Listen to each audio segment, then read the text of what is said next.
So...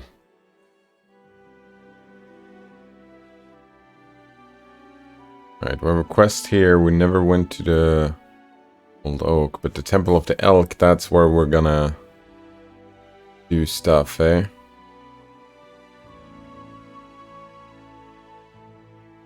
Shit, how long do we have? 84 days?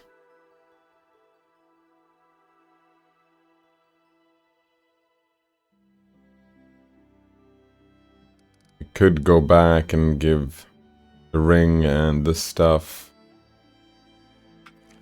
first. Kinda said we are in a hurry, though. Definitely going here.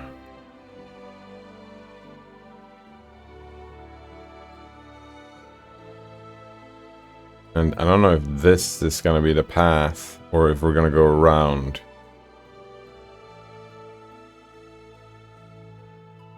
You know what?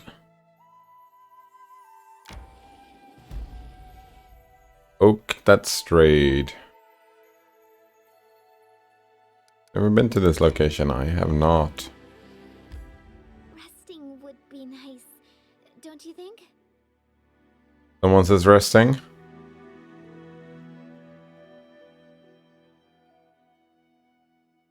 Is that fatigued? Fatigued character cannot charge and takes a -2 penalty to strength and dex. Doing anything that would normally cause fatigue causes the fatigued character to become exhausted. After a complete rest, fatigued characters are no longer fatigued. So we should be able to just... More strength. Ah, here we go. A fatigued character... Yeah, after a complete rest. After a complete rest, would you like to begin resting? Yes. And we have the same setup as we have before. Maybe they'll be worse at doing hearty meals. Had I not met Grotus's followers in my darkest hour, I might have taken the same path as you. I don't think of it as a path. The gods simply don't have a place in my life, that's all. And if you were disappointed in the gods, you would be preaching atheism as passionately as you preach the teaching of Grotus.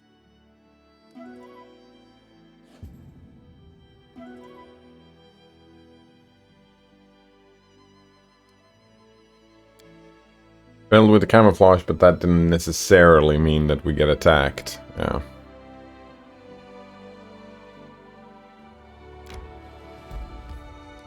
What is that thing?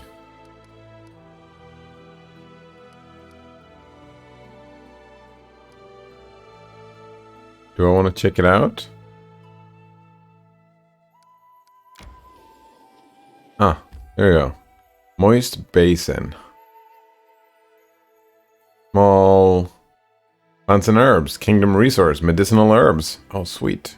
Can get that on the way back?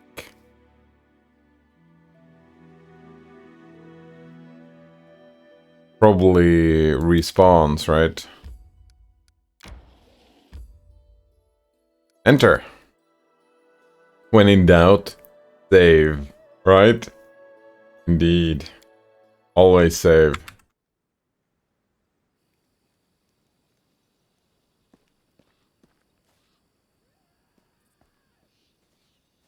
I wonder if they all are going to be standing on the same...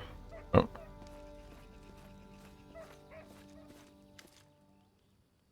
Listen, says Oleg. Yes, well, since you dispatched the bandits with such skill, maybe you can help us with another problem. There's a feral swine living here in the woods.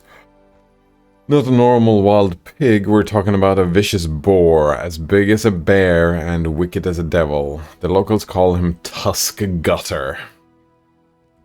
Many hunters have lost life and limb to him. Beckel Benson found his lair and went to kill the beast, but he came back with one leg. Oof! He put a bounty on the boar's head, but it looks like there aren't any heroes around to here bold enough to claim it. Maybe you will rid us of this monster? Sure. Hello, Coleman. Let's see again. How are you doing today?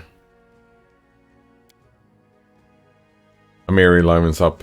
Hey, we're better than the local wussies, right? Wanna bet I can chop off this tusk-cutter's snout in a single swing? Come on, let's find out. No way she's chopping that out. That's gonna be like a mini boss fight.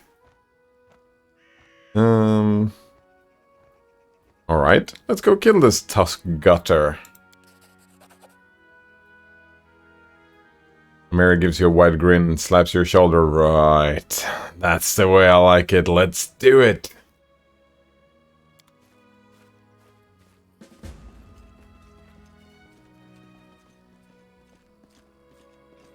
Prove your worth. How may I serve you? Oh, this is just George, right? I need services of a cleric. Oh, holy shit. Buy a bunch of scrolls. Scroll of Resurrection. Expensive. Yo, yo, yo, yo, moon pie dumplings. Let's see again. How are you doing today? What else do you have? What services do you offer? Divine, spell, scrolls. They're quite useful, even if you don't have anyone in your party who can read them. While you're in the settlement, or indeed any place with a cleric willing to help, you only need to open the bag and choose the scroll you wish to cast. I'll be happy to read it for you. Oh, sweet. However, take care here in the wilderness. Why is this chicken blinking? And, Someone says I got really mad yesterday. Oh, you want to talk about it? I got mad Tuesday, and I'm still not fully over it. Wait, was it Wednesday? I don't remember. No, Tuesday. You need a spellcaster whose magical training covers such spells, or someone skilled in magical devices. Yeah.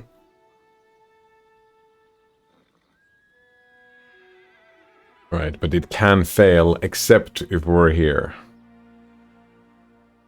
Tell me about the visions, or tell me about yourself, or tell me about Aristil. Tell me about the visions. Let's go with the visions. Why I'm here.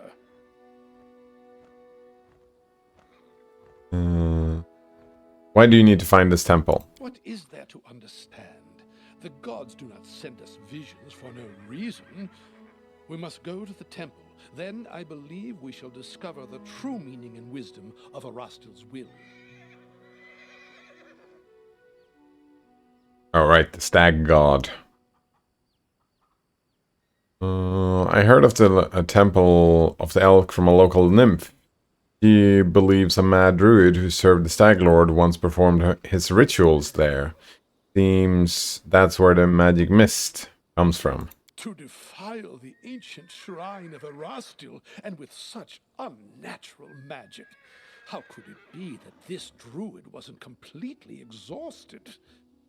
Right? Exhausted, yeah. Moonpie Dumpling says that Nick's still kicking my ass. I know that feeling. Gonna keep kicking and kicking.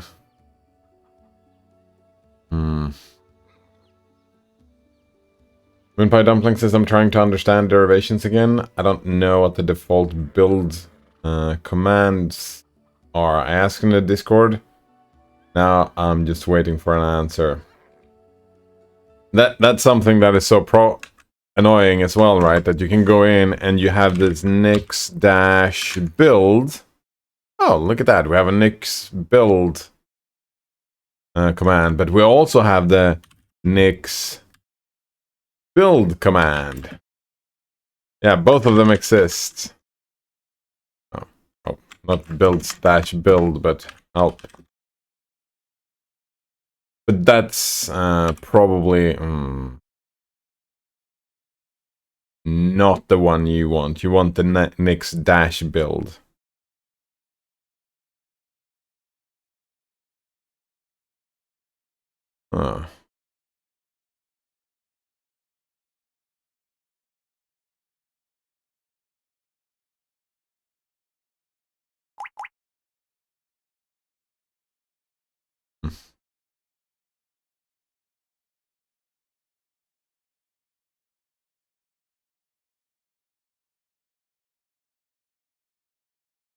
That's it, what you do, right? You just go to CD, stuff, Nix, packages. Yeah, you have Nix packages, and then you edit or create in CD packages, applications, audio, right? If you're doing an audio, you just add a thing here, add a default. I remember looking at this yesterday, and then from the root directory of Nix packages, you just do nix-build -a. I think it's -a, and then the name of your project. I was trying to build Project M, but yeah, that didn't work. Yep, that didn't work. I didn't figure out why either, so I kind of just gave up. That's usually what I do. I just give up. It's too soon. Want to learn how to live in NixOS better, but yep, didn't work. Coleman says I wanted to do a single lost shipment voyage. Oh, we're back to Sea of Thieves.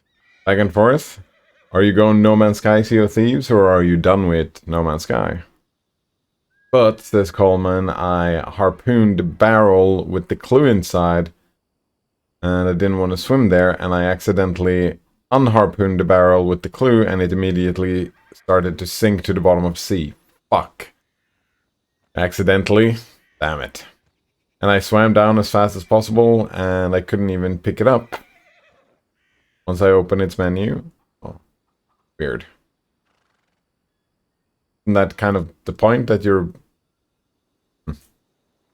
Minpa Dumpling says it's poorly documented as well, like... I went through the manual and didn't see anything. In fact, there's even an open issue on GitHub about this.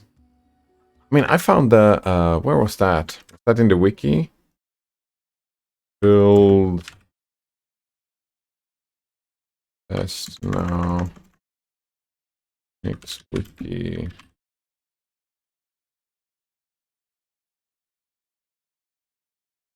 Fuck, I was doing this yesterday.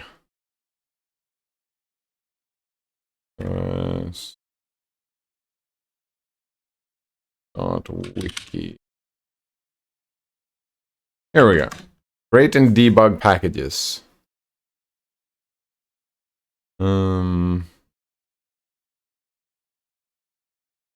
Here we go. Rough process of creating a package. Here you have it.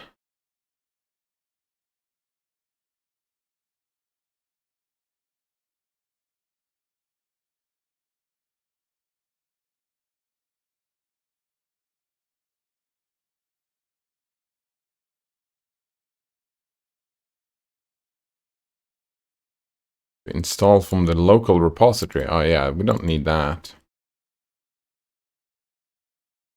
I'm pretty sure this is the one, right? Rough process for creating a... No, that's not a derivation. This is just creating a... No, this is not it. Sorry.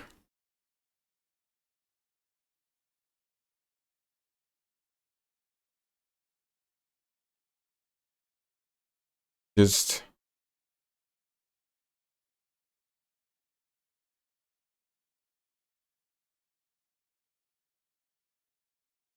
Nix build -L. I found another one. Oh, right. They say, here it is, yeah. Fork the repo, clone your fork, hack, push your changes to your fork, open a pull request, profit. That's it. But they do say quick start, right? Yeah, here we go. Quick start to adding a package. There you have the documentation. We were looking at that yesterday, right? Yeah, this is where I found that stuff. You just nix build -a and then the name of the thing. And then whatever error messages is what you have to deal with. So. Comment says, and then I tried to see if it would maybe instantly fill it out. The barrels would despawn, or if there were some other safety measure, but nope. So I went back to the outpost, sold all the shit I got from the clue site, and called it a day. Oh, it was just gone? Just forgot about it? Forget about it. How much time was that wasted, Coleman? Yeah, I go between Sea of Thieves and No Man's Sky. I want to play both with someone, but I can't find anyone. Well, that's too bad. Where do you look for that? Like, if you want to play with someone, you can't find anyone. Like, just... That's like dating, but with friends, right? Finding a new friend, someone to play with. Not like there are dating websites for finding friends, are there? To play video games with? I mean, there's gotta be Discords, right? Discord communities where people play video games together or look for people to play with.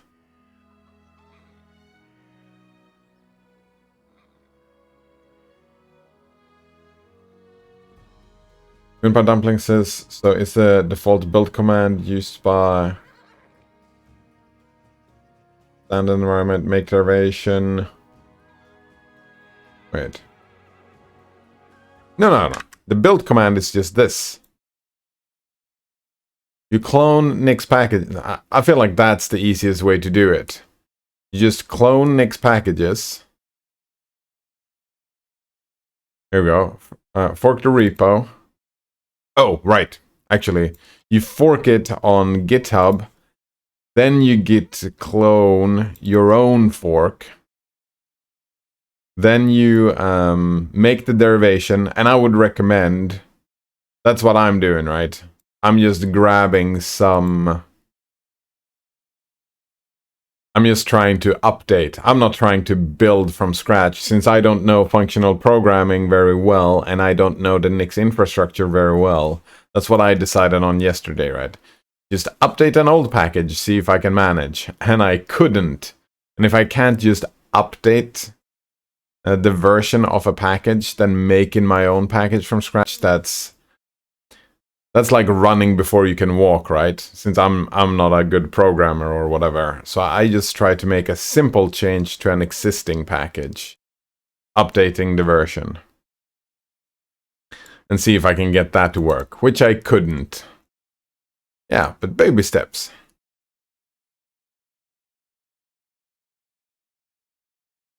And then maybe if I succeed, then maybe I'll make a pull request. Yeah, the build command is just... If you do it like this, you can be in the root directory of Nix packages and just do nix build-a and then name of package. I feel like that's the way to do it, right? Coleman says, I had this one guy yesterday. This guy, I said hello and everything. Then he asked if someone wanted to... Wait. Right. This guy, in all caps, said hello and everything, and then he asked if someone wanted to join since he couldn't get anyone else on the game, and then he was inviting me to the game and everything. And when he asked if I use a microphone, and when I say I don't, he said I needed a mic to play with him. Like 10 minutes. That bug kind of ruined my mood. Oh, right. 10 minutes. The bug. I can see frustration. The frustration, right? Ruining the mood. But anyway, that also really pissed you off. Honestly, fuck him. Oh, I'm actually surprised by that. I kind of assumed that if you were looking for someone to play with, that you were gonna like have a conversation, talk over the mic, play on Discord. You just want to type in chat? Can't you just, like, aren't there a bunch of people when you go to the... Oh, that's the thing I cannot, says Coleman. I mean, that's fine. Like, it's completely fine. Not everybody wants to use a mic, or can. Completely fine. But don't you have, like, if you go to the center station where you buy all the stuff, don't people show up there all the time? Oh, not in No Man's Sky, I mean. So in No Man's Sky, can't you just kind of... Oh, does anyone want to do anything together? In the chat, right? Because that doesn't imply Discord. That's just... You start typing in chat and You invite each other and you go on Sea of Thieves. I don't... Oh, right. And you didn't want to join randoms because randoms just... They are mostly there to ruin your day. They just set your ship on fire and then leave. Is that it? Ugh. Then Pie Dumpling says, no, I mean, what shell command is run... Wait. I mean, what shell command does standard make the variation run to build the packages? Yeah, I have no idea. Like, it downloads the sources, extracts them from a repo, and then what? Not documented what it actually does with the source. Hello, Runner. Nice to see you again, for the first time. Or are you new to this game? What's this stream about? The difficulty of socializing over the internet and building Nix stuff, doing Nix OS stuff. Yeah. Minpie Dumpling says, same as yesterday, originally about Pathfinder, Kingmaker, but now about my awesome side tracking skills. Exactly. That's what I said. Common says, that's the thing, I cannot, it was all in Sea of Thieves. Yeah, there's even a further discouragement, you could say, to play Sea of Thieves that day. Oh, yeah. First the bug, then the dude. But that's what it's always like, right? Always when you want to play with people, there is always, right? First there's one person, but that doesn't work out. Then there's another person, and that doesn't work out. And then there's a third and fourth, and then suddenly, finally, it works out. I think that's kind of to be expected, Coleman. When playing, like, trying to find people to play multiplayer games with, unfortunately. But I think that is to be expected.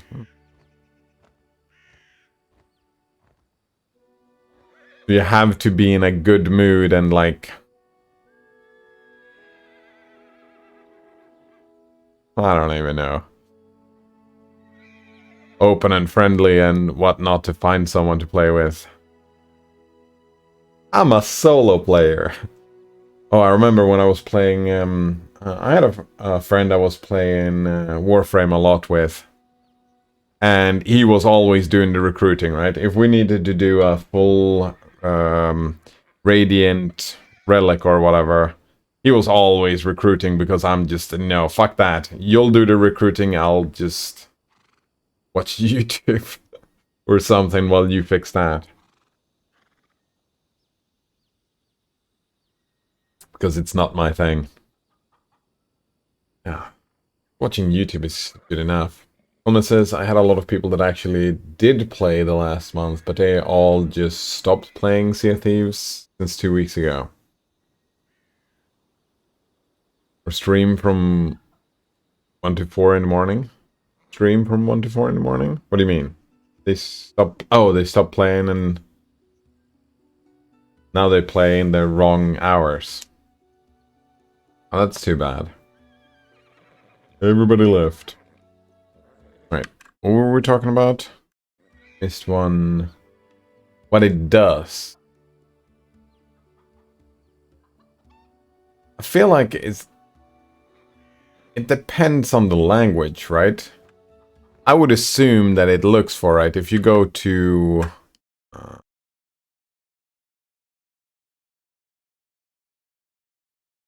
there are standards, right? Go... I don't even know why I'm going here, but like, if no, that's not the one. If we go over here, right, it has CMake, right? And I would assume that when it has a bunch of CMake stuff, it figures it out. Nix just figures it out from the project itself, right? You go into source, you're gonna see like, oh, CMake lists and whatnot. I was I would just assume that... Wait, does it... Yeah,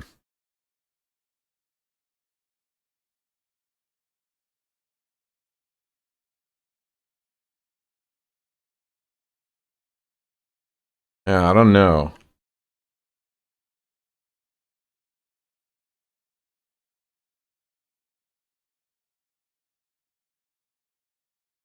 That's the thing with also with functional languages. There's a lot of stuff that is implied that happens behind the scenes. I think. Here we go. Standard environment. Thank you, Node Runner. Coleman says that was part of the reason why I started to do No Man's Sky. The single player is the engineered way to play the game. Yeah, the co-op is just there to be there. Exactly. Meanwhile, Sea of Thieves kind of expects you to have 2 to 4 people in your crew, not solo sloopers. Yeah.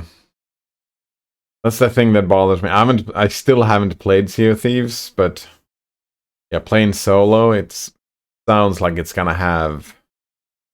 You're gonna run into some stuff that might not be the greatest.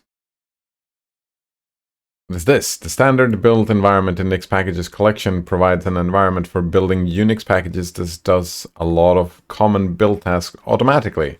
In fact, for Unix packages that use the standard configure, make, install, build interface, you don't need to write a build script at all. That's what I thought, yeah.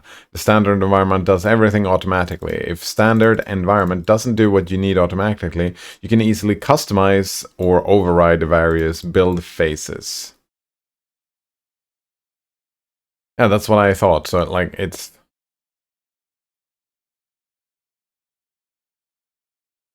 So you're kind of just supposed to run the command, and if it doesn't work, then hopefully you get a helpful error message that tells you why it doesn't work. Actually,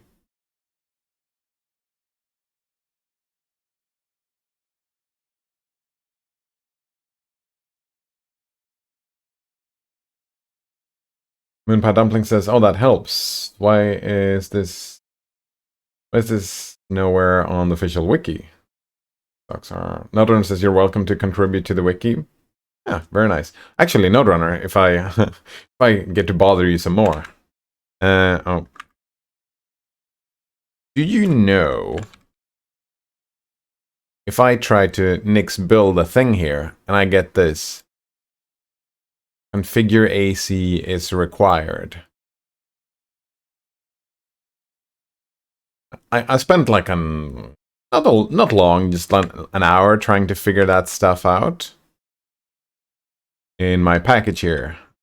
I'm thinking that this here, somehow the auto reconfig somehow is not doing what I need it to be doing. But hey, I don't even know where to go from there. So if you know, that's fine, but don't spend hours looking for it. Just if you have an inkling of where to go from here.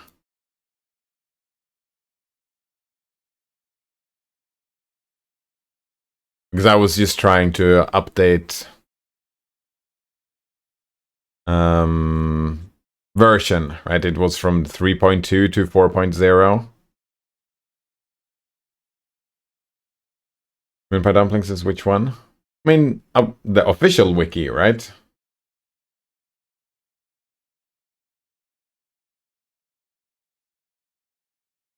Would be the one to contribute to, I think. Coleman says the only way I actually did public was when another streamer was playing on a brig and I would join. So if anything would happen, we could just lock him up in the brig so they can't do anything. Brig. Brig is the 4-man ship, is that? Playing on a brig. The big ship, and the big ship has a brig you can lock them in, but the sloop doesn't. Oh, since we would have the majority, the jail on the brigantine and the galleon. Oh, there we go. Brig on a brig. Right, that was actually... Was a brig on a brig. I got confused. Very nice. I mean, and the same thing, right? Like I was saying before, that you kind of have to expect that there's going to be some trash and some annoyances going on when you try to find people for the first time. The thing is to build... what's that called? Build connections, right? Mingle, meet people that you know that you want to play with again in the future. Build a social circle or whatever. Or the circle jerking.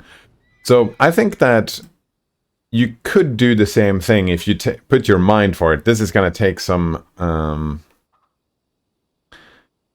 it's going to take some effort, and you use that time, like you go in for, I'm going to spend an hour or two just playing with randoms.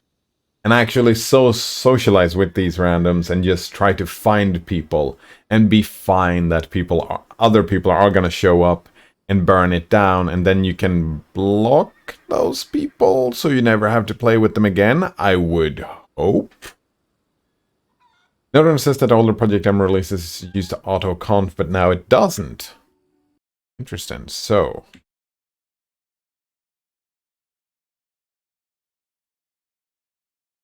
we remove that. We remove that. Then I don't know. I never got this far with this problem right here. I'm thinking maybe this is fixed. Fix up phase maybe. Alright, so. Sweet. We get a new error code. Cannot wrap Project Impulse Audio because it's not an executable file. So it probably is the fix now, because it tries to do something with this, and that's not an executable file. Maybe I just remove this fix up phase. Here we go. Documented here. Sweet. Oh, we have building.md. Use CMake.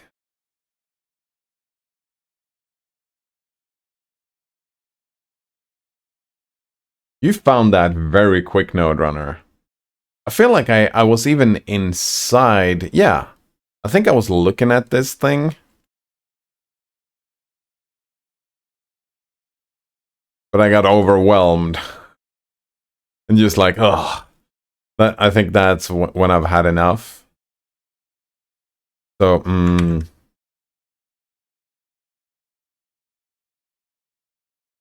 look at that. It says right there, older Project M release use autoconf auto make for building.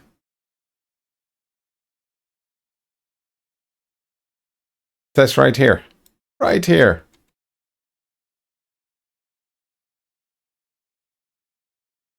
And here we have the list of dependencies if some of the dependencies are fucked or whatever. Look at that. I have a path forwards. Oh, right. I remember now that you mentioned. Exactly. String. Wait. It's not Darwin, right? That fix-up phase only does anything if the platform is not Darwin. That's what this means, isn't it? Because I think one thing that I tried was just removing this to see if that was going to help me yesterday.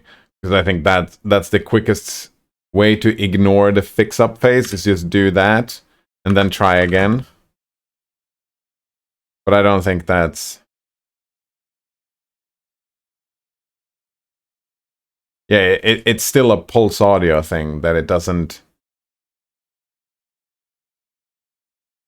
create this executable for some reason.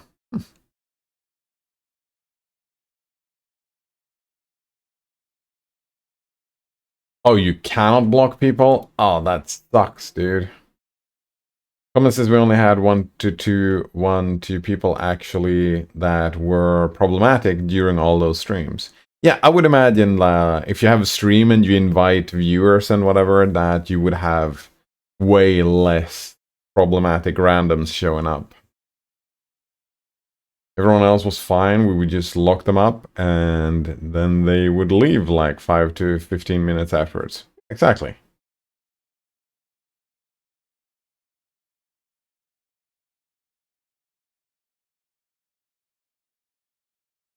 Yeah, that's one way, right? Actually, that's a pretty good idea. You could probably find a bunch of people. I would assume there are always people streaming Sea of Thieves. And maybe you could find people that, like, oh, we have an open spot. And you just go trolling there. That's a pretty good idea.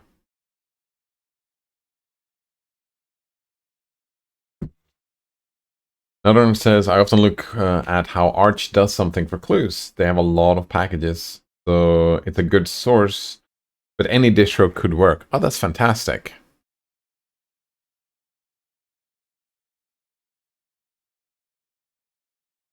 And this is in the AUR, not actually Arch, but the AUR. And we check this, how they do it.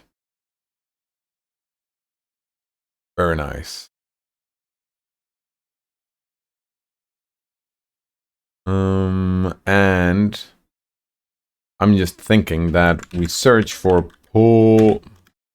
fuck. I was kind of thinking because we had a problem with the builder called die and it cannot wrap. I'm assuming this is the most important error message that we got. Oh shit, no, the error might have happened way earlier. Like, why did it not build an executable file? We don't know that, so we would check the logs or just check this.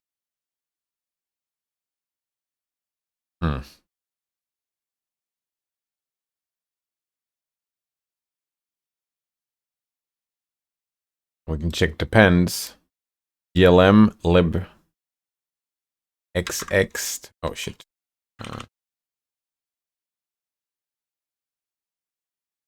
GLM. Oh. What about this here? Seems like we're missing a dependency here. Libxxt. That's not here. So, do we just do this? Libx. Wait, what was this again? Libxxt. And then we just add that to build inputs. Lib. Oh shit, I haven't fixed that yet. Libxxt and just see if it works. Probably not gonna work. Whoop, error message.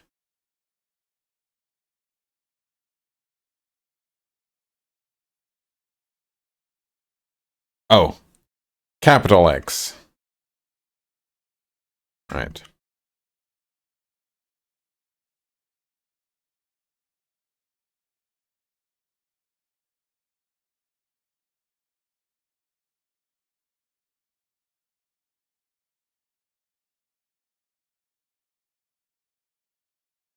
Isn't that Xorg stuff, though? Which is weird, because we're not in Xorg. Whatever.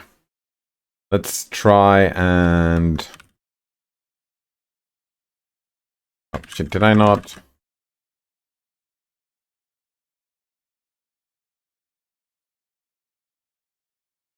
Oh, still the same problem. Didn't make a lick of difference.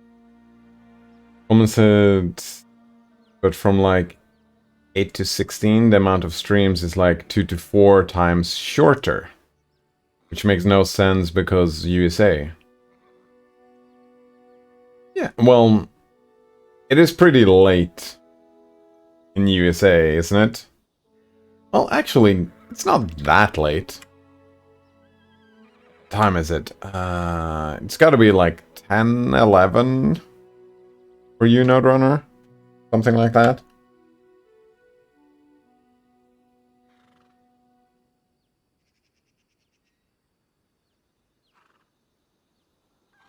I don't remember. 11. Close enough. I mean, one of the two was right.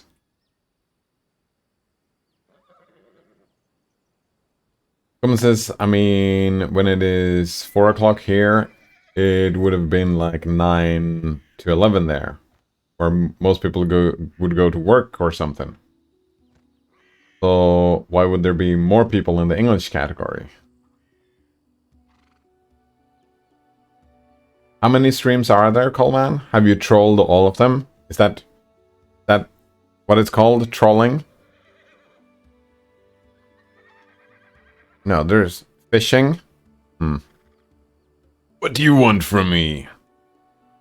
That's enough about this for now. Yeah, we know what he wants. He wants us to find it. As you wish. Tell me about yourself. Chod. Chod? Jod? What exactly would you like to know? Tell me about your past. My story? Why not? You deserve to know it. I am a priest of Erastil, and Galt is my homeland.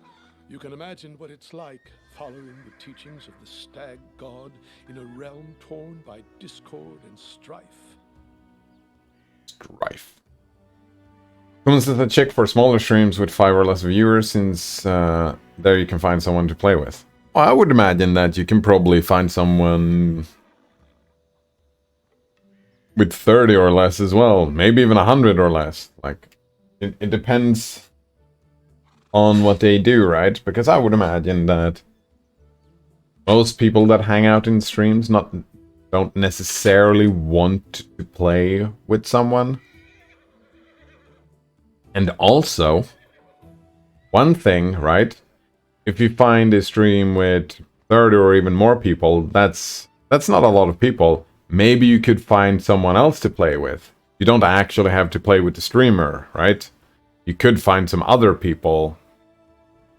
Like, you can see what type of personality, like if the streamer is a troll that just likes to burn down ships, then maybe not look for those people. But if there's like a good vibes and whatnot, people actually playing the games the way you want to be playing the games, you could find people in the chat to play with. Definitely. Since I would assume that the people that hang out there would be into actually playing the game.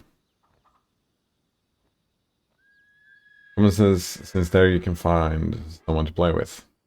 Statistically speaking, there would be a larger chance that if someone has fewer viewers, there won't be people to clog it up. That kind of assumes.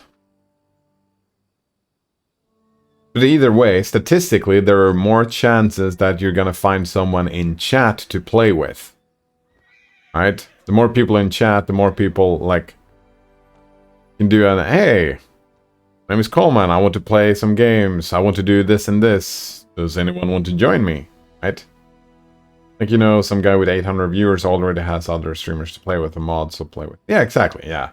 800 viewers, you probably won't be playing with that streamer. However, you could play with viewers, right? You're just looking for people to play with. It doesn't have to be with the streamer. So statistically, if you're looking for someone to play with, if you ask 800 people, or if you ask 5 people, you're statistically more likely to find good people amongst 800, right? That's... so... Huh. Nice cock on the stream? On the screen? Yeah, exactly. Hello, Rooster Cock. Nice to see you again. How are you doing today? Where did it go? Yeah, and it's blinking and stuff.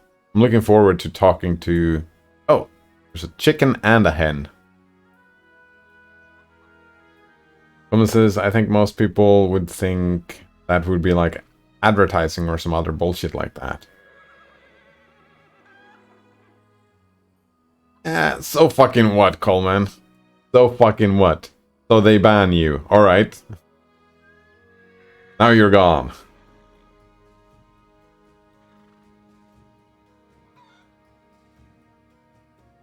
Not the end of the world, is it? You've been banned from other places, have you not?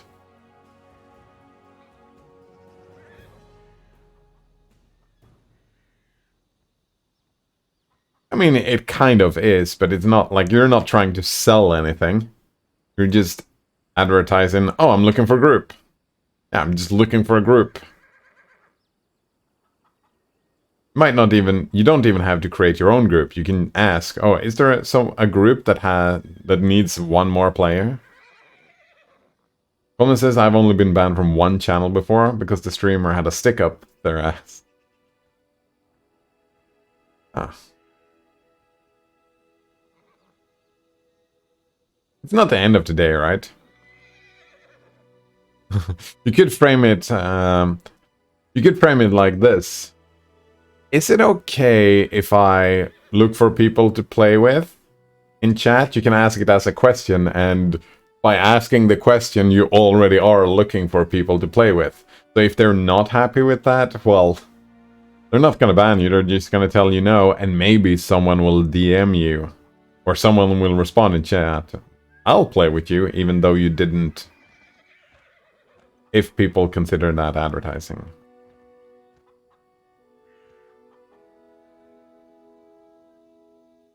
Donor says, I played Sea of Thieves in open lobbies a lot of times. I had some great encounters, but I tried to keep my expectations generally low. Yeah. That's kind of similar to what I was saying before, Node Runner. I think the open lobby can probably be, if you're open to that, you're gonna have someone burn down your ship. If you're open to that and that you just know that's gonna happen, and that's fine, but it's not gonna happen every time. Yeah, it takes some time. It's like dating.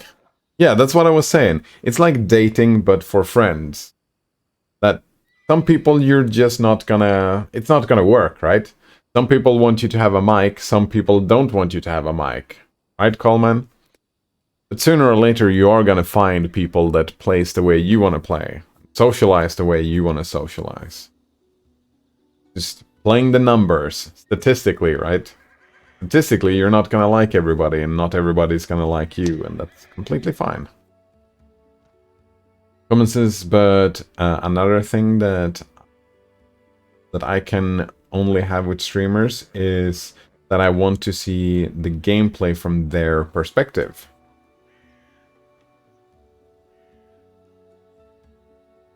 Right. Definitely. But, alright, Coleman. Just to point out here, started out saying that you want to find someone to play with, and then you're putting more and more and more restrictions. And the more restrictions you put on the potential people that you're gonna play with, the longer and more effort it's gonna take to find those people, right? Which is fine. But it's gonna take more work. Something about that seems interesting and exciting. Oh, I get that. And that's completely fine. Outrunner says another thing to do was to play on allied servers. Oh, right. I remember you talking about that, Outrunner, yeah. Where the server is controlled and people are just grinding XP. You can use it to meet people. There's also groups that just go out and fish together. Outrunner says you can also just play alone. Again, you started with nothing. If you die, you end up with nothing. What did you lose? Nothing. I feel like I made that quote yesterday, the day before that. I guess you could say time. Actually, that's a good response to that. What have you lost? Time? Well, if you didn't have any time to begin with,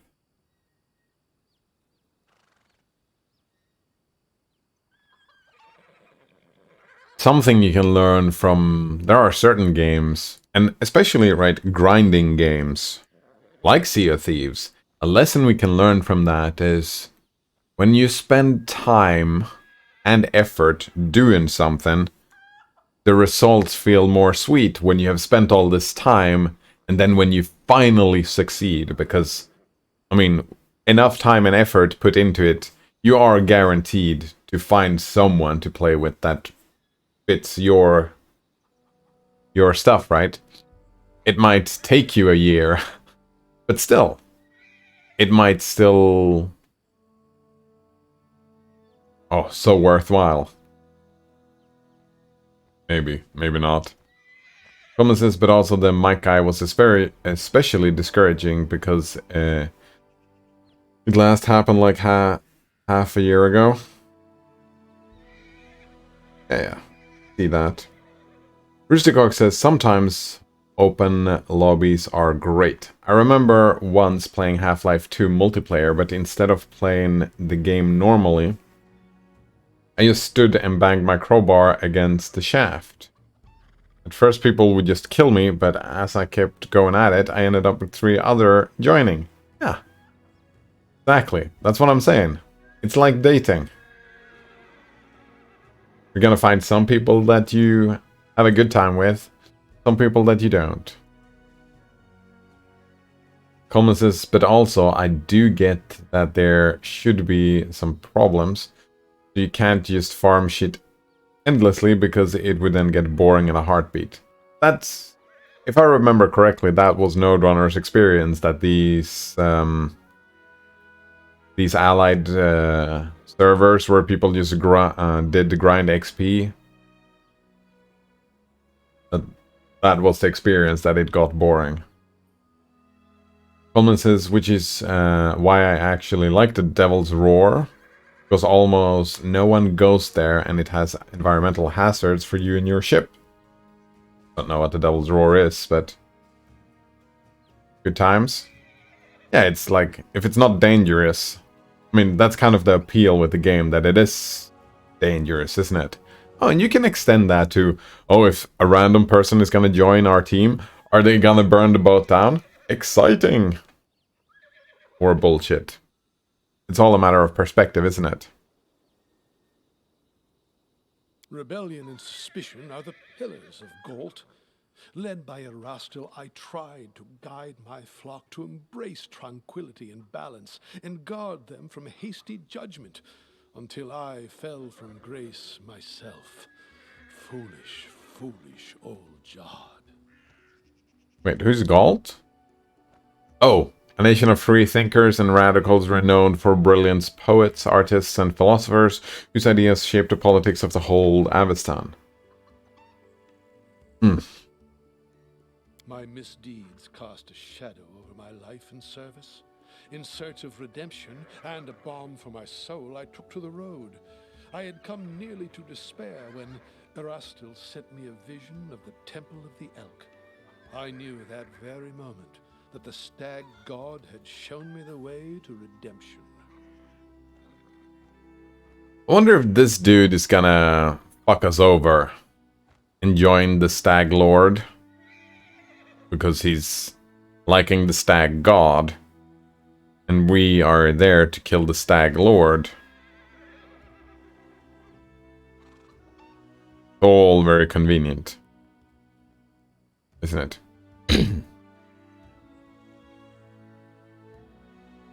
Jordan says, I've had some great open lobbies. Getting a good crew and teaming up with another galleon of strangers and stacking Fort of the Damned like 4 times.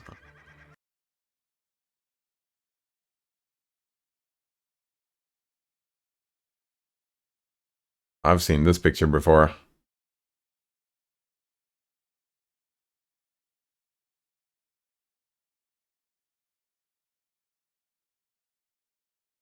Yeah. I mean, most people want to have some sort of good time, right? And when you join a team, most people are gonna join and look for some semblance of cooperation, right? Thomas is like, this one time I was doing some voyage there and the volcano started erupting and I went back to the boat and it was already full of water and fire. The upper half was raging with fire and the lower half with boiling water, which deals damage to you when you stand in it. Oh, of boiling water. Eesh. And holes in the hull. And I almost got sunk like 3 times, and it's still the most exciting thing I have ever done in Sea of Thieves. Nice. Not attacking someone else and stealing their shit, but just almost surviving while playing alone on a sloop with everything getting wrecked around me. And that sounds like some of the experience I had in, when I was doing wormholing in Eve. You just sit around and shit just goes wrong and you just hope to survive, maybe. Oh, Collins is for loot worth like only 10k. Well, there's a difference in Eve though when you do wormholing, because if you do wormholing, that loot might be worth. And that's also a little bit of a gamble, because you might find loot that is super valuable, and then someone just comes up and kills you and grab all the loot that you gathered. Or the wormhole did not get valuable loot. I mean, many of the wormholes were just like, oh, there's nothing in here. And you go on to the next, the next, the next, and then maybe you get lost, and if you get lost, uh-oh. That's also an exciting thing, right? The wormhole might close, and then how the fuck do I get home?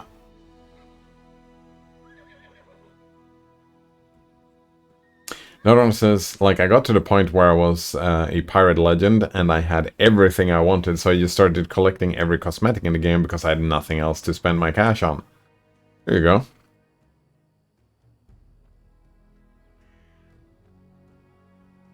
Sounds like it could be fun, yeah. What did you do to anger Aristil?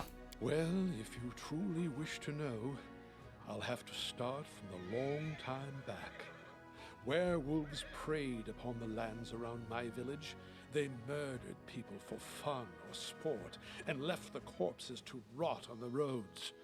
One night, they broke into a young woman's house and dragged her into the streets. One evening, a traveler came to our tavern, tattered and dirty from days on the road like so many others roaming Galt. He sat quietly in the corner of the tavern, drinking cheap ale, and in an instant, I knew he was a werewolf. I felt it in my soul.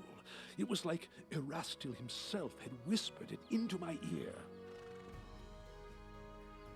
Led by Providence, I left to gather my flock, and we surrounded the tavern.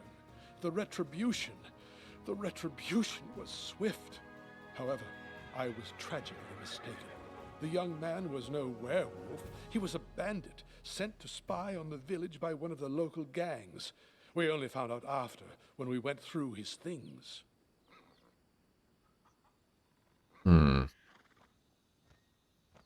Right, we have lawful neutral. You should have stayed your hand and discovered the truth before you acted.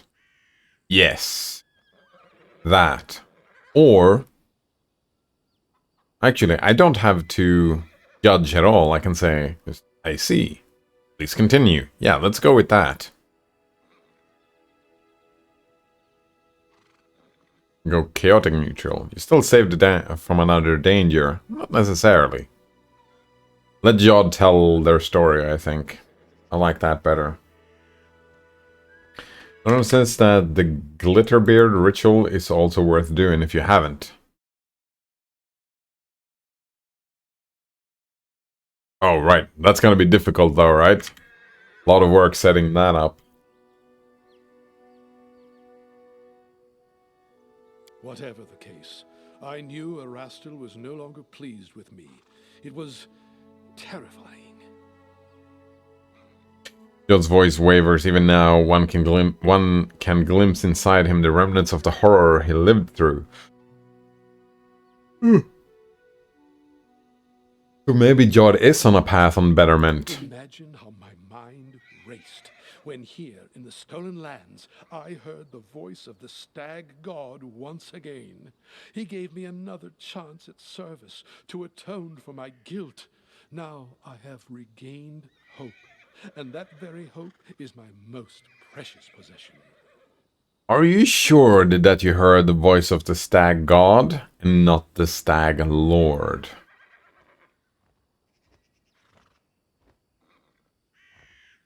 Colin says, I'm watching a video in the background and someone sent a package in the mail, which was just a McDonald's cardboard burger box.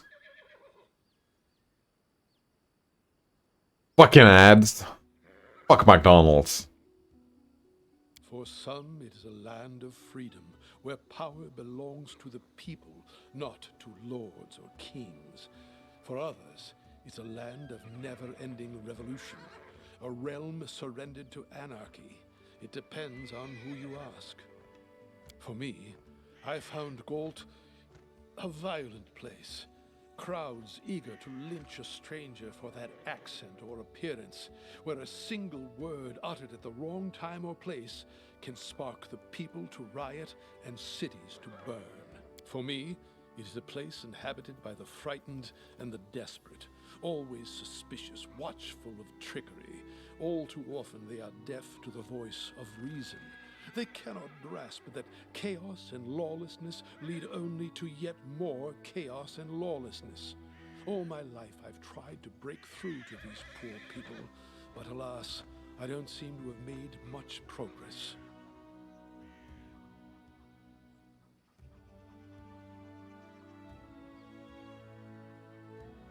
Hey, he turned out the same. Like gathering a lynching mob and just murdering a dude.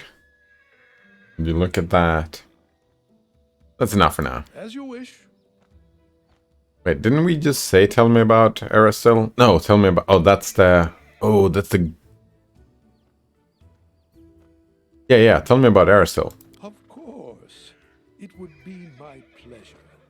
Erastil is one of the eldest gods of Golarion. His faith emerged when the first people appeared upon the land. Erastil helped our ancestors cultivate the land and hunt. Even now, his blessing lies with those who uphold the old traditions and keep to simpler ways, far from civilization and the noise of the city. That what the Stag Lord is doing? Actually, that doesn't make sense. Like, maybe, maybe not.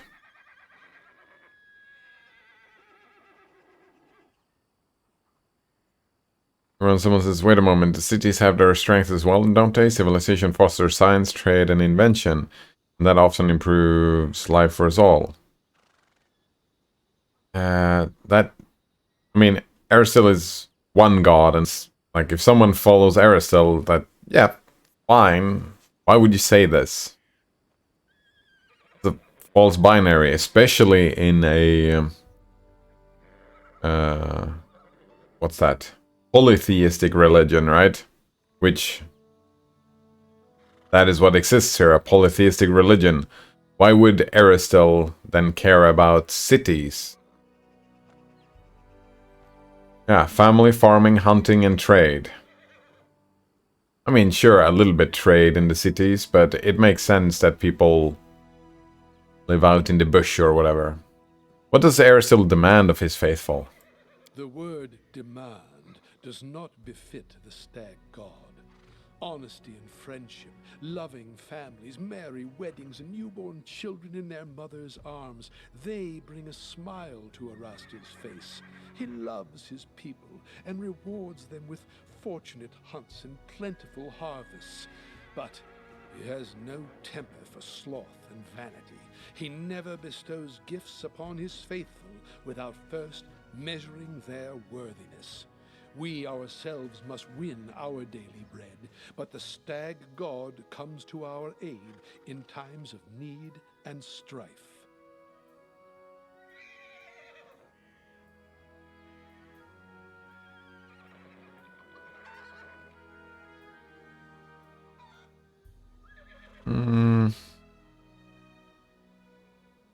I mean, you do you, right? To each their own. I wanted to ask you about something else. I am happy to help.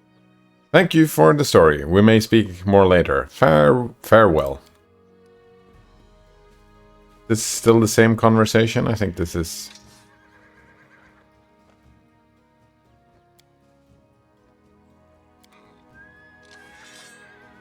I'll go ahead. And she's just still gonna be standing here. Yeah, we haven't upgraded those conversations yet. However, we can talk to Bokken. We have a visitor, Jod Ravkin. Oh, we have Harim. We can talk to Harim. Harim? Fuck, I forget.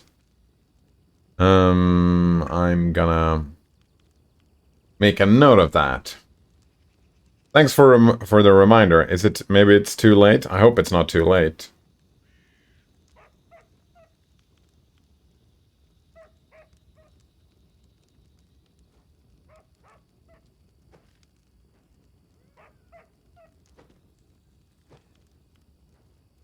I don't think it's too late, says No Runner.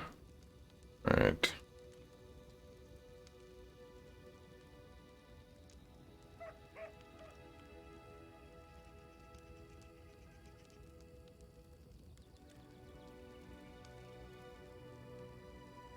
No, wait. Fuck.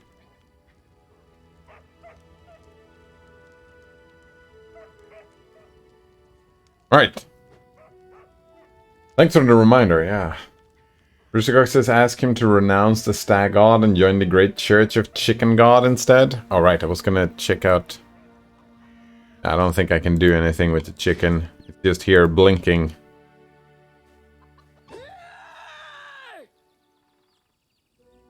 Someone is screaming, eh? Cock be praised! Coleman said, join the great crusade of the Great Church of the Cock God. Nice. Cock be praised. Coleman says, praise the sun, more like praise the cock.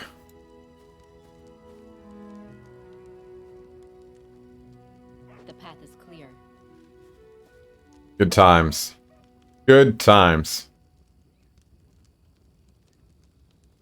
Exactly, praise the cock. Right, about those tasks of yours. Give the fang berries. Are these the berries you're looking for?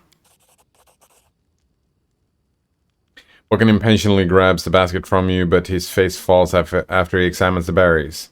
Damn it all, these are the right berries, but they've soured. Would you be so kind as to gather some fresh ones for an old man? Oh, fuck. I forgot about that. I'm still willing to pay you with those.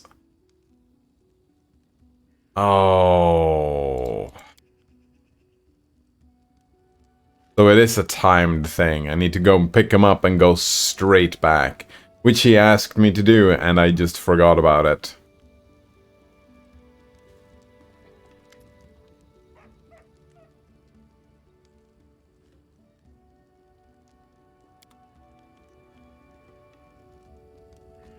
Go and give her the ring.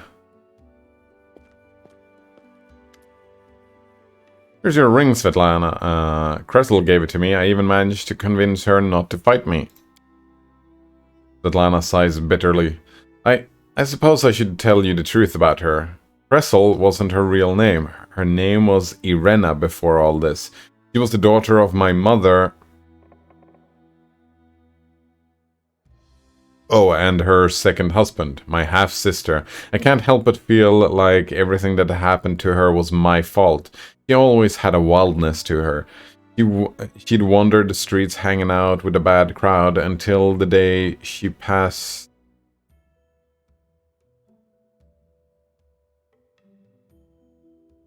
Till the day she passed? Mother complained about Irena constantly. Oh, mother passed, yeah.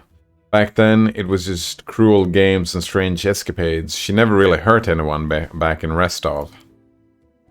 Her father didn't live much longer than our mother, so I decided to try and help Irena. I brought her here to the Stolen Lands, though Oleg was against it, and once here she immediately fell under the Stag Lord's influence, and never even needed to meet him. Stories and rumors from local hunters and bandits were enough to win her over. She would tell us he was a real leader, unlike Restov's softies. Eventually she ran away, only to return under a new name with a pack of thugs to collect taxes from us. What's worse, she even participated in the torture and execution of prisoners alongside the Stag Lord's minions.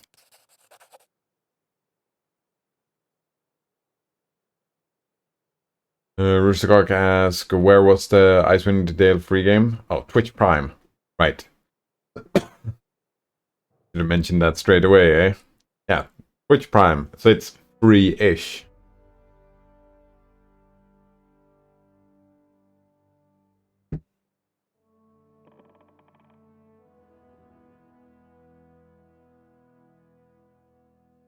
I have to go. Farewell. Did we have a conversation with Lindsay? I'm not sure we did. No, we did. Right. She went to Pitax, wasn't it? The city of bandits or whatever, and she got kicked out because she wouldn't praise the Lord or the king of the place. Yeah, I remember. Tread lightly.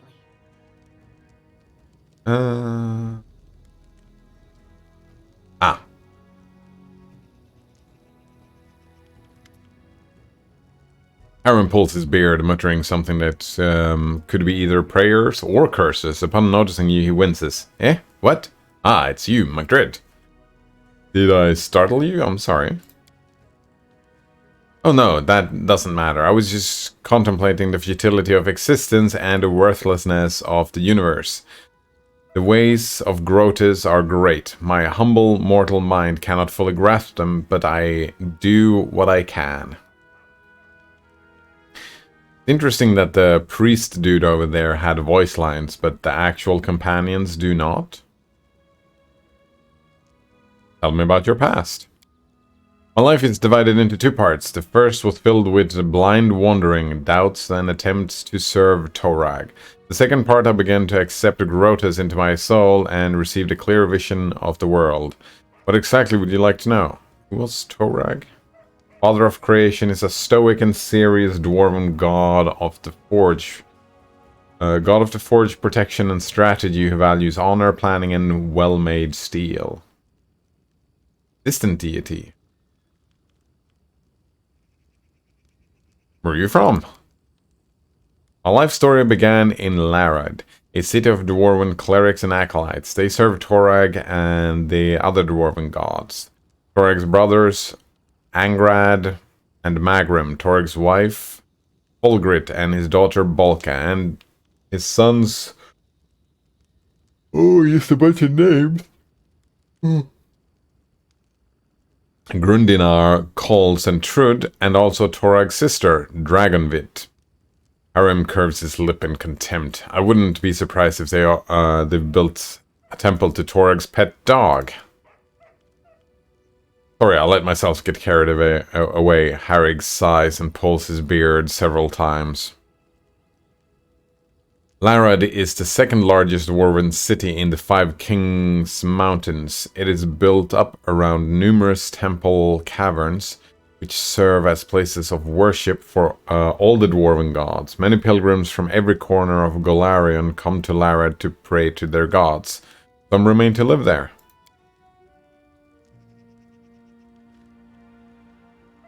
Another one says, I look forward to the day when AI in games exist and all of the voice lines can be advanced text-to-speech. I mean, I look forward to the day when, yeah, you can make a game like this, but you can actually create a character. Instead of writing it all down, you can create a character, and the character can be completely driven by AI, right? So the character would do what the character would do in any situation. And you can type in, or actually you could say whatever you wanted as your character. You could actually do a role-playing game like this, where you role-play something and all the characters respond to you the way... Didn't we talk about this? I feel like someone showed up, a game developer that really wanted to create that game, and that's... We're kind of hitting that point now. You can do it in a text game, right? Text-driven game where you can type in whatever you want and you can make whatever decisions you want, and you could have the characters react to you. And you could have voices read. You could have voice acting, if you will. The voice acting is maybe not quite there yet. Oh, Notrunner said, and all the writing can be AI generated. Exactly. Yeah, the characters could be dynamic, but at some point it becomes less of a game and more of a simulation. Yeah, I mean, a game like a tabletop RPG, a role-playing game.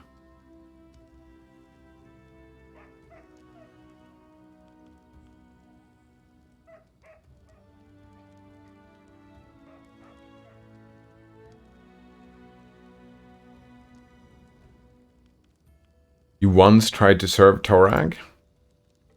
Not just tried, it was a burning passion. I craved it by day and dreamt of it at night. Harim shakes his head as if amazed by his own stupidity. You see, McDred, from my first days, I felt the presence of the god at my back. I heard the whispers and felt his power through the nature of this though the nature of this power was unclear to me. I thought Torag himself was trying to speak to me, and I did all I could to understand his words. Oh, what a naive fool I was. I had no idea that Torag, that uncompromising, conceited god, glamorized by all dwarves, was capable of betrayal. He turned away from me, McDred. He left me in the hour when I put all my hopes in him and desperately needed his support.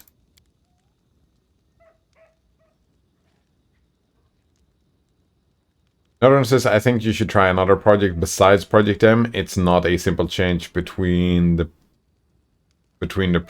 previous version. That's what I was thinking as well. That's what I was thinking as well, Notrunner, that maybe I'll look for another project to try and upgrade. Because this did not seem like a trivial task. And it was a pretty significant change from 3.1 to 4.0. I feel like it seemed like that was a significant change in how they do things. Another says you could come back to it later. Exactly.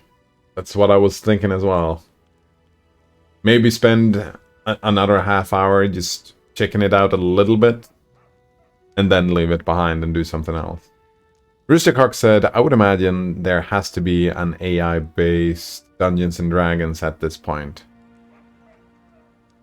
I mean, I know... I've heard of at least one Roostercock. There are probably multiple.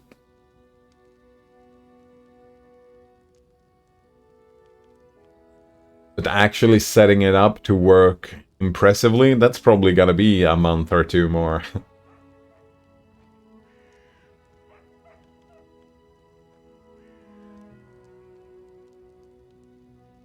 Torag is the god of craftsmanship, so every follower, especially the clerics, must smith their own suits of armor. The day when this work is finished is like the second birthday for a dwarf. He's newly born in the eyes of Torag. Harim sighs heavily and falls silent for a time. My second birthday never came. I couldn't make armor. Not even a sword. Not even a simple nail. My hammer smashed my fingers and fell on my feet. Molten iron burned my hands. The clerics laughed and they healed me as they healed me. They used to say I was cursed by Torag. So finally I gave up any attempt to please the betrayer god. Right, even if Torag really has rejected you, is that enough to leave your homeland? I mean, that would be a reminder, right? That would just be a reminder of everybody's just treating you like shit. Like, the new god that he is worshipping is probably not very welcome in the halls of the dwarves. Yeah, exactly. I didn't think dwarves ever worshipped Grotus. How did you learn about him? That's a more interesting question. Oh, but that blessed day became the beginning of a new life. Alone and abandoned by all, I spent many dull hours in a filthy tavern by the roadside. I don't recall the town, nor even the country. I had no money. In fact, all I had was a hunk of stale bread. I was weary and almost fainting from hunger. And that was the moment when the whispers from my god became more clear. It was like he was calling me. At last my sufferings has come to an end. It was a miracle, McDred, and I had paid full price for it with my torments. I couldn't control myself. I walked out of the tavern and straight into the nearest forest. And there I found the ruined temple of the Aroden, the lost god. Several figures clad in robes were holding a silent service there, a service for to a god I knew nothing of. None minded when I stood beside them. For the first time in my life, I felt myself at home. Odin? The immortal Aslanti who raised the shard stone from the bottom of the inner sea. Whatever. Notices perhaps you could try proton tricks? Oh, is that outdated? No, don't understand what you're talking about. I've never used proton tricks myself, but... Or, wait. You mean I should try proton tricks in this game?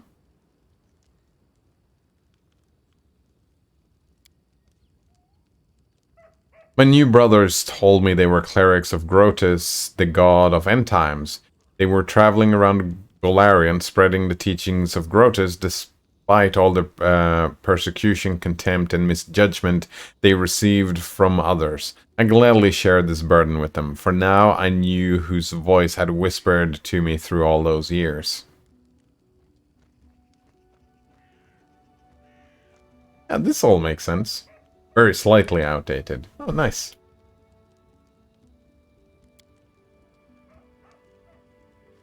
I don't think I have Proton Tricks installed myself, but maybe. I was kind of thinking that I would go through... I would go through my own list and just look if any of those are outdated and take one of those that I have installed. DCSS would be an idea. I can update it, and then I can play it, because I haven't played it before. I'm gonna make a note.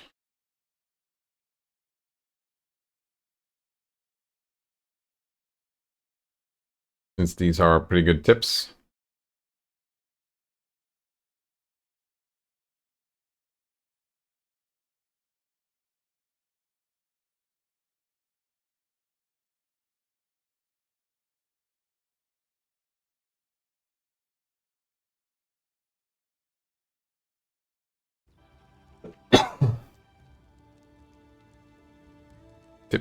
Tips.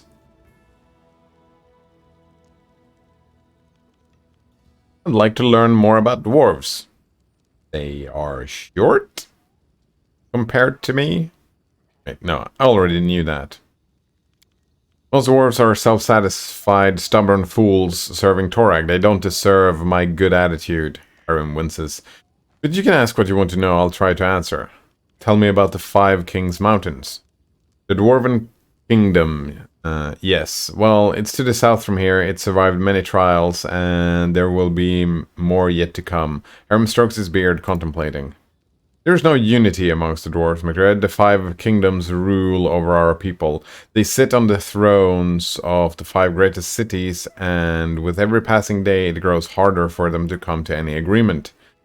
The only thing uniting the 5 Kings Mountains is the Sky Citadel of Highhelm, the great dwarven fortress at the mountain's heart. Have the dwarves always lived on the surface?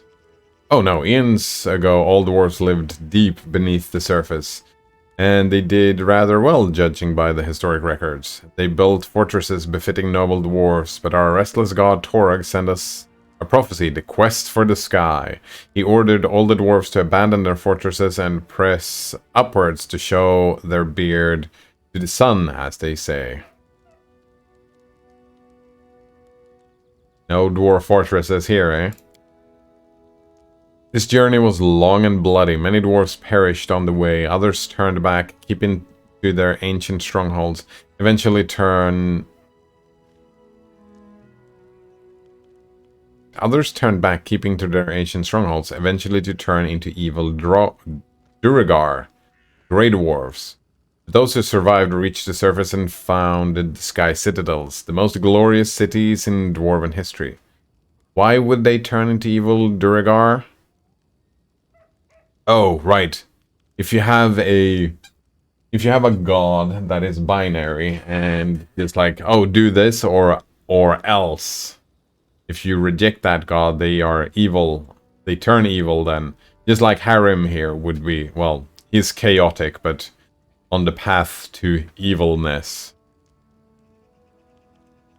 Mighty dwarven fortresses that can be found throughout, Avestan and Garoon. The first to be built on the Stoutfall when they emerged to the surface during the Age of Darkness. Although 10 citadels were built in total, only a few have survived intact to the present day. Oh, I could have just asked Harim about the Sky Citadels. Oh, they are the peaks of creation, glorious cities built by the ancient dwarves who finally reached the surface after many hardships, performing the final labor in their quest for the sky on the surface of Golarion. Harim's eyes glitter with admiration. They are steadfast, tall, magnificent. They are beautiful. So the quest for the sky is an ancient dwarven migration to the surface of Golarion from their original homes in the Darklands. Their god Torg had given them a prophecy. When the ground shook beneath their feet, they must press upwards to the surface. They took the massive tremors caused by Earthfall in 5052-93 AR as a sign and began their journey.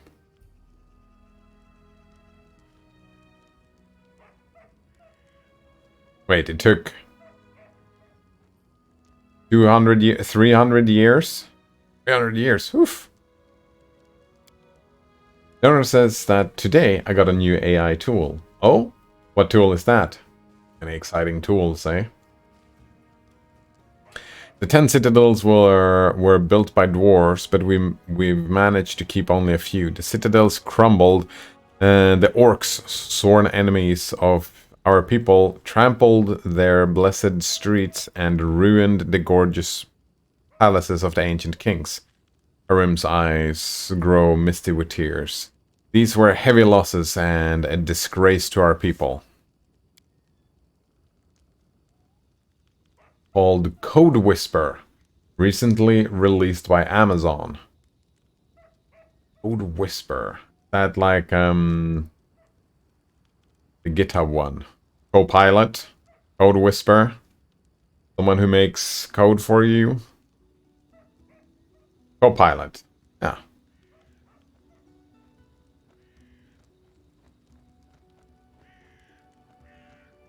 But Copilot is integrated to GitHub.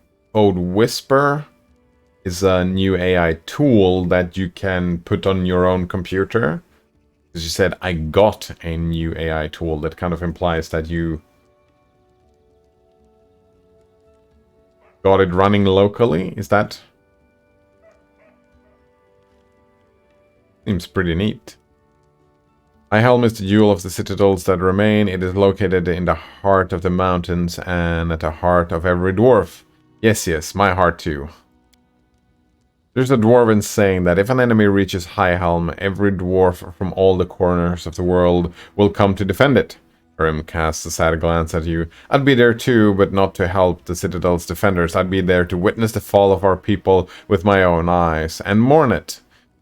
I would fall upon the cold stone and raise my final prayer to Grotus. Hail Grotus. I got an extension for VS Codium and logged in with my Amazon account. It's not local. Ah. You log in and then I see. I remember seeing something else like that.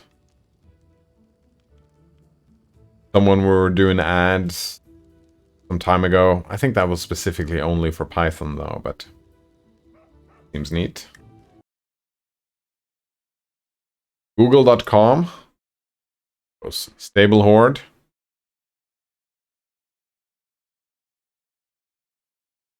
Stable Diffusion, but Stable Horde. Free and volunteer-based Stable Diffusion app. Stable Horde is a network of volunteers who pool their computing power to generate AI images. Distributed computer power system for Stable Diffusion, eh? Dream up beautiful images using state-of-the-art AI, free and without ads. Because you pay with your computer power. On your phone?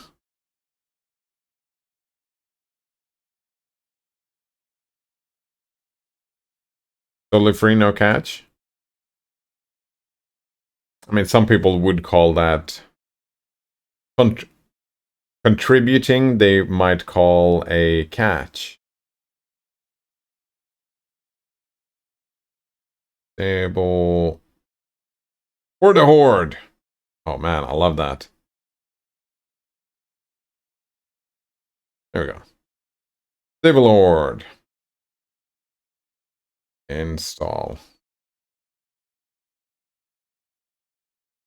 Notice this is another cool thing I found. You can get it with the Aurora store. I just did.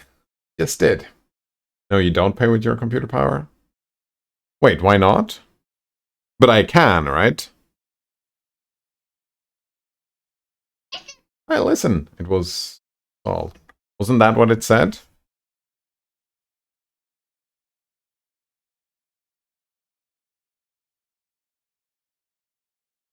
I feel like that's what it said. That people volunteer. Whoa. You don't pay, you volunteer. I see. So I can volunteer. I can use the app without volunteer. It's totally free, no catch. Very nice. Stable Diffusion is software that generates images from text almost like magic. Does this have access to Open Journey? Because that was Stable Diffusion, right?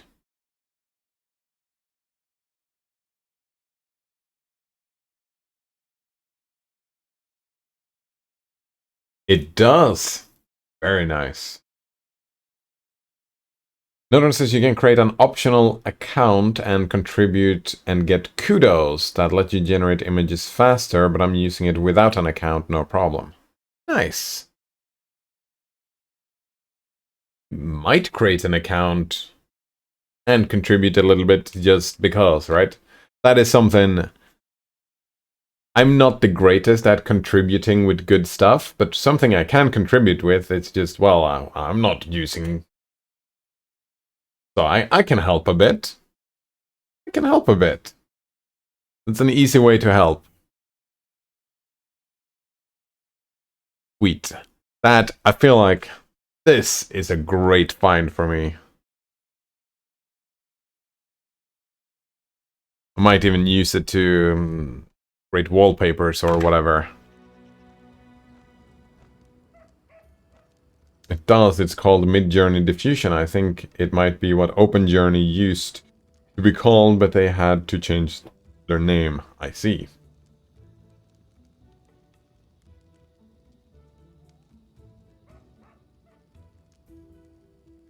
Yeah, it's weird because ever since we started doing ever since you showed off the Mid-Journey and all these AI images and whatnot, I've been impressed by it,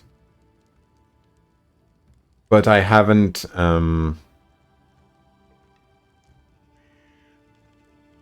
been like inspired for my own use case or whatever. But recently I've been more and more into just art. Like paintings. Yeah, when we were out traveling last weekend and we went to a couple of galleries. I remember we were at one place. I didn't really like the art. The art was fine, but something, it was like it was inspiring me to just make my own. Yeah, I want to make some art.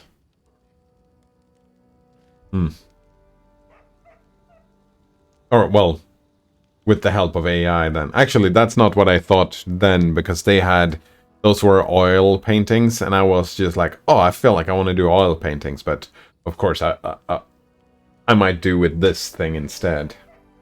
That seems more my jam, doing it with AI. Notice says, here's another interface to the same service, but it's a bit more complicated and powerful to use. Right, one's for the phone, this is for the computer, I suppose.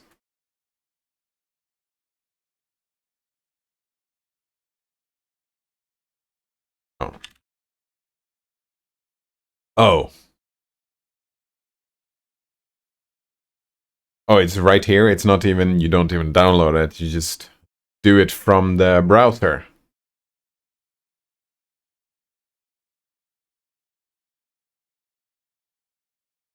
That's pretty neat. Stable Horde. Not safe for work. Generated not safe for work images will be censored if disabled.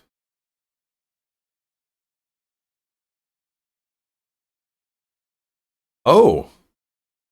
They've actually started allowing nudity now. And porn. I didn't know that. I thought... But of course. It's a great thing to have an option, though. Yeah, there's AI porn. Yeah, of course. Yeah, of course. I just in my mind, I was just thinking that I hadn't considered that since like we were playing around with Midjourney for the first time. Right, my mind went there and it's like, oh, can we get it to make porn? But they don't like that. But of course, now that we have an open, when we have an open tool, of course, there's gonna be porn. Of course. All right. Some other questions. I would like to talk about your god, Grotus. You wish to learn about Grotus? Harem seems surprised and pleased at the same time. Yes, of course, I will answer anything you ask. What are Grotus's teachings about in a nutshell? Notices that there's a bunch of models for making specific types of porn. Actually, we're not going to be making that on stream for sure, but... oh, we have prompt and negative prompt. I like that. Seed, that's for porn, right? No, I'm just kidding. Sampler, what is this? I'm just curious now. Oh, it says here. Double generation time and kudos cost, but converge twice as fast.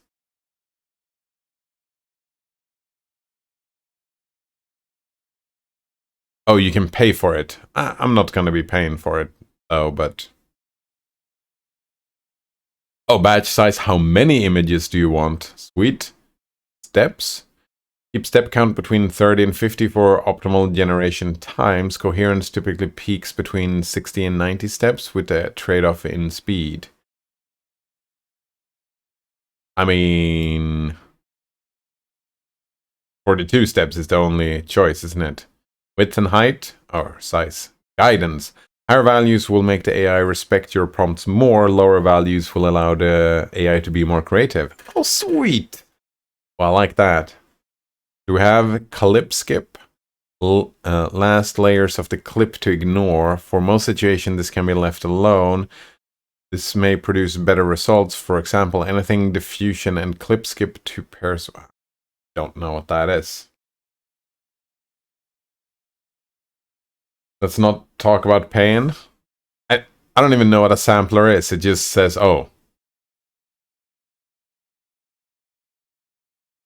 Kudos cost.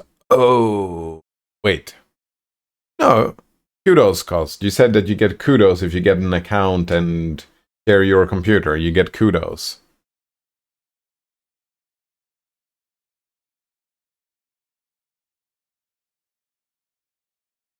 But you can still use them without paying kudos. It's just gonna take way longer. I see.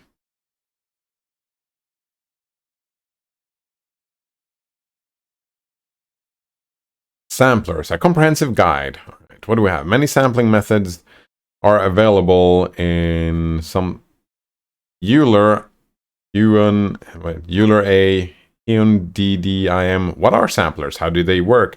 What is the difference between them? Which one should you use? You will find answers in this article. Nice. Skim through this, I suppose. We'll discuss the samplers. What is sampling? The sampler is responsible for carrying out the denoising steps. Oh, that's why you use a seed. You start from noise. I didn't know this is how it worked.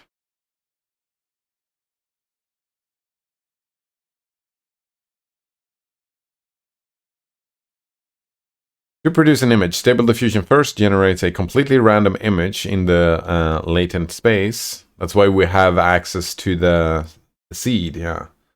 Notice that automatic 11111 is like an all-in-one package to set up Stable Diffusion Web UI on Windows.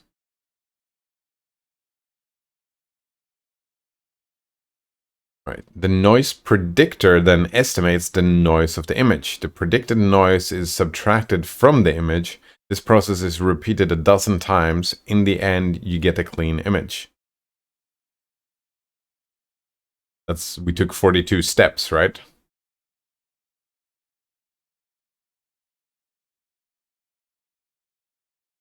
Right. This denoising process is called sampling because Stable Diffusion generates a new sample image in each step. The method used in sampling is called sampler or sampling method. Sampling is just one part of Stable Diffusion model. Read the article, How Does Stable Diffusion Work, if you want to understand the whole model. Now that's fine. Below is a sampling process in action. The sampler gradually produces cleaner and cleaner images. Denoise. While the framework is the same, there are many different ways to carry out this denoising process. It's often a trade-off between speed and accuracy. Noise schedule. You must have noticed the noisy image gradually turns into a clear one. The noise schedule controls the noise level at each sampling step. The noise is highest at the first step and gradually reduces to 0 at the last step. At each step, the sampler's job is to produce an image with a noise level matching the noise schedule. What's the effect of increasing the number of sampling steps? A smaller noise helps reduce the truncation error. Oh, I see. Yeah. Samplers overview. At the time of writing, there are 19 samplers available in automatic 1111. That's not what they had here, right? They had one. Oh, they have a bunch of them. The number seems to grow over time. What's the differences? You will learn what they are in the later part of this article. Old school solvers. Let's knock out the easy ones first. Here we go. Some of the samplers on the list were invented more than 100 years ago. Felt like I remember the name. They are old school solvers for ordinary differential equations. Euler's, Kuhn, LMS, linear multi-step method, ancestral samplers. Do you notice the samplers' names have a single letter A? They are ancestral samplers. Add noise to the image to each sampling step. They are stochastic samplers because the outcome has some randomness to it. Be aware that many others are also stochastic samplers, even though their names do not have an A in it. The drawback of using ancestral samplers is that the image would not converge. Compare the images generated using Euler Euler A and Euler below. Euler A does not converge.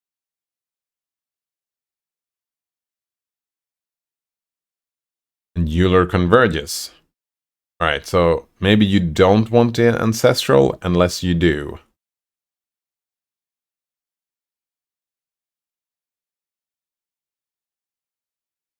Moonpie Dumplings asks, Node Runner, have you seen Nixified AI? Nope. Nixified AI. Oh, I feel like I saw this. Maybe. It's AI projects, packages using Nix. An error occurred. Making AI reproducible and easy to run. Yeah, I feel like I saw this stuff, but...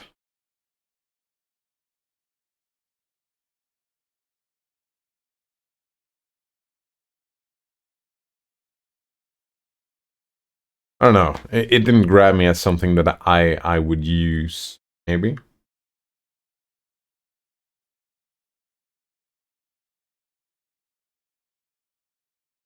Right. For reproducibility, it is desirable to have image converge. Yeah. If you want to generate slight variations, you should use a variational seed. There we go. Keras noise schedule. Samplers labeled Keras use the noise schedule recommended by the Keras article. If you look carefully, you will see that the noise steps sizes are smaller near the end. They found that this improves the quality of an image.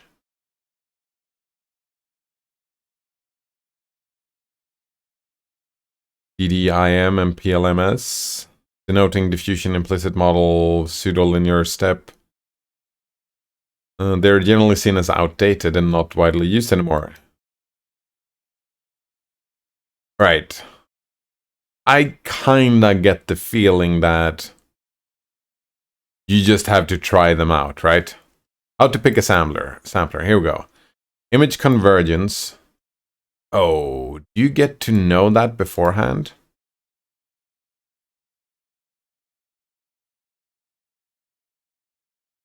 I feel like this article doesn't really help you pick. Just go with the default, and if you're not happy, you can try messing around with the other ones, right? There are multiple of them, eh? Notrunner says it's grabbing me as something that I would use. I would imagine, yeah, Notrunner. I hope you have a good time with it. I might use it. It felt new to me. Maybe in 2 years from now.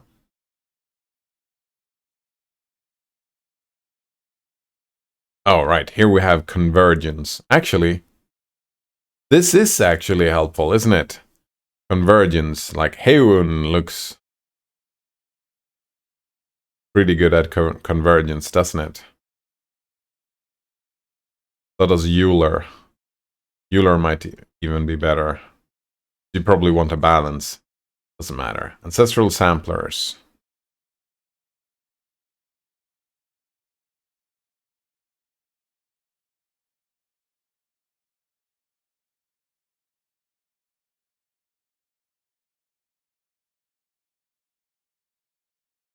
Speed. Quality, of course. Speed convergence means nothing if the images look crappy. Exactly. Final images. Let's look at...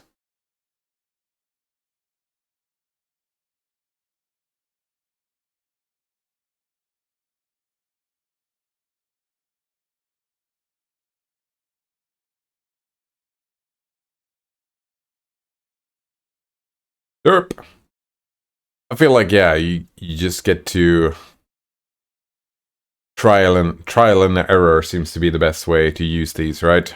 More than anything. You're reading this is helpful and whatnot, but...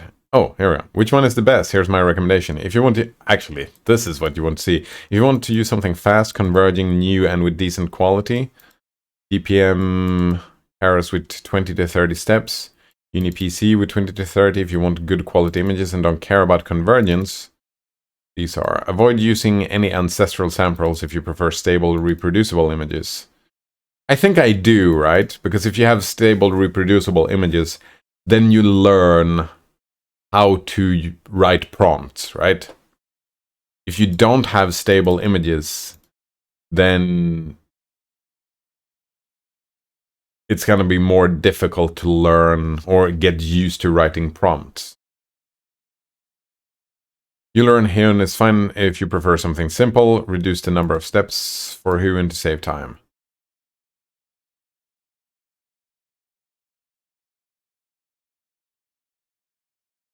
So, DPM++. I wonder what the K stands for. Keras? That's probably Keras. DPM+. That's the one, right? DPM, Heun, and Euler.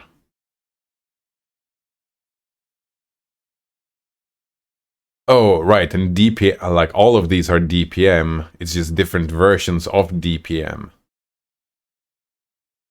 Plus plus is... Actually, I'm curious about that.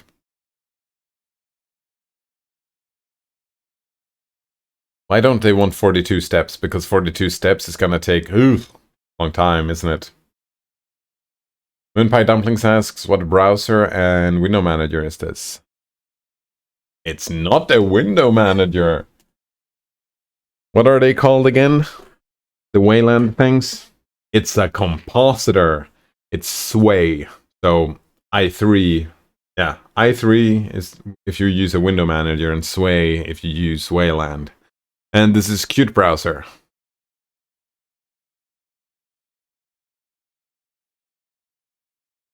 Speaking of, why do I have that gray when I can have it black? Oh, you stream from Sway? Interesting. Yeah. I tried Sway, like, I don't even know. Was that like a year ago? I tried Sway for a month or two and I had some issues with it. And then I stopped using Sway for a couple of months. And maybe I've been using Sway for at least half a year now. And it's been fine. Been working fine. Haven't had any significant issues, I don't think.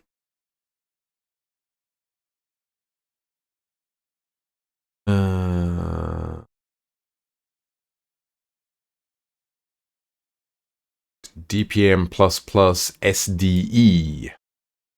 Did we have... It doesn't say any SDE here. Oh, there it is. And SDE was... Oh, don't care about convergence. So SDE is not convergence. So what I do want is this one. They don't say anything about adaptive, do they?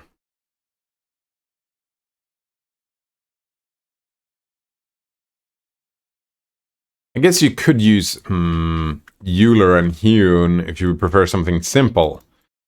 Just to learn, because, right? All the images they showed was very similar, right? I'm assuming these are similar prompts that generates different images, but you can use something simple just to practice prompting. And then you can use the more fancy ones when you have figured out a prompt that you do want to use. Maybe?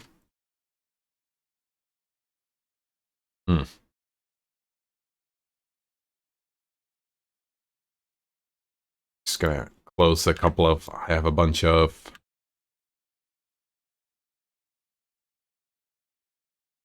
I'm gonna keep this open for now. I don't want to give up just yet. Maybe half an hour after the stream or something. Evening.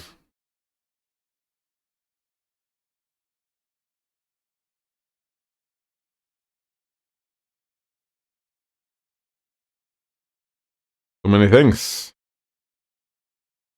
So many things. Notice says, today I had to guide my friend on how to update their BIOS. I think I had them freaked out because I was giving them the standard warning not to interrupt the process or they could brick their motherboard, but they did a good job. Nice. I have never, ever updated my BIOS. And I would also be a little bit freaked out if I had to.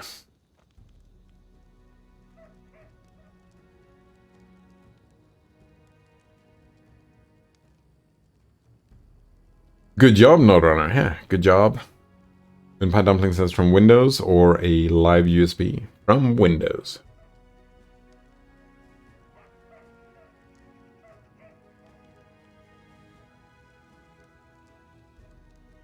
When Pie Dumpling says, I know that on Linux many machines handle BIOS updates very well using FWUPD, firmware updater. Is that... I'm gonna assume that's what it stands for.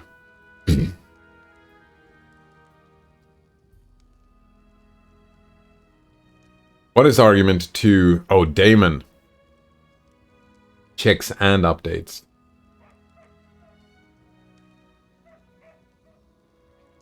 Maybe I should.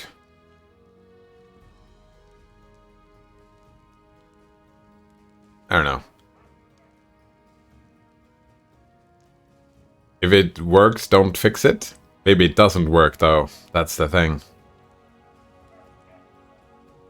Harem says, Grotus is the end of all that exists. Harem smiles. He's obviously been waiting for this question. Look around, McDred. What do you see? Look again and realize that everything will be destroyed. Our clothing and our armor will be turned to dust. The walls of the palaces will crumble into ruins. The trees will fall, and you and I will die much sooner than that. Grotus is a timeless watcher. He's been locked away by Pharasma, the goddess of rebirth, from her boneyard.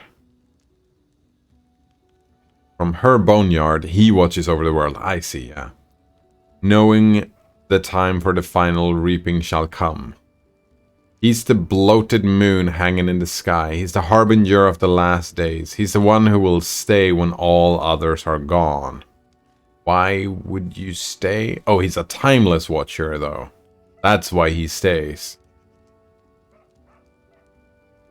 Pharasma is the Lady of Graves, Mother of Souls, Grey Lady. Birth, death, and prophecy.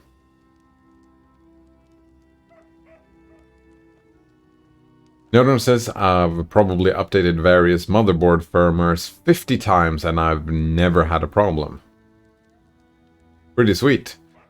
But it's always possible a power outage could strike at the worst time. Yeah. Could. Scary stuff. Could connect it to a battery. Well, the battery could break. UPS? That's what they're called? I think so. Moonpie Dumpling says that's why you have UPS. I was actually one of my first jobs as a customer service. I was sitting on a company who was making UPS. And holy shit. They could cause a bunch of problems. If they break. Make sure your laptop is charged. Exactly. Right. Pharasma has Grotus locked in her boneyard. So she's stronger than Grotus? Is that how the gods work? Strength?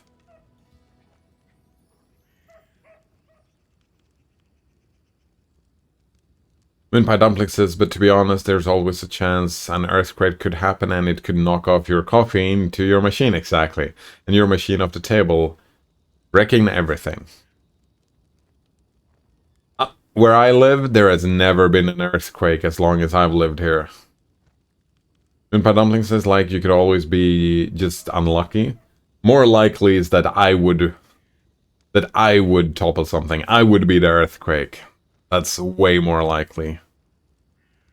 I could just be clumsy. Clumsy as motherfuckers. Moonpie Dumpling says I live in California. That is something to consider then.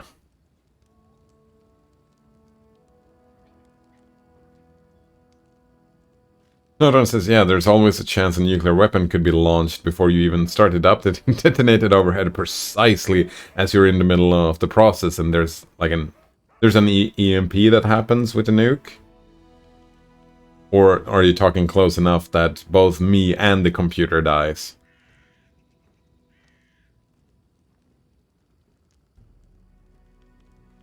I feel like I have bigger problems than the motherboard, bricking the motherboard at that situation. Or, well, it depends, right? If I survive, I have bigger problems. If I'm dead, I'm just dead and... Moonpie Dumpling says, see what I mean? This is why you need to build your own vault. Fallout style. Exactly. Gotta do that. Oh, I like that. I saw an...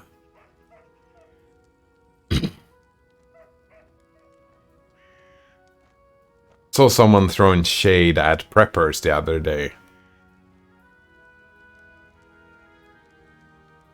Yeah, because the whole idea against preppers is to be self-sufficient, right? They say, it's much better to be cooperative than to be self-sufficient. All the work it takes to do everything. No, it's much better to just do your part and be part of a community that helps each other. Because there is no way you're going to be capable of doing everything. Yeah, just do your part.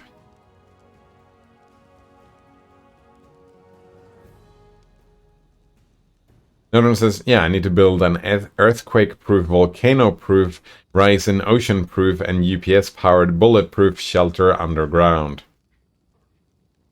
I like the bulletproof. But you had to add that because with earthquakes, volcanoes, raising ocean, but we also need to make sure that it's bulletproof. We also need to make sure. Because it might not be bulletproof, right?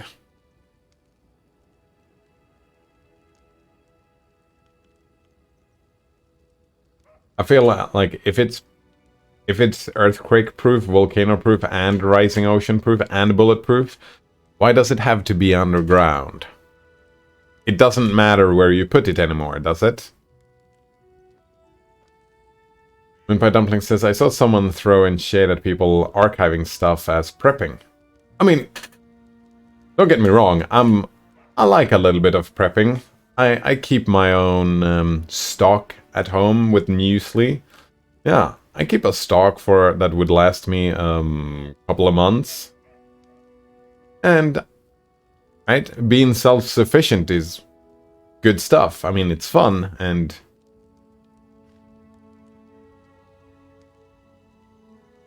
you can do everything to excess, though, right?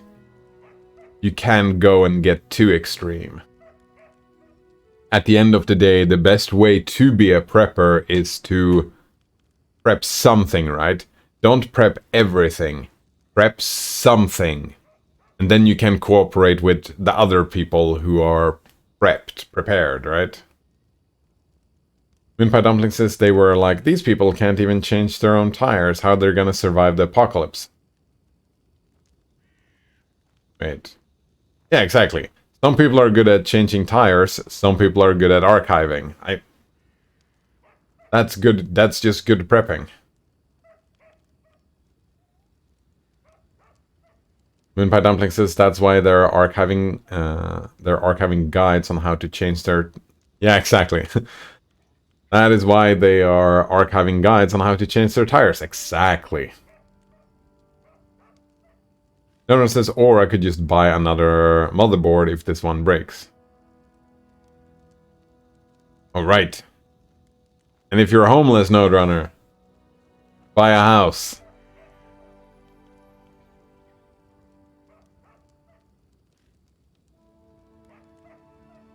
I mean, I could. I have enough money. I have enough, I have a rainy day fund. A buffer. Yeah, I have a buffer that if my computer breaks, I could just buy a new one. And that's the first time in my life. Yeah, I have a buffer. I've had a buffer now for a year, half a year. And it feels fucking great to actually have access to some money. Such quality of life improvements. Just feeling safe. Moonpie Dumpling says, wouldn't insurance and a warranty cover that? No. Warranty lasts for what, 2 years? Like, I don't know about insurance. Probably not. I might get a little bit of money, but...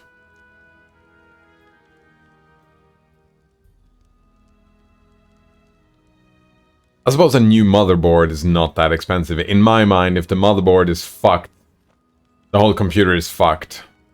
It's time to buy a new one. Actually, I might keep the expensive parts, the CPU and the GPU.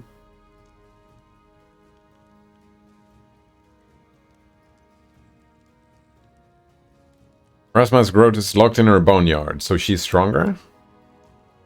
Of course she is stronger. For now. Harim nods with dignity, stroking his beard. Grotus is weaker than Pharasma and many other gods.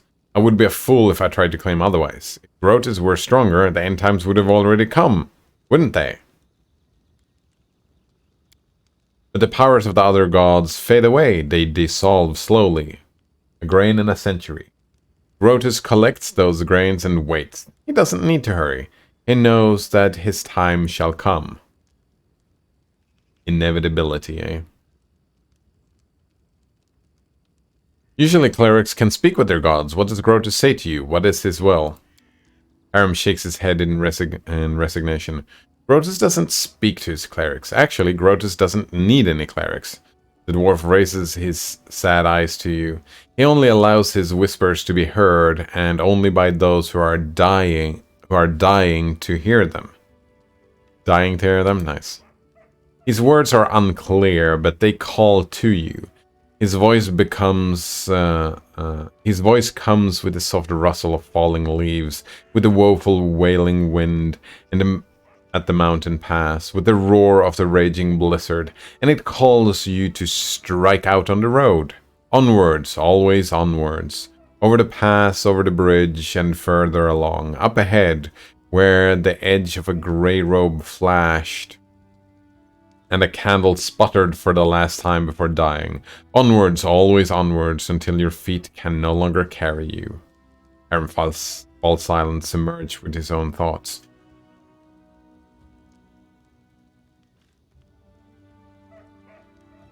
Isn't the end in entropy the end of moving? Oh, that's it. Because when the end has come, there is no more movement. So move while you can, and then sooner or later you will not be capable of moving anymore. But it's still, like, it's still travel, right?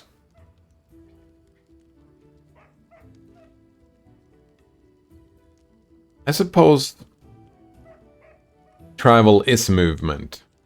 When you settle down, you move way less.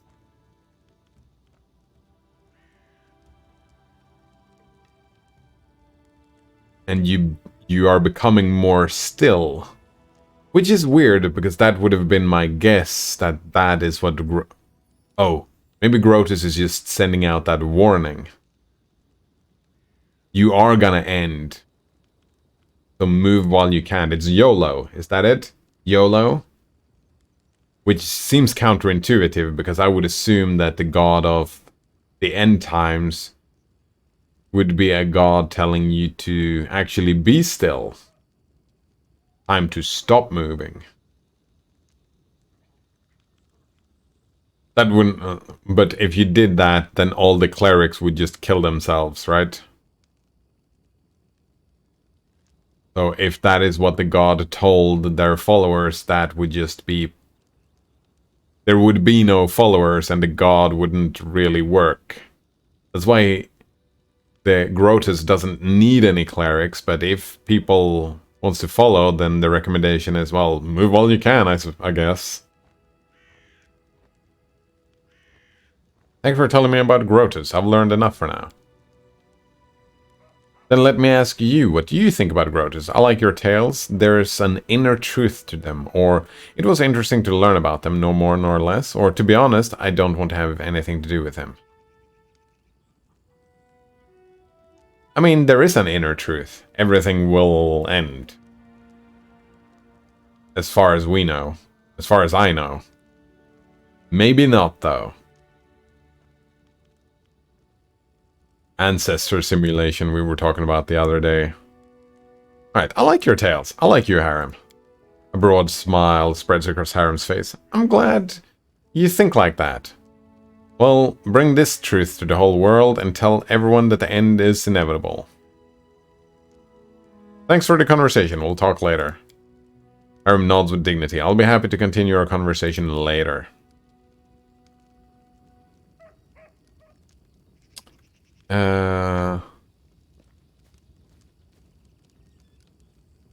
Did we go... oh, we have a hearty meal for 9 more hours. I think... oh, we can go and drop some loot off. Be careful. Before we keep on moving. Maybe I should have sold something. Fine. Go and drop some stuff off. Seems kind of culty-ish. I mean... yeah? It's a religion. I don't know what you expected.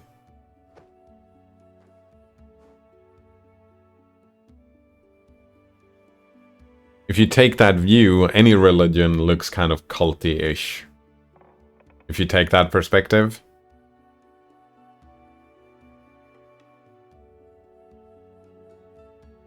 We have read this. Read both of those. Maybe I should have sold stuff first.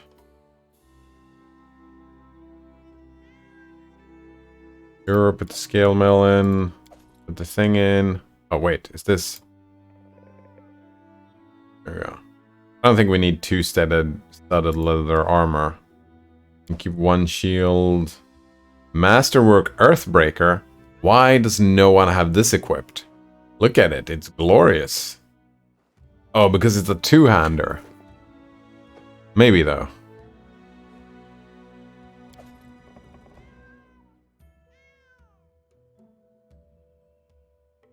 You know what? I need to check equipment here. You use two-handers, right? What do you have? Ginormous. 3 to 17. Alright, so that doesn't matter. You have 1 to 10. That's pretty good.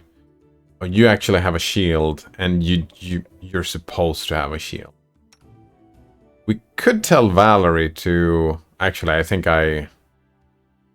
No, we're gonna keep the shield. I guess I could start using two... No, I can't, because I'm punching with my fists. That's the goal. Talking about being self-sufficient. I don't need no weapon.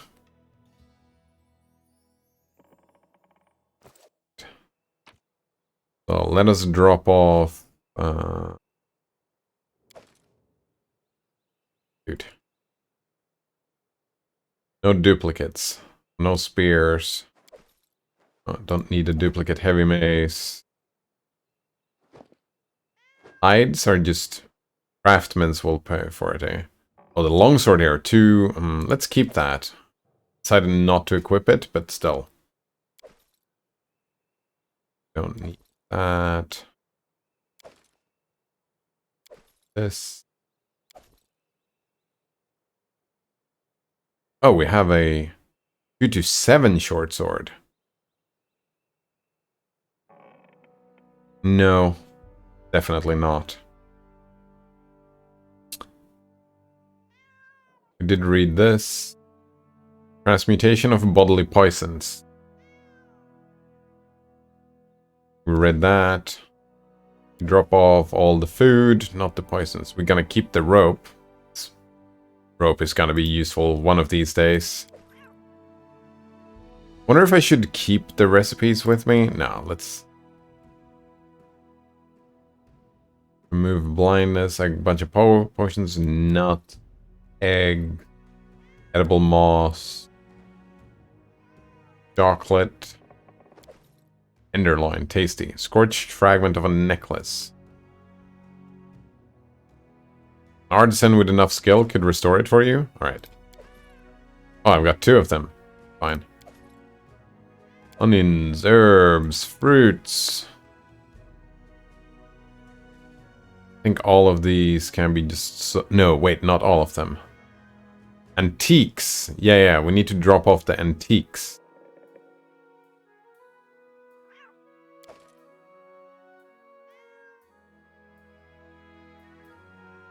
Another antique. More antiques. Could equip the topaz ring on people just so they have a ring even though it doesn't do anything.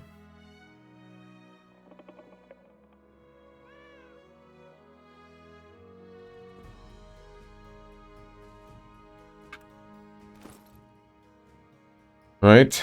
Like you. Oh, you already have... Here, you can take the bone necklace, right? No? Oh. You'll have to show me how to use it first. Oh, there we go. Here we go. What do we have? Ring, silver chain, or bone and necklace?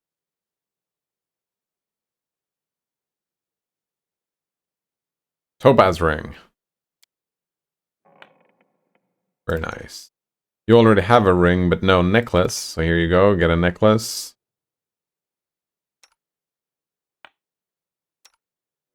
Oh, what do you have? 1 deflection bonus. Ring of protection. Wait, what is my ring? Oh, yeah, it didn't do anything for me. Something like that. Another one says I was doing some download of some AI tools, but I think they're done now. And I can watch the stream. Nice. Was it from that, what was it called again? the Nixified AI. No, says, but what I meant was that buying a motherboard would be cheaper than building a bunker. Oh, oh, right, yes. That it would be a little bit cheaper. But then you're not self-sufficient. And that was the thing that... that was the shade that I saw throwing, right? It's this idea of being self-sufficient. The path is clear. That a good prepper is a prepper that prepares for...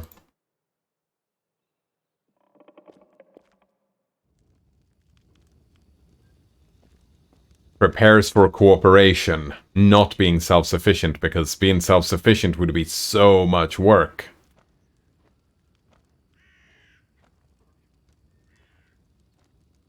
And yeah, it would be cheaper than the bunker for sure.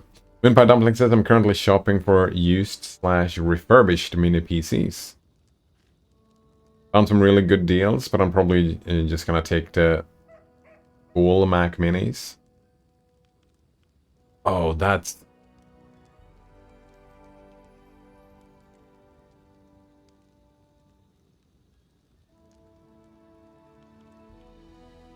I think I'm gonna shop for a used laptop.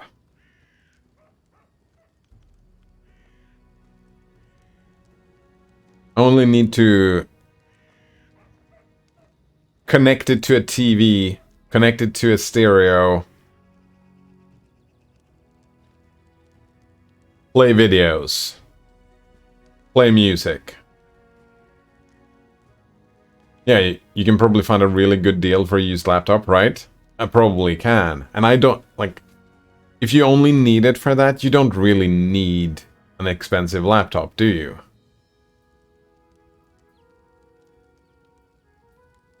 Maybe, like, even if you want to do some coding on it, you don't really need that unless you're compiling some fancy big thing, and that's, like, I'm not doing that. Minpie Dumpling says, why not a used mini ARM PC? Interesting. I found a few 4GB ones for like 40 bucks. That's pretty cheap. The plan is a media player, right? Because I want to connect it at home in my other room to the TV, but I also want to be able to bring it with me and just like...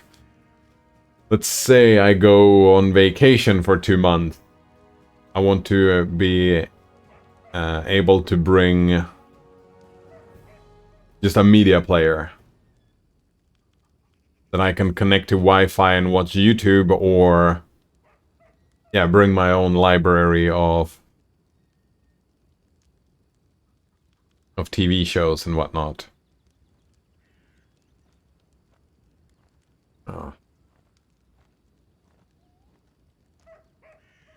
Something to have on the move. I was kind of thinking that the Steam Deck would fill that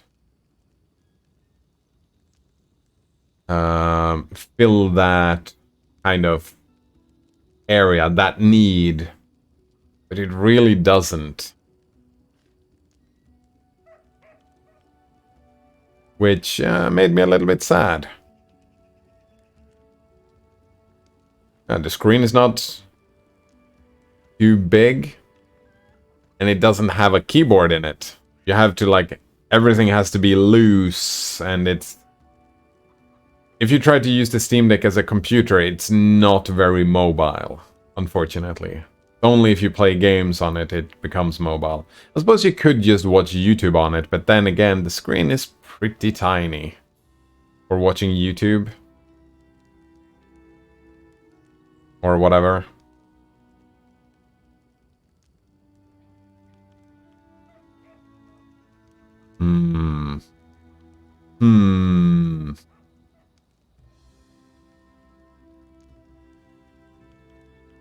Alright, we're gonna sell some stuff. We are gonna sell this ring. We are gonna sell all the junk.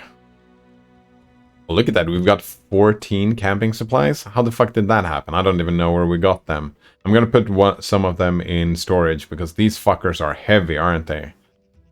We're gonna sell all these. We're gonna sell all the...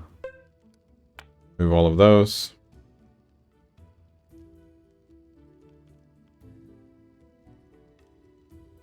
Moonpie Dumplings says, the Steam Deck appealed to me. I wanted a device that I could probably tinker on Linux and probably play Enter the Gungeon on. Yeah. Also consider other x86 handhelds. But with Switch emulation and Android coming along, I'll just wait for that. There you go. Mr. Cook says, so how about just a laptop? Yeah, that's the goal. I'm just gonna buy a laptop. A cheap one. Second-hand one. A used laptop. That's the plan, Rooster Cock. Or, what did you mean?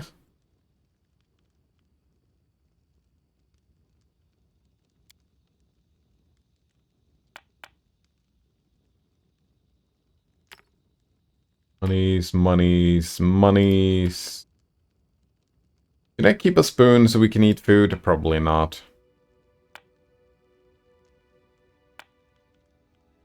They would pay well for it? Fucking liars.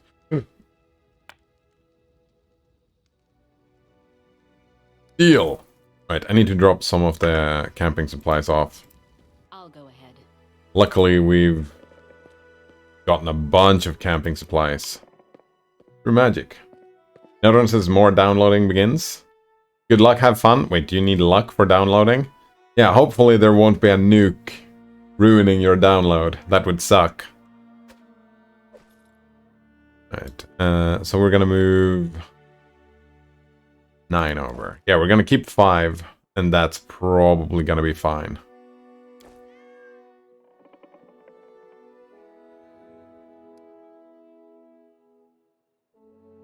I'm not gonna... Yeah, I mean, we're here, but we're not gonna be resting. Actually, what time is it? Yeah, it's 10 in the morning. Moonpie Dumpling says, I have 6 gigabytes VRAM and an NVIDIA GPU. I should definitely try out an AI sometime. Good deal. Mr. Kirk says, yeah, that's why I don't really have a use case for a Steam Deck. Because I have a laptop. Exactly. Yeah. It is great for gaming, though, I gotta say. It is great for gaming, but I have a desktop. I have a PC that I'm using for gaming, so...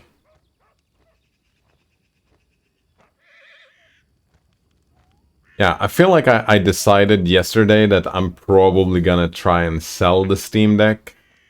Or I am gonna sell the Steam Deck, because my thinking is that when I'm not at home, I don't need to be playing video games.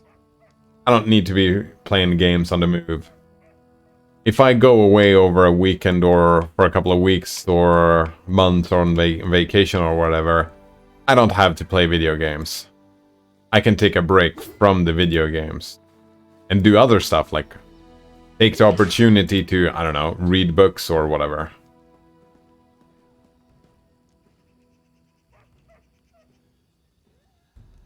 Another one says, yeah, I heard if a nuke goes off while a human's life is in progress, they're bricked, and you have to return them to their manufacturer.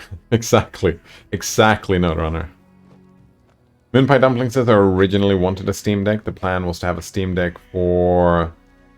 on-the-go Gungeon. With a dock for desktop usage, and a crap top for mobile working, yeah. That was my college plan, but it was derailed by my parents gifting me this laptop. Yeah.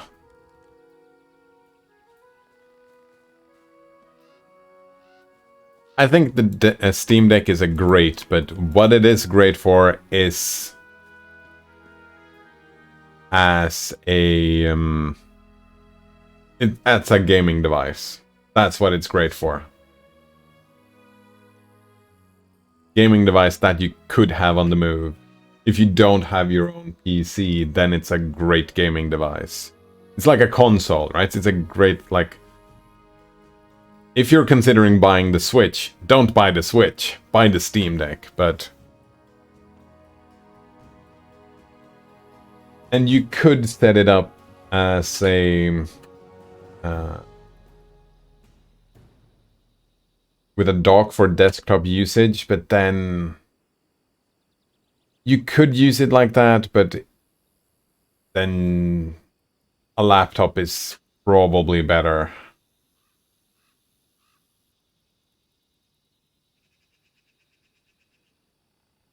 Moonpie Dumpling says, so now my plan looks something more like a mega laptop with dock for mobile power and desktop working, along with another weaker laptop for more mobility and battery life. Wait, why not, instead of a mega laptop, why not just have a desktop, if that's what you're gonna have? Because that's where I am ending up. Have a PC desktop and a laptop, weaker laptop. So I have the designated PC area where I actually have the big PC with the big chunky stuff. And then the weaker laptop for the mobility. Oh, and battery life, that's a good point. Android plus phone, Android phone plus telescopic controller for mobile gaming. In addition to that, I will get a mini PC for a home dorm. Oh, for a server that I will likely expose to the internet through either the VPS I'm paying for or paid VPN with port forwarding. That's a lot of devices. Notice says I still want a Steam Deck. Like, I have a Switch already, but I hate the cost of games. Yeah, I know you have these... I would imagine that if you got a... Oh, well, you have one for your pocket, right, Noderunner?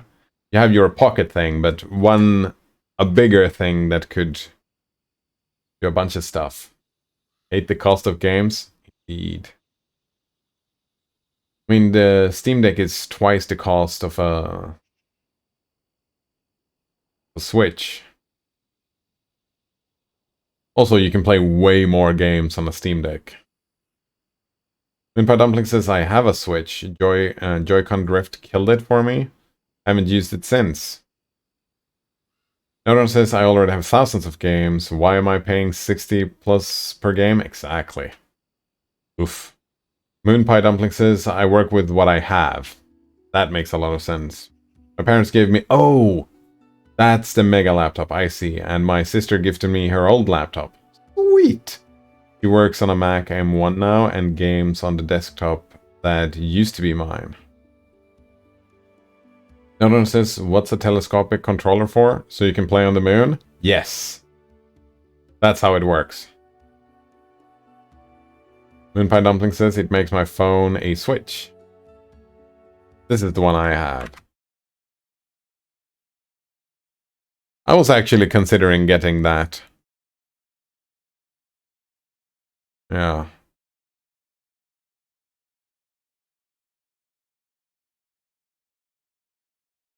But I've decided that I will not play a bunch of games on the phone. That's not...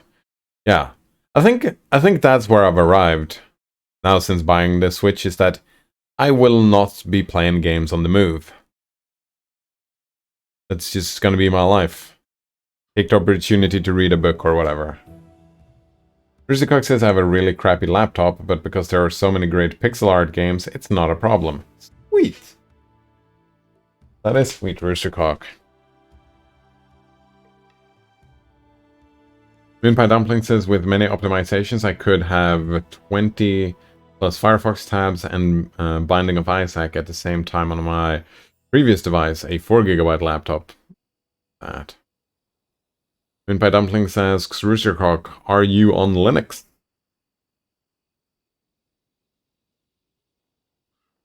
Trying to remember. I feel like we've talked about it. I feel like I should remember what operating system you're using, but I don't. Fucking don't. Don't remember. Don't remember. Distro, I mean. Alright, let's go. Is that everything? Oh, shit. Just noticed. We need to spend all our money buying potions of cure wounds. Yeah.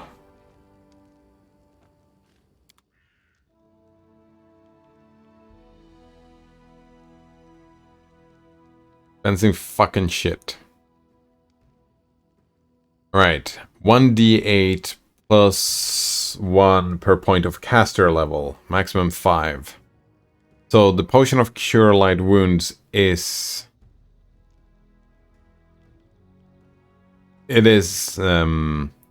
HP per money is way more efficient, yeah. So we're gonna buy a bunch of these. How many?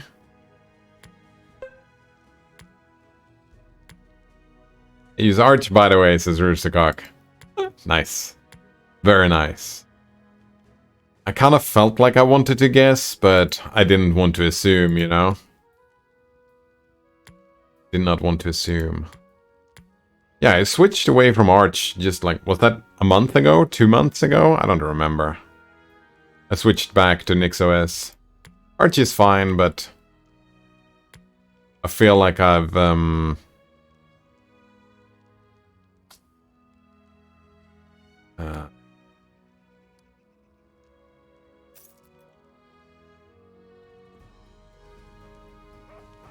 I feel like I've just been indoctrinated into the world of NixOS now, and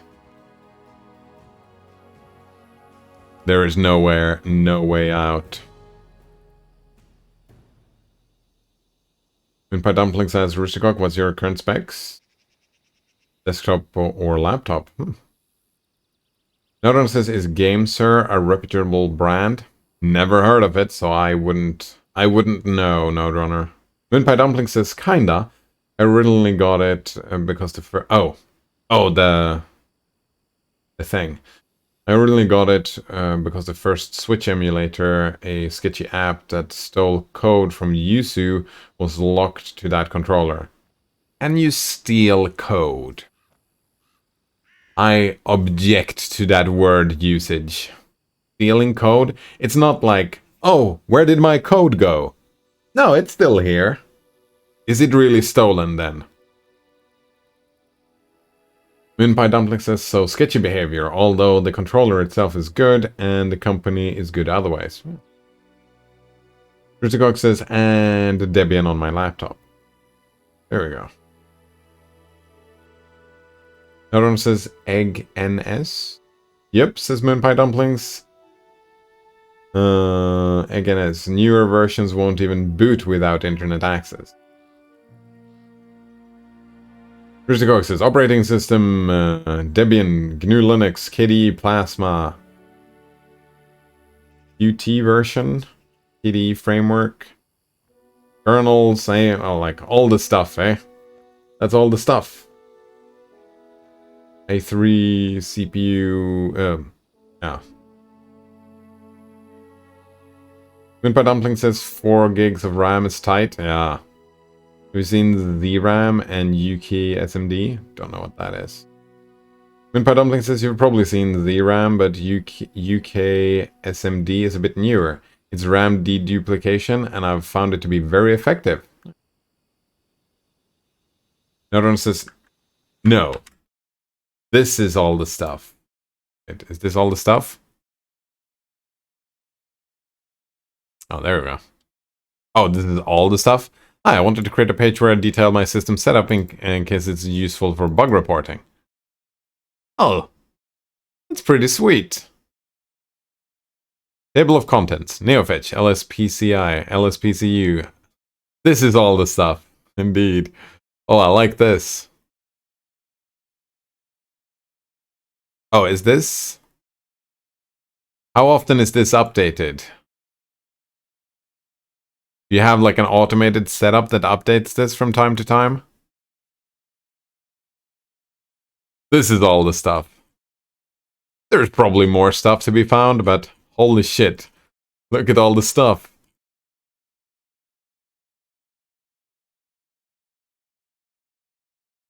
Oh, Steam system information. This far exceeds my character limit for reintroduced CO, so you can find it here. Boom.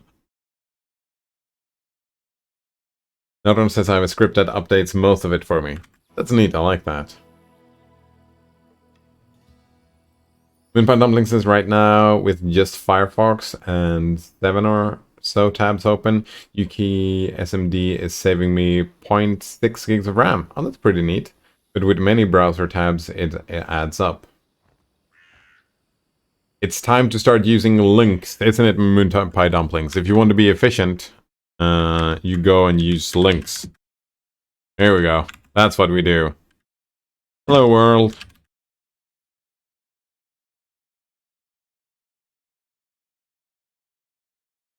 That will save you so many gigs of RAM, won't it? So many gigs of RAM. Christian Cook says, I haven't heard about neither. I will look into it.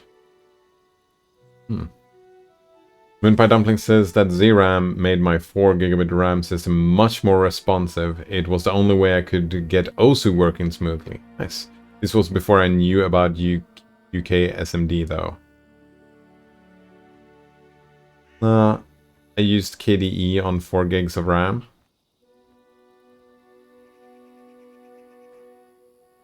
Moonpie Dumpling says I wasn't willing to compromise with less user-friendly software, so I applied optimizations instead. Well, that's neat. Less user-friendly?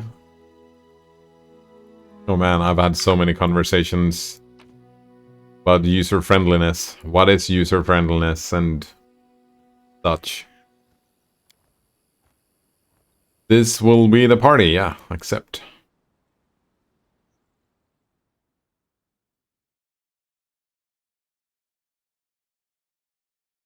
Wait. Did I miss something? Why does it talk about a quest there? Oh, Tusk Gutter, I see.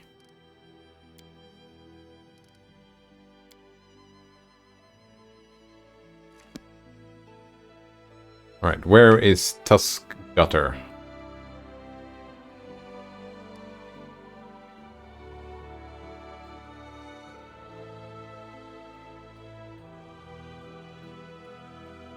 And where the fuck is Tusk Gutter?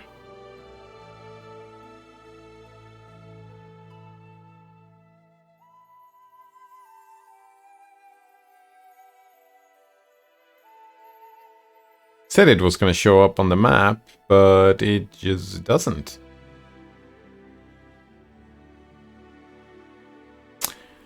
Alright, I have thoughts here. Either we go down here and pass over, or we go this way and go around. Oh, there is Tusk Gutter, right there. Pretty neat we went back because we're going down here now.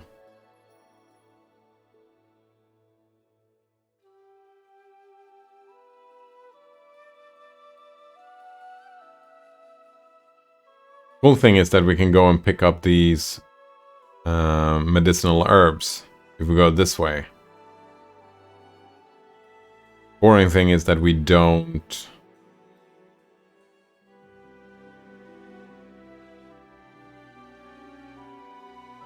You know what? Yeah, we're going that way. Do it. I want to go and pick this thing up. This resource isn't in your lands and cannot be claimed. Damn it. Good morning, Brachinium. Nice to see you again. How are you doing today? Moonpie Dumpling says, bruh, I'm about to go to sleep. Good night, y'all. Good morning, good night. Thanks for hanging out, Moonpie Dumplings. Have a good one. Sleep well.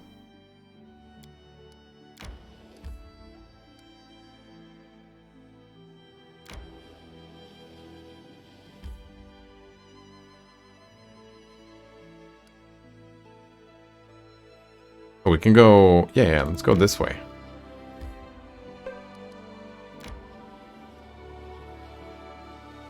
Didn't really do much. Rooster Cook says exactly, McDread. People say Linux is less user-friendly than Windows. I don't know what those people are smoking, but I want some of that. Random encounter. There's someone on the road. Get ready.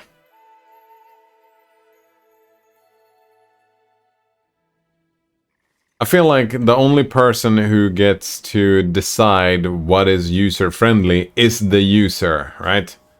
So user-friendliness is not really... Actually, when we're talking about it, it's not really a... Yeah, it's a value judgment. It's super dependent on the user. The software itself... Like, I would say Windows is not very user-friendly because it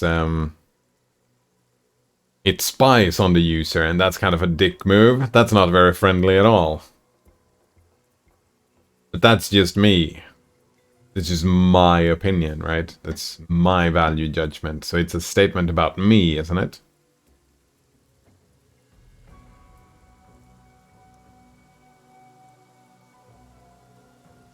Arcanium says, been fine, just woke up, so I don't know, lol. I mean, I usually, like, my mood, I'm a slow mood changing thing. I'm still a little bit upset. I had a meeting on Tuesday, and I'm still a little bit, like, jarred. Is that the word? From that? Very slow. Mr. Cook says, good night. Thanks for the advice about UK SMD. Rocinium says, I love Linux, but I'm not recommending people any OS they don't know when they don't want to learn.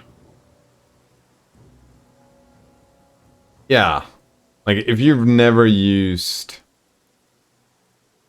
Linux or Mac and only use Windows your entire life and you don't want to learn a new operating system, learning Linux, that seems like a bad recommendation, doesn't it? What would you get out of it? I mean, there is a lot of value there, but if you don't want to learn, that's not gonna be a great experience, is it? Yo, yo, yo, yo, Tommy Luco. Nice to see you again. How are you doing today? How's it going? It's going pretty well. Going pretty well. Feel like that's it. Been a lot of Linux talk today. A lot of Linux talk, indeed. Mr. Cook says, that's my point. It's completely subjective. Exactly. I found Linux more user-friendly than Windows from day one. I used it, and I was pretty tech noobish then. And it was fucking Ubuntu. Nice. I don't remember how I felt. I felt like, it's fine, it's whatever. The user-friendliness didn't go one way or the other for me. It felt pretty similar to me, I think. Maybe. I don't know. Kamalika says, I used to upgrade it to GNOME 44 and every extension I used is already working. Oh, wow. Good job, or that's lucky. Racinium says, I just used a browser and it worked, so I didn't care that much. That's what I had, Brachinium, yeah. I just used a browser, so it didn't fucking matter. It wasn't much difference. Like, Firefox here, Firefox there. It's still just Firefox, isn't it? Right. Technical League's Mage. A group of well-armored fighters approaches. One of them raises their voice, pointing at you. Hey you, stop right there. Alana, look at this one. Will she do? Alana, the group's leader, lays her cold, watchful eyes upon you. This one, I suppose, but I don't like her snout. Alana, she studies your companions carefully, but nonchalantly, as if examining goods at a market. Oh, they're slavers, is that it? Listen, you tramps, we're from the Technic League. Our slave died and we need a replacement. They are slavers. Technic League is a group of arcanists and other lore seekers obsessed with unlocking the mysteries of the Silver Mount. An ancient alien artifact that crashed long ago near the something. Ooh. One of you will be coming with us. The rest of you are free to go. I advise against resistance. It would be a quick trip to kill every one of you. Choose now the one that you will give. You can't handle this. There's too many of them. What are we gonna do? No. Attack is lawful good. Or chaotic neutral is attack. Right, our choices is attack, attack, and attack. One is lawful good attack, one is chaotic neutral attack, one is chaotic evil attack. But they're all the same, right? Ah. Oh man, I've been complaining a lot about this alignment system, and I'm just gonna keep complaining about it all the time, right? Because, oh, we're attacking, and the one is a lawful good action, and one is a chaotic evil action. But they're both the same actions. I guess that's what we're doing. We're expressing our intent through these. It's not about what we say, it's about what we think.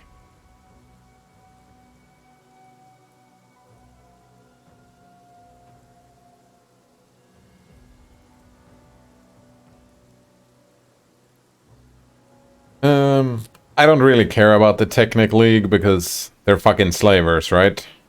So we're gonna go with the chaotic neutral. You sure can talk. Let's see how you fight. I'm not, like, black and white opposed to no negotiation with slavers. Yeah, I'm not a black and white type of person, so our attitude is, let's see how you fight. Big mistake. Alright, so hopefully I'm set up for combat. I haven't even thought about that. Are you gonna be fighting defensively? I think you are.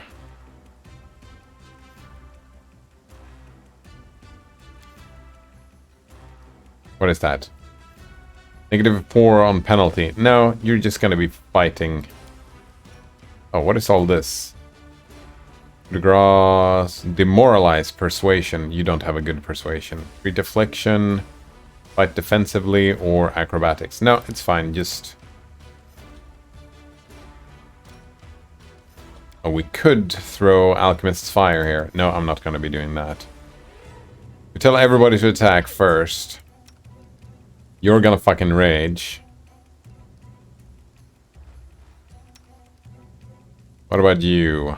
Demoralize, persuasion. I don't think... Like, what do you have?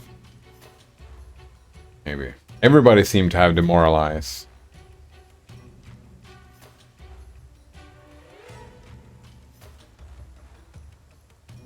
I don't know who... Can I check? Like, can I check stats? I can check stats. Intimidation. Oh, persuasion, yeah. Dread is the one to... Yeah, my character is the one to do the intimidation, if anyone.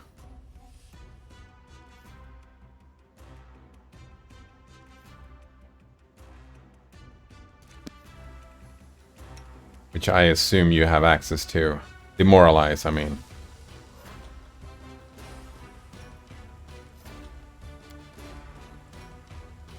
Within medium range.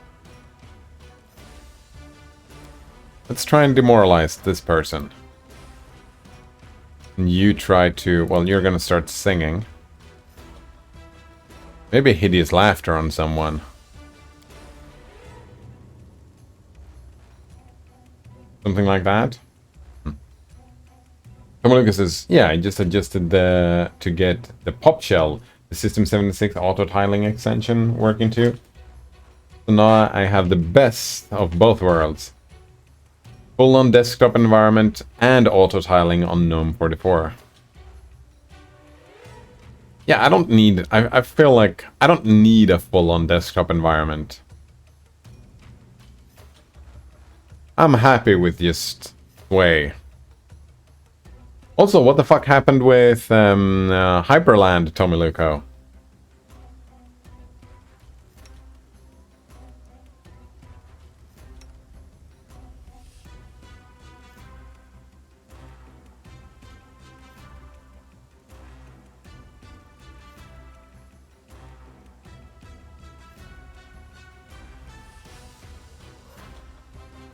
Right, you gain the supernatural ability to make a melee attack with a morale bonus on damage roll equals to half of your level in the class. So you get 1 extra damage on destructive smite. I don't need that. Tomaluka says, I realized on Hyperland I just ended up creating a full-on desktop environment. But I thought, meh, all this work can just push, I can just push some small extension and call it a day. You could. You're a NixOS user, right? When you've actually created the full desktop environment, aren't you done at that point?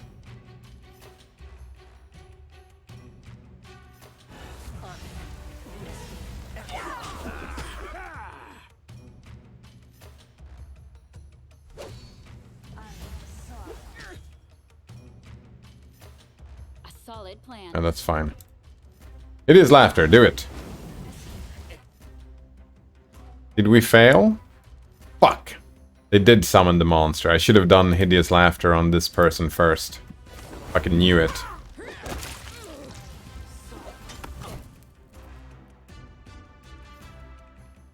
You deserved it. Oh, holy shit, you're taking a lot of damage, aren't you? So let's channel positive energy. Heal living. Yes. Like that.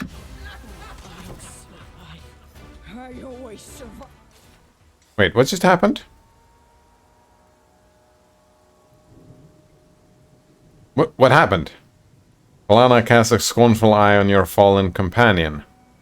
Oh, wait, someone died? This is precisely why you should not have... Oh, someone died with the technically... Enough of this comedy. Hide your weapons, I shall take this carrion. Pray the rest of you will escape the same fate. Can withstand them. Let them take me, but then come to my rescue. No. Let's... Fuck, I should have... Autosave. I'm assuming this is the autosave. Hopefully it didn't save... Yeah, I don't want that to be happen just because I didn't... Yeah. Let's see how you fight. Let's pay attention to people's health this time around. Yeah.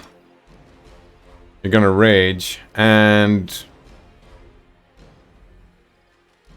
I guess you are gonna fight defensively. Wait, no, we have... Dodge bonus to our armor class for the duration. Defensively... Yeah, that's a dodge bonus as well, so I don't need that, probably. I just need to pay attention. So, everybody attacks here. You do hideous laughter on Kalana. You do... demoralize? Really? Is that what we're doing? We're gonna demoralize this mage here. Oh, and you are gonna be singing as well.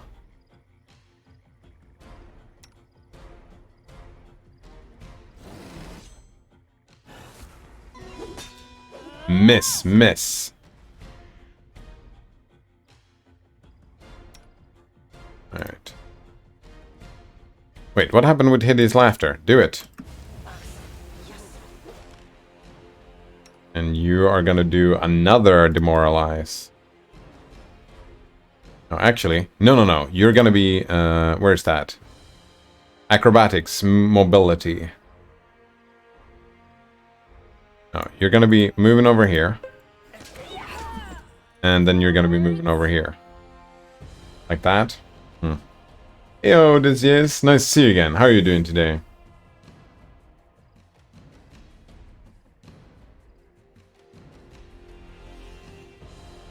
Rakinium says, I'm using i3 right now. Use KDE before this. Cosmic and KDE seems interesting. Oh, no. Cosmic? I don't know what Cosmic is. Tomaluka says, by the way, ChatGPT is amazing at explaining flakes. Oh, is it? Good to know. That is good to know, Tomaluka. Tomaluka says that Cosmic Desktop will suck at first. With guarantee, like everything new. Oh, yeah, that makes sense.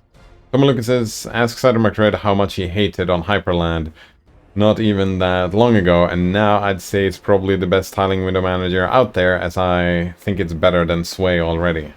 I don't know. Yeah, I don't know about that. I might give Hyperland another try, but maybe, I don't know. Burkinium says, oh, it definitely will. Like most things, eh?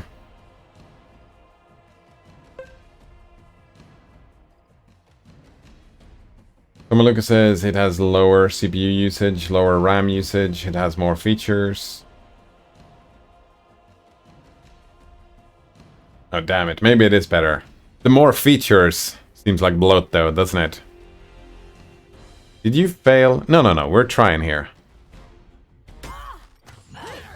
Come on, hideous laughter. Will save. Fuck, it didn't work. Maybe I should do against the archer instead. Hideous laughter against this person. And you should be doing stunning fist against this mage. Stunning fist. Aim carefully. Oh, I got feared away.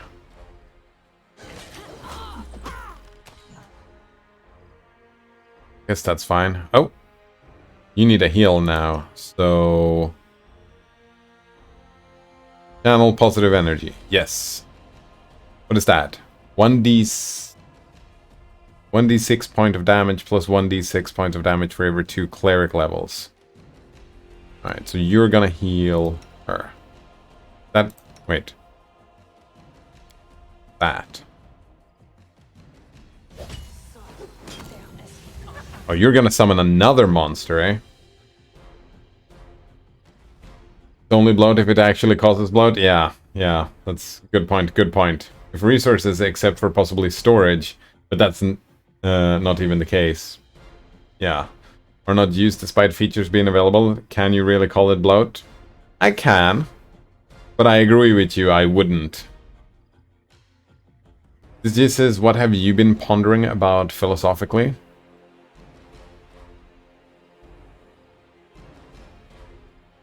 Philosophically.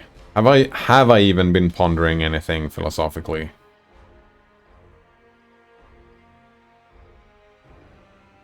I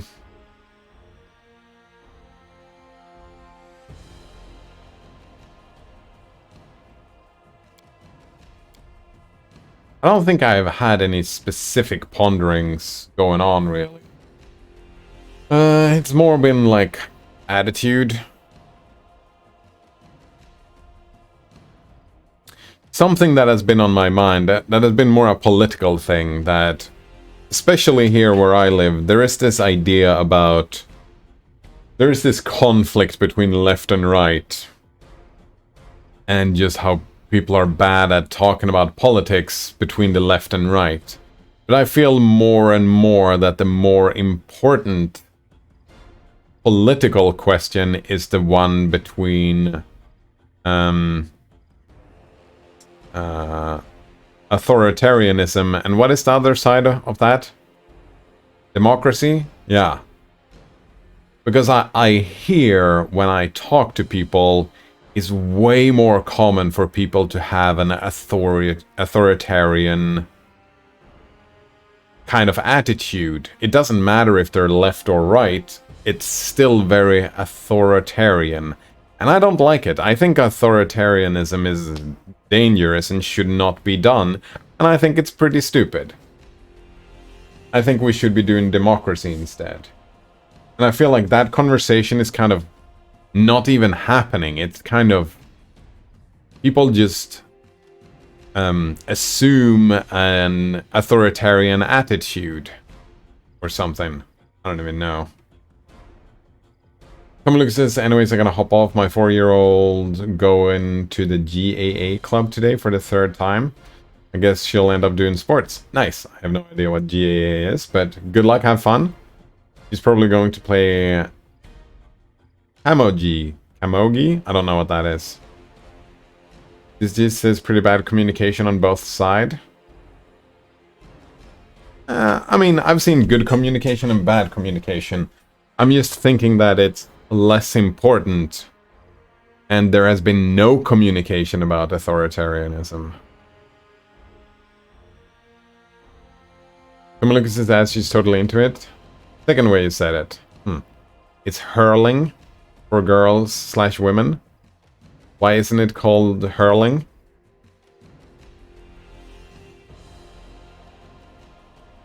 Like, why? Why does it have two different names? Two different rule sets? Why are there two different rule sets? What if I'm a boy and I want to... Well, I'm not a boy. What if I'm a man and I want to play... Camogie? This is what topic are they authoritative about? It doesn't matter, this just. The topic doesn't matter, right? It's whatever is being discussed. Like, whatever topic is being discussed, they take a view that there should be... Yeah, they take on a perspective that it should be absolute law. So, what topic? It's about... It's meta-politics, right? How should politics be done? And there is a lot of excluding others. Right? It's more a methodology and a way to do the discussion that where they want to exclude other people from the decision-making process, if that makes sense. So yeah, it's about politics itself. Someone looks at this because in hurling everything is allowed basically. Oh, that sounds not good. Have you ever been to a hurling match? No. I don't even know what hurling is. I didn't know it was a match. I made some assumptions and some guesses and I was wrong. If there is a match and everything is allowed. Oh! Oh, I have been to a hurling match. Oh, it's the Irish national sports. I remember when the Australian team came over, right? I'm terrible at names. They replaced all the Guinness flags and logos with Fosters instead. Oh, no, wait. Was that rugby? Are you sure? Actually, I need to double check.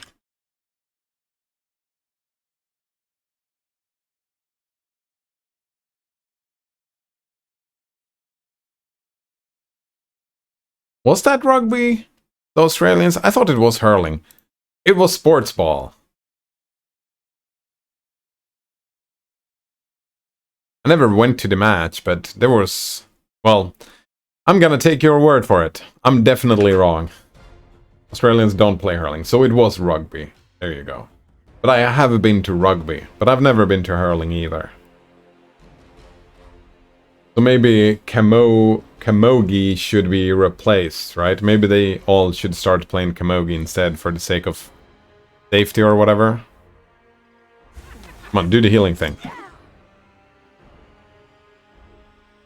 Nice! We got in one of the laughters. Oh, and you are now feared. So much fear going on. Right, and you are gonna throw that heal out. Heal the living. Wait, what the fuck? Why do you still not have...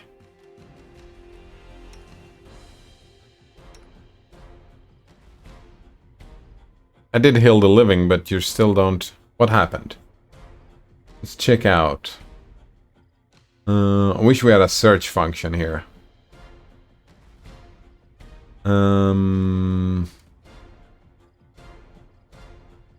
Here we go. Harem heals Valerie for 1 hit point. Harem heals Amari for 1 hit point.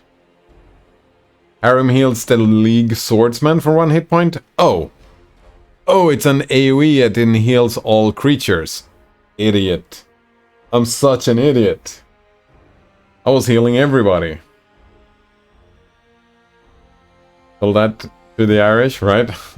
It's an honor to represent your city in hurling. Oh, right? Is it like permitted war between the cities? I actually saw a video about that yesterday. About how, like, people have spread this idea about replacing war with sports, but it would never happen. It's not a real thing, if you will. Alright, so I need to oh. Should have blessed.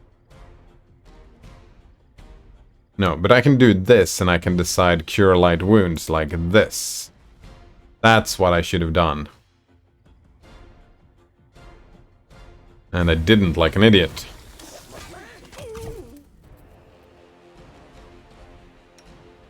Oh, you're back now, are you?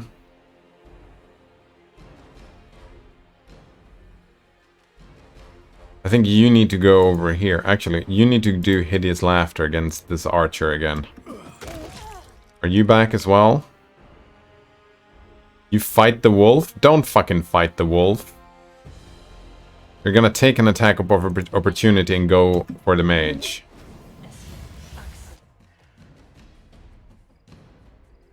Right, and you're gonna do another heal.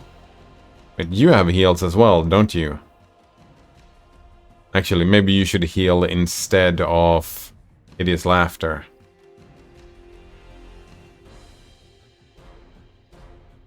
Yeah. Heal a Miri. Probably fine. Well, in Ireland, it kind of is a thing for centuries. No.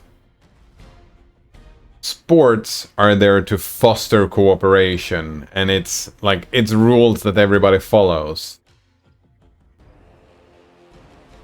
War is when there are no rules, right?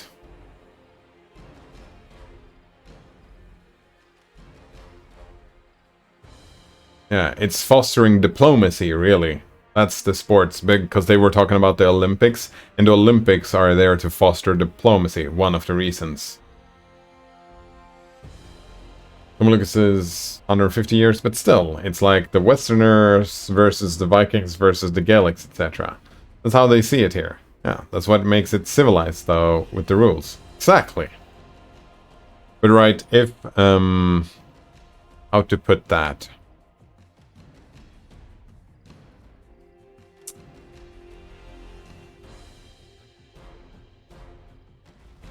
When they were warring against the British, like when they were shooting and bombing and all this stuff, when that was happening, like, oh, we have a conflict, let's just play a game of sports and then the winner decides what happens. That's not gonna happen, right?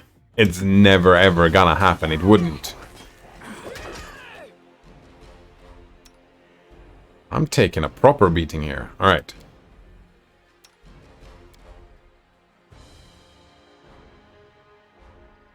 Fucking wolves here. And stunning fist. Solid plan.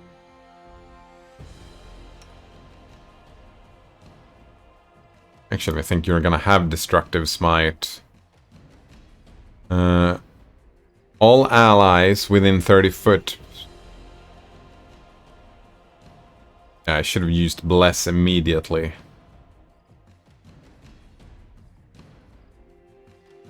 Alright, what do you do?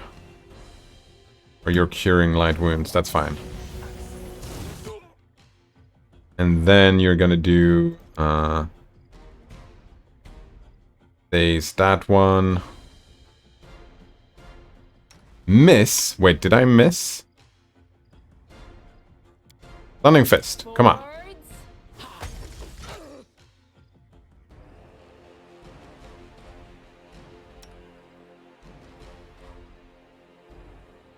Gonna need another one of these.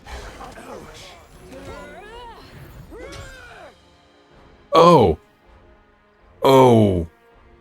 I thought you start rage and then you just keep raging. That's not how it works. We've already used up pretty much all the rages, haven't we? Eesh.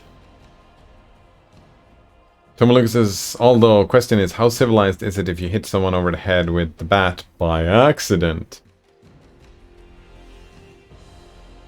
Yeah, but if you do, right, the ref is gonna throw you out of there. Oh, I missed this. This said that their desires should be enforced over others. Exactly.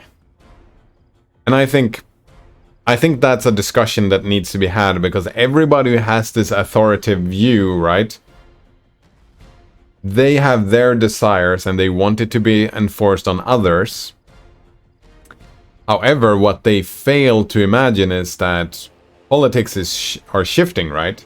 If you build an authoritative structure, sooner or later, people you don't agree with, that goes against your desires, will have access to all this power that you have built meta-politically.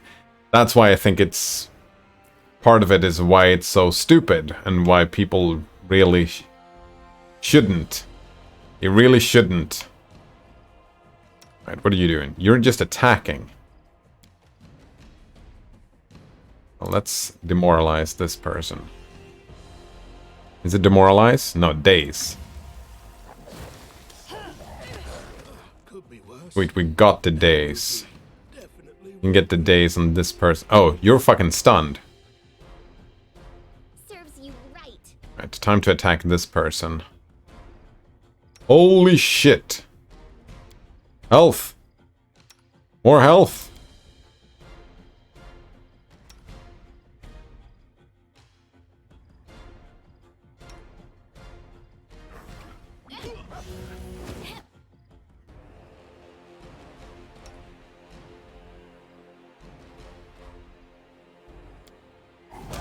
Oh, he's just gonna lay down? That's what he does, isn't it? Should have fought defensively all this time. This fight is fucking difficult. Yeah, you need to get rid of Kalana immediately. Aim carefully. No, you guys... Let us strike as one. Oh, he was probably just toppled over. What do we do with you? Do you just run over there? Do not falter. I don't even know. Anyways, gotta go. Yeah, good luck, have fun, Tamalika. This just says always gotta be careful. That's why I'm for a small government as reasonably possible. Yeah, exactly. That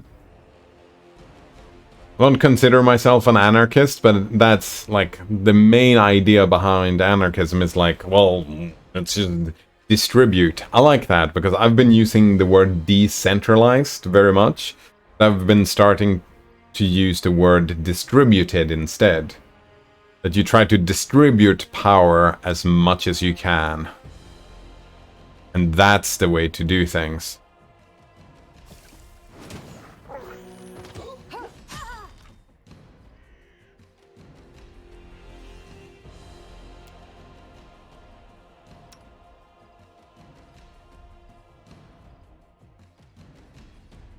No more rages left, eh?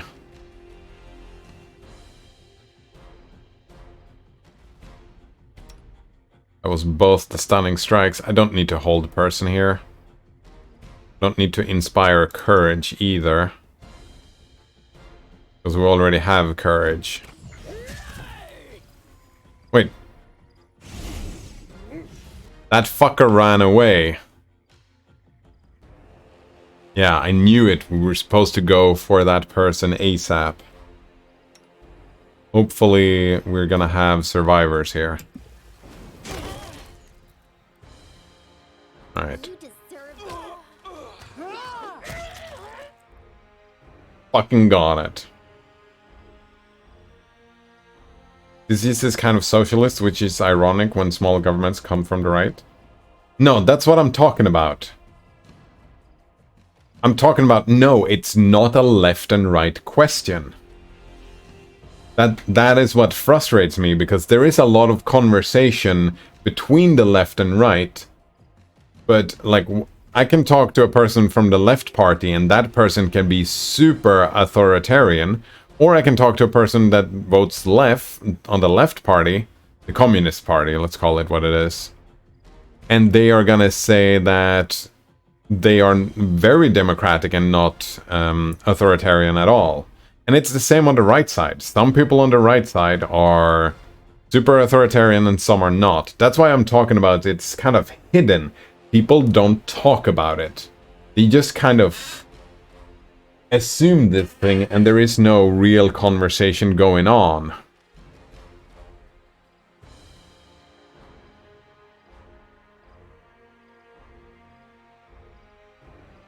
And I think part of the reason is that this authoritarian streak that's happening, it's not socialist at all. That's just way off. Because you can be authoritarian socialist, or you can be like... I mean, the communists, or whatever, Soviet Russia was super authoritative, right?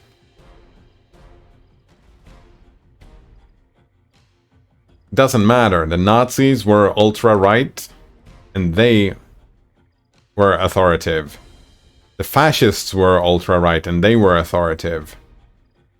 The communists were ultra-left, and they were authoritative.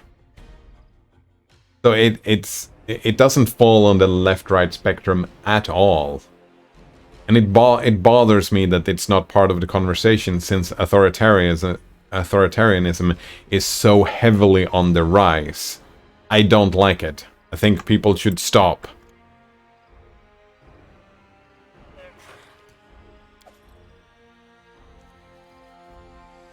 Oh, wait, can you...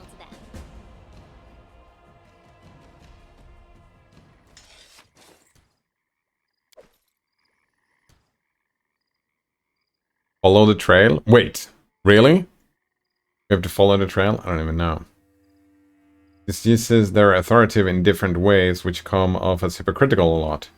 I disagree. It's all the same. Authoritarianism is always the same.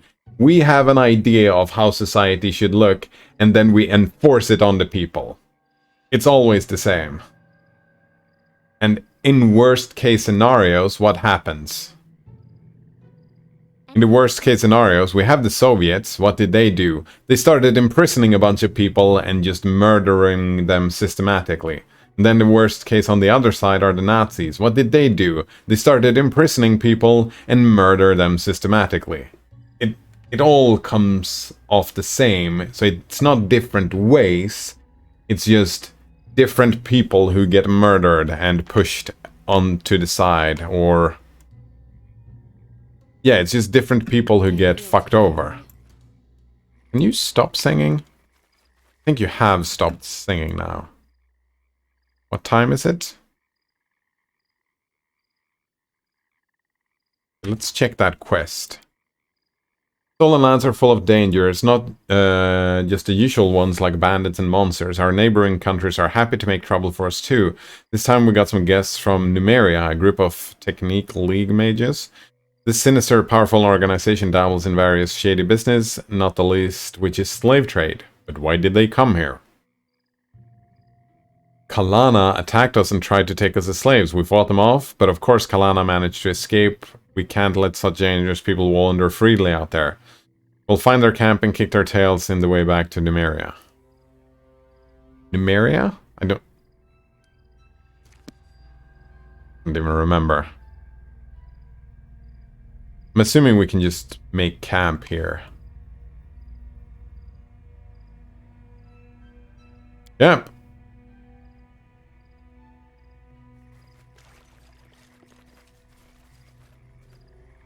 Immediately make camp. Do it. Begin resting. Very nice. I'm looking at our gang, and I'm wondering, how the hell are we still alive yet? Everyone's so smart, it makes me sick. Writing smart books, fancy prayers to the gods. I only punch first and then sort it out.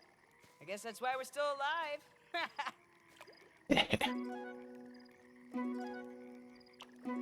Oh, all the success. This just says hypocritical when the right says small government, but wants our military to be the most overpowered thing in the solar system.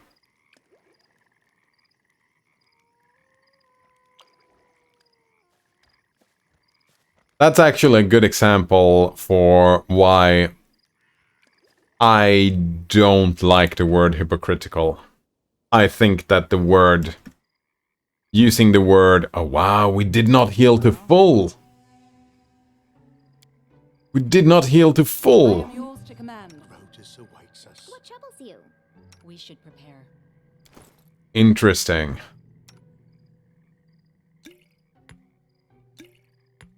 Resting does not heal us to full. That sucks.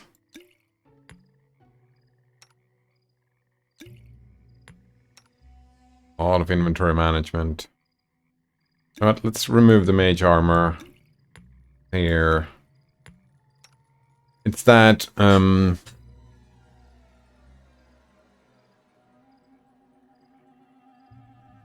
hypocritical, always when you call something hypocritical, is when you're comparing apples and oranges. I feel like that any time someone says that is hypocritical, it always feels like they're talking about apples and oranges, and it's kind of not a fair representation to what 3 to 9 you have. 1 to 10 or 3 to 9. 3 to 9 is better, isn't it? But for some reason you can't equip this. I do not find this useful. Oh, that's too bad.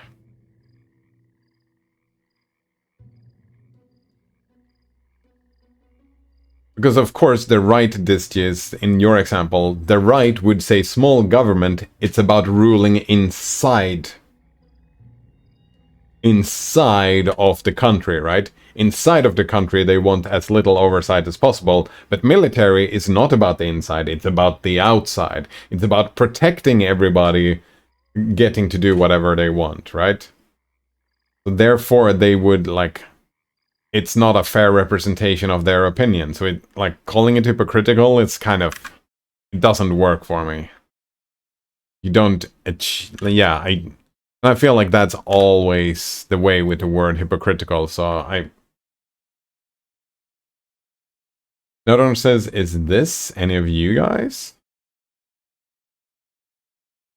Hi, I'm Brian. It's not me.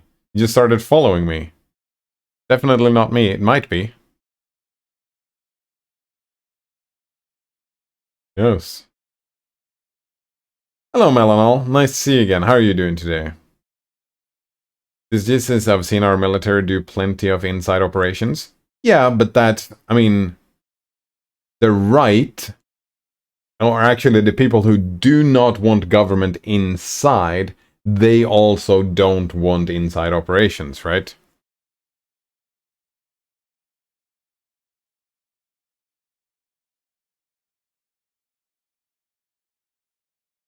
This is martial law bringing the National Guard in.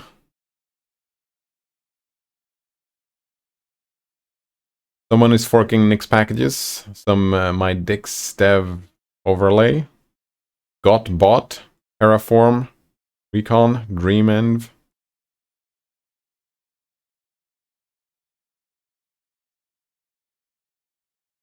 NixOS maintainer. I think you probably someone moving around in the Nixos sphere, the community or whatever, spotted you, following you, maybe.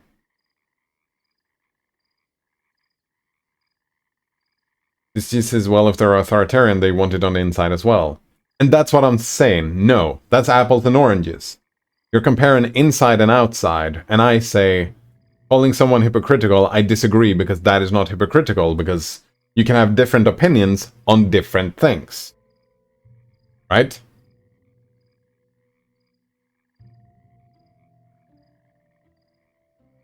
Like, oh, to quote Tim Minchin, that's why I can be a big fan and encourage group sex, but I abhor group prayer.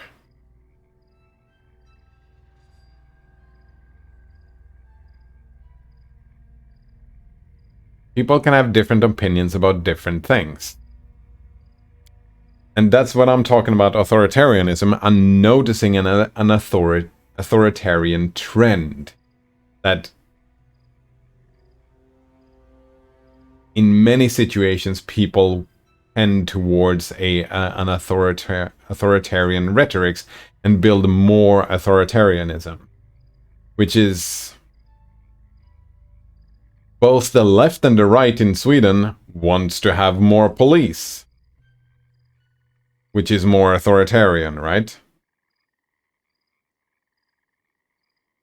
And sure, if the military is used a lot internally, then I would say that could be very internalized. But if we don't have this conversation about where we should have the authoritarianism, and it's just going to be hidden and no conversation at all about it, what we're going to end up with is more authoritarian bullshit across the board.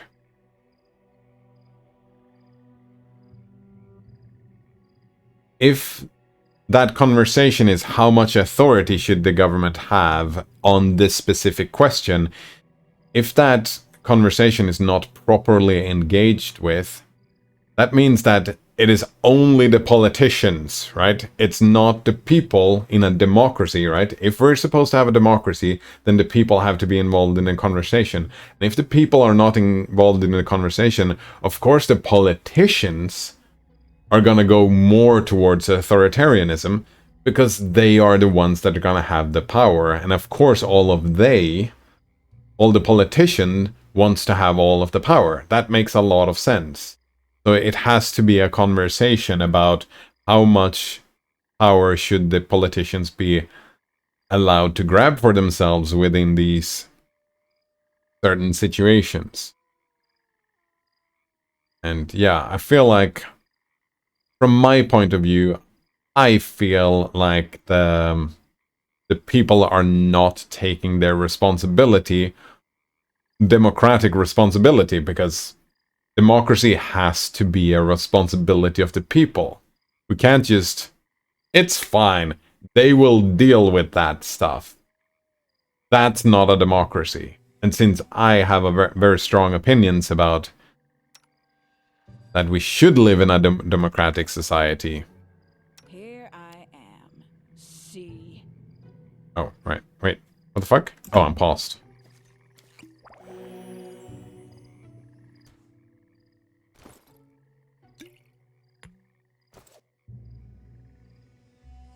Yeah. Very strong opinions about that.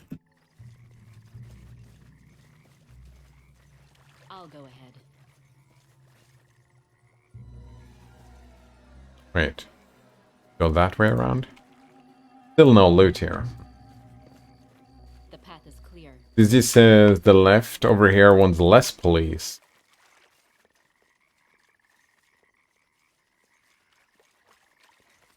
And I think that's one of the mistakes as well with the left-right dichotomy, because one of the problems with just thinking about left-right is that, oh, you say the left want less police? I mean, there are definitely a lot of left that do want more police. That's why I'm talking about this, just thinking in this kind of binaries. It's not even well, it is kind of binary, but this single one line, one-dimensional, well, one-dimensional line where it's either over here or it's over this way, right? Or it's somewhere in the middle. That just kind of ignores the conversation about the up-down then, if we want to make it two-dimensional and talk about how authoritarian this should be. That makes sense? She says we try to bring it down to the states and local elections over here. I think that's something I could get behind. Try to bring it down as much as possible. Or, like, instead I would flip that around, this Jizz. I would say instead of trying to bring it down, I would flip that whole attitude and say that, well, we start down here, and then when we have to, we start bringing it up.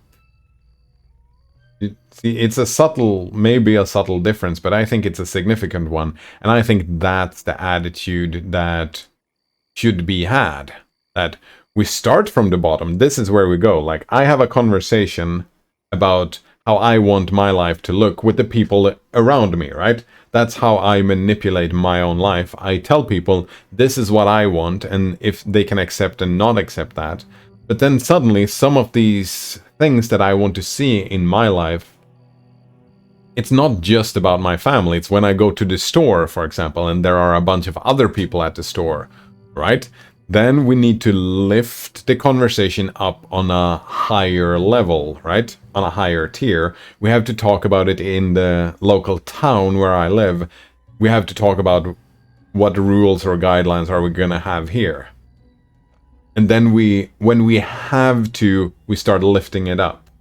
Because when you say when we try to bring it down, that kind of assumes that all the politics should start from the top and then we bring it down. And I think that's why I like the word distributed rather than decentralized. Because decentralized assumes centralization and then takes stuff away from the centralization.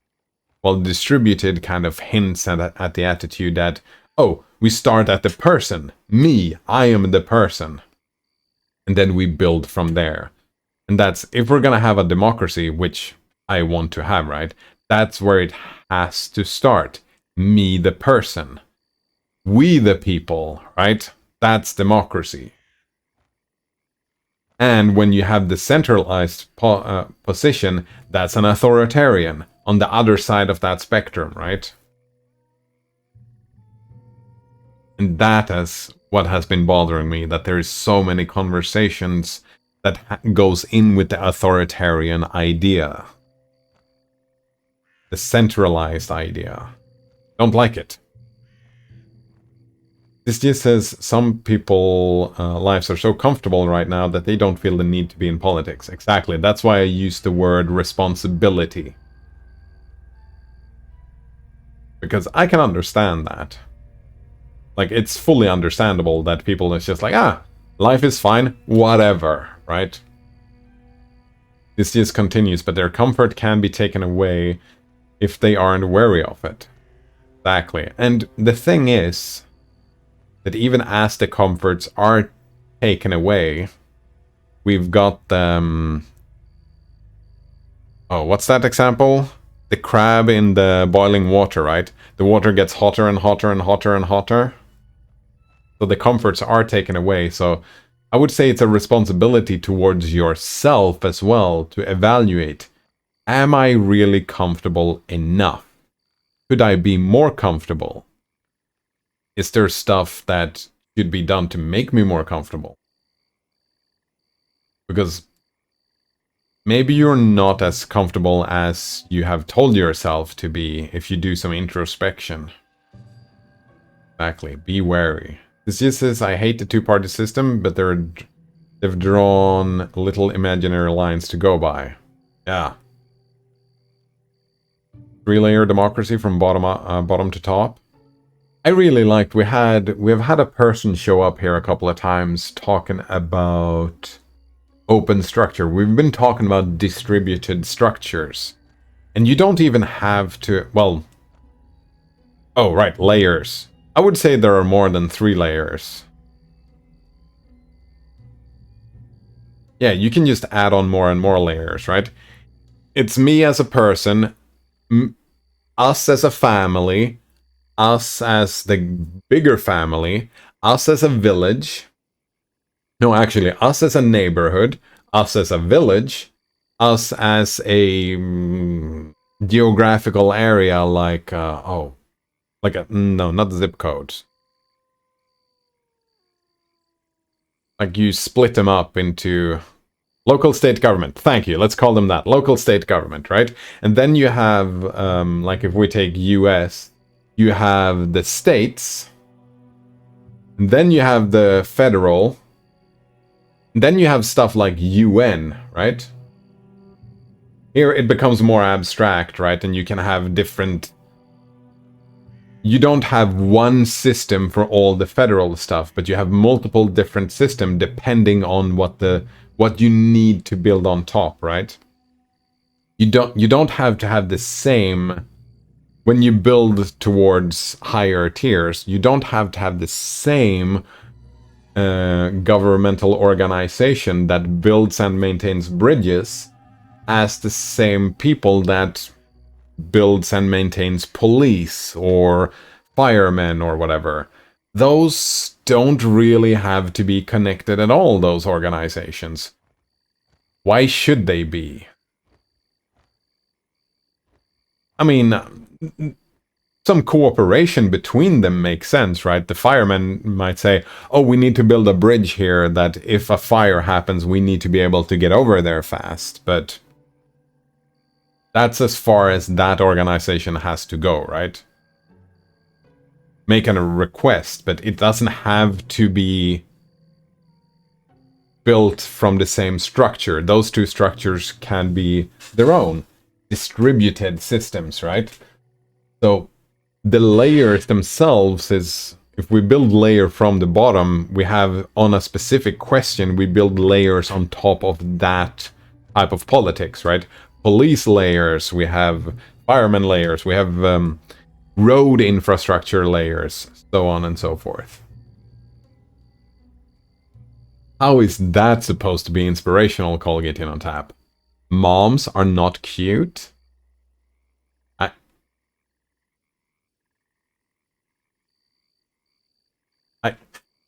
What is that supposed to inspire me to? To make less your mom jokes? Is that it? Well, I guess it inspires me to do less I had sex with your mom jokes and more your mom is so fat jokes.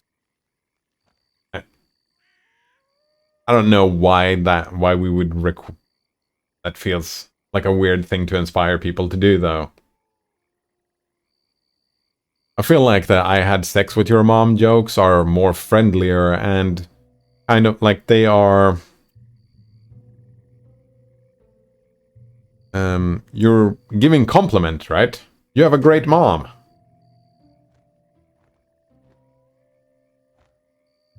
Instead of saying you have a terrible mom, so... I would say the other way around. I guess it was inspirational in that it got me to think about it, didn't it? This just says that anti-MILF beliefs will not be tolerated. Talking about authoritarian views, right? They will not be tolerated. Rooster Cox says that has to be a troll, and a good one if I say so myself. Pretty good. I mean, the whole website is a troll, Rooster Cock. The Inspirabot. The whole Inspirabot thing is a troll because there's so many stupid shit that it's pretty funny.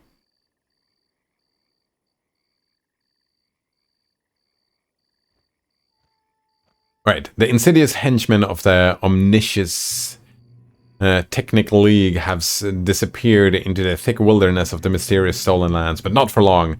Dude, we'd be upon them. First, though, we'd have to pick up their trail. To do that, we go an Arcana check, try to understand, based on what we've seen, what kind of spell Kalana used to get away and where it could bring her. Or knowledge of the world, try to find anyone who could see these despicable people, or lore, nature 18, without searching for other ways to simplify our work. We followed the trail of the Technic League. So we can track them by magic, we can track them by talking to people, or we can track them by following nature. We have a +8 on the knowledge of the world, we have a +8 on Arcana, and we have +6 on nature.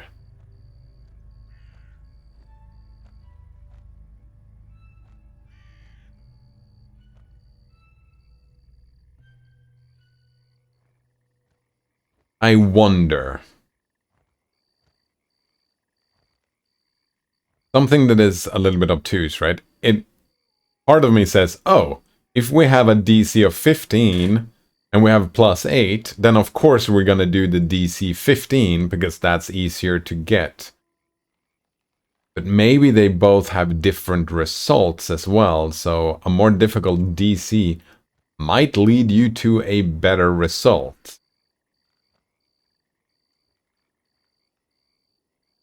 Because this is trying to find people who have seen them, right?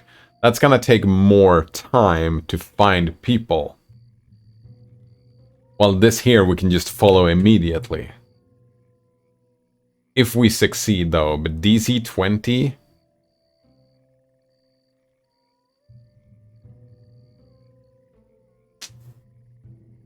How does this work? We only get +8. I'm assuming that's how it works. Which means we need to roll 13 or higher. Which is a less than 50% success chance.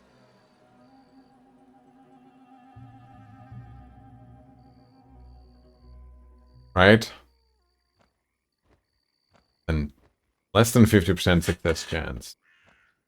Pretty terrible success chance, really.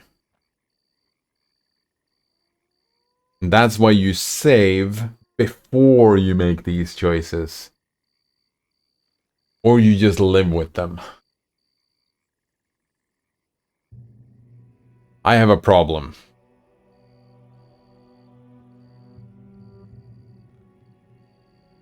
Analysis paralysis. I have decision anxiety. It's like, always like that. What is that? Similar to FOMO. Yeah. Very connected to FOMO. It's like, oh, but what if this choice is better than this choice? What if this choice is better than that choice? Oh, I don't want to miss out. What if I take this and regret my decision? Should I embrace that we failed, or should I go back? Actually, I won't go back, because I forgot to save the game after the fight, like the dumbass that I am.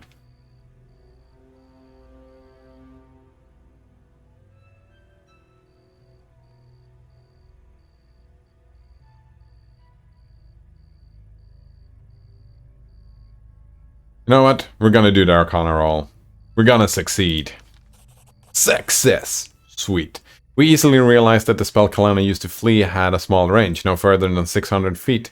We checked our surroundings in this range and quickly found the place she teleported to, as well as a trail leading from there. Inspired by our success, we... Oh, two more difficult... Wait. Then we tried to find a person. Or then we tried just tracking her.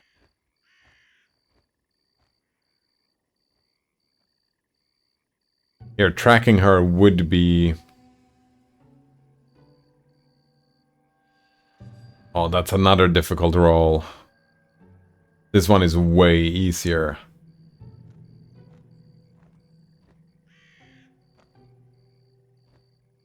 Alright, let's try and find someone. Success. Oh, that made the lore check easier. I think that's what happened, that we got the lore roll down and down by doing this. The nature roll, I mean. Polgetino Tab says, if you made the best decision with the information you had at hand while making the decision, it was still the correct decision, even if it doesn't end up working out for you.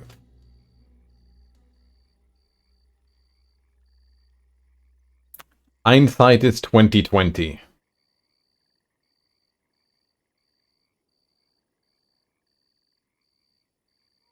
And that's my problem, though, because I just sit on the fence, Colgate on tap. I just sit on the fence, and I don't think one of them are the best decision. That's when I get paralyzed, because I don't know. Is this the best? Is this the best? Is this what I want to do? Or is this what I want to do? I don't fucking know. That's the problem. So I just pick one. And I feel like that type of attitude you're presenting there looks very much like game theory. And I feel like I've multiple times made my thoughts public about game theory. This is a game. Well, this is another type of game. This just says, isn't that the only decision that can be made with the information that you had at hand? What's a game theory? Alright, game theory is... you've probably heard about the... what's that? Is it called the prisoner's dilemma? I think that's one of the most common one. Prisoner's dilemma. No, that's not it. I don't think that's it. Yeah, this is the prisoner's dilemma. Prisoner's dilemma is a game analyzed in game theory. Oh shit. It's thought that the experiment challenges two completely rational agents to a dilemma. That's the problem, right? Two rational agents. There is no such thing. Right, so you and a partner has been caught for a crime. It's a branch of mathematics, right? People apply it to real life when they really shouldn't. It's useful, and, like, don't get me wrong, I'm a big fan of game theory. I'm not a big fan how often people use game theory to talk about real life when I don't consider it applicable. But we have prisoner A, prisoner B. If you tell on your friend, if you betray your partner, and they don't betray you, you get out scot-free. You just get to walk free. If both of you stay silent, wait, is that it? I don't remember. I don't remember exactly what the thing is, but the thing is, if both of you stay quiet, both of you get a good time. If you betray them and they don't betray you, that you get an okay time. If they betray you and you don't betray them, you're fucked. And if you both betray each other, you're both a little bit fucked. That's one game theory, one type of game theory, where they just take rational agents. And this is a role-playing game. I'm not here to select the best optimal decision. I'm here to select the thing where I enjoy myself the most. That's not rational. Like, I don't know what I'm gonna enjoy the most. What is gonna give me the best emotional reactions. Not even the best, right? Just stuff that I enjoy doing. This just says you have almost unlimited information at hand nowadays. Yeah, a lot of that information is terrible. This is like the Split or Steal game. I'm assuming this Split or Steal game is also part of game theory, where you analyze the optimal routes or whatever. Oh, right.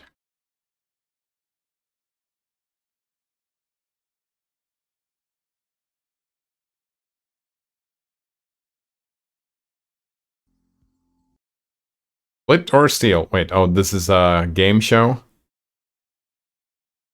Alright, Split or Steal would be to mathematically figure out the optimal route if you want to win. That would be game theory. Like, if there exists a statistical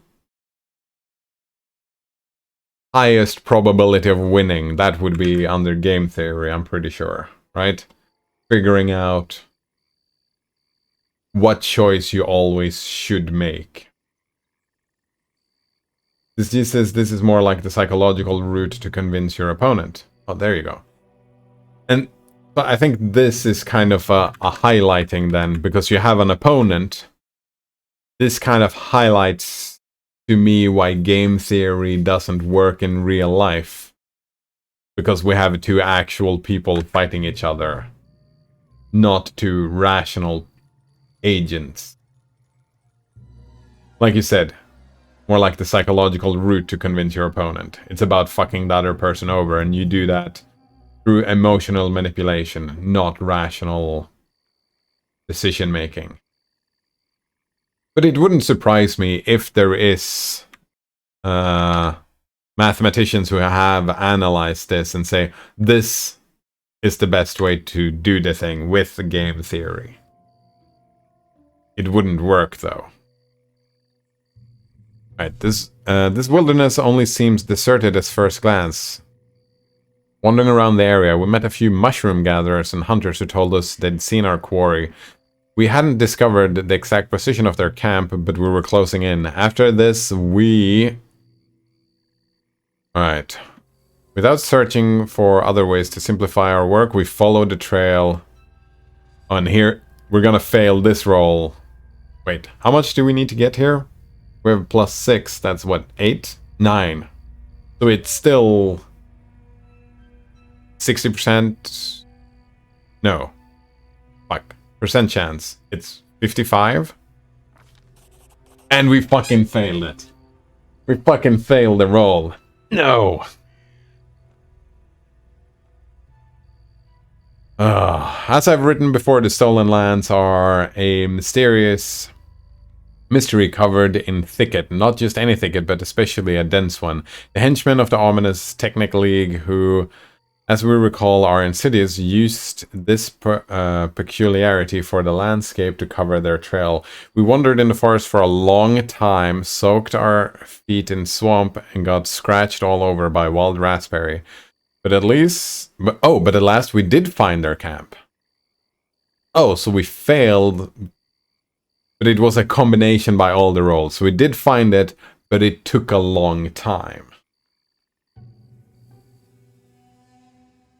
So it was a partial success. Yeah, I was a bit worried that our both successful rolls would have been for naught. Exactly, Node Runner. We failed successfully.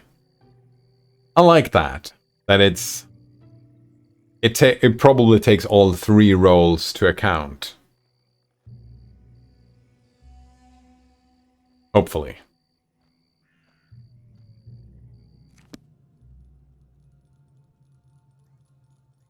We failed successfully. Great times. Where is that?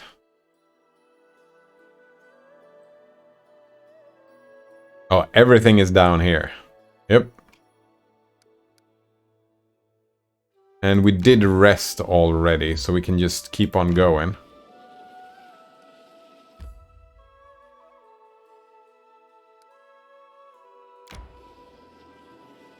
I'm hungry. When we stop? All your characters are fatigued. Let's do another rest. Midday. That's when you go to camp and rest, right? I wonder if that matters. Like if it's daytime or nighttime. When we actually take our rest. Polgitinotep says that pure strategy of stealing is Nash equilibrium for splitter steal. That's what I thought, Colgitinotep. That there was the pure, like, rational agent kind of thing. So it is a good example for how it doesn't work in real life, because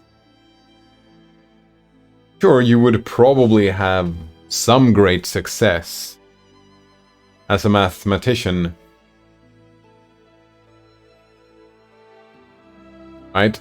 Coming in there with game theory is not going to be a detriment to you, but it's not going to be a perfect success either. If you're not a good actor and don't know how to lie to your opponent successfully or manipulate, like through charisma or whatever, if you don't know how to manipulate your opponent,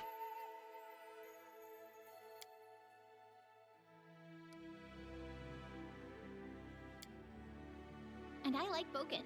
He reminds me of a bookseller I know. Cold and tart at first, but if he likes someone, it's forever. Of course, one must make allowances for his age, but he'd be better off if he learned some manners.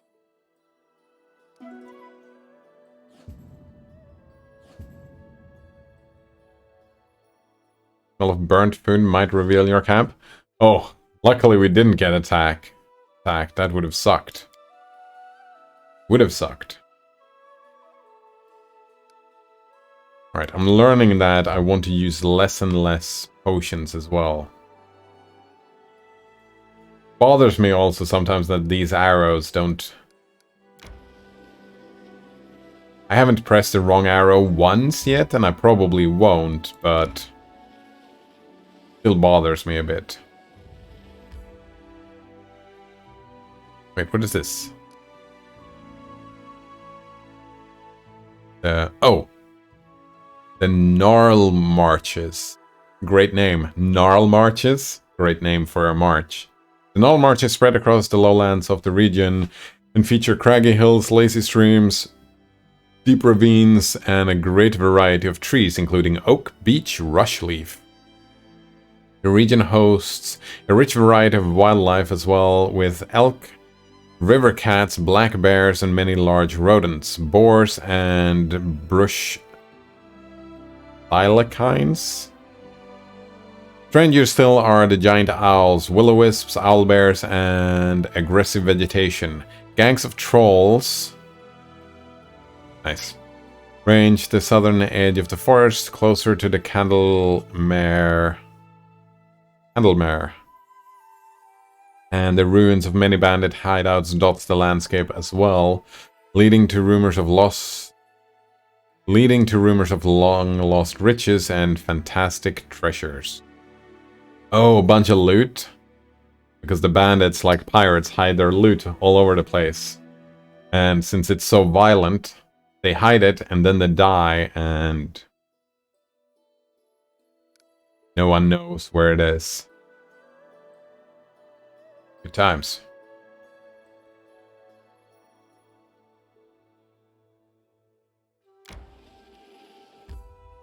Do you want to enter the Temple of the Elk? Yes. The main storyline. Oh.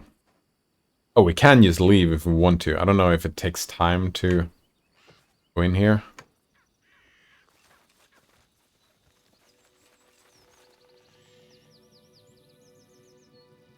We found the right trail. The ritual was held here, but be careful. There are dangerous beasts ahead. Wish I get to control this text, right, when I finish it. They are both the guards of this place, tokens of the druid's evil magic. Please be careful. There's so many things that just happens. If I read too slowly, I just miss it, or I have to wait and just read the text down here. Frustrating. Right, do we have... everybody has their stuff equipped?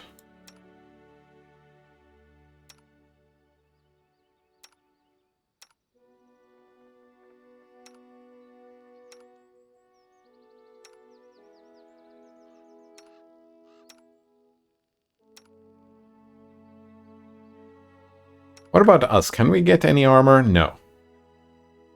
For a monk, we don't equip anything. I spotted something. What did you spot?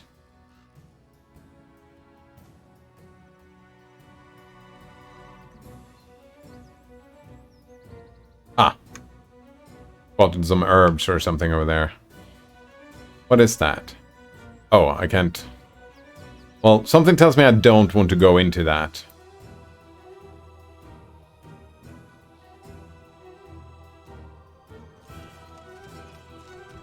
Any last wishes? Alright. Now we attack this thing. What else do we do? Primal giant frog. You can start doing a little bit of singing, I guess.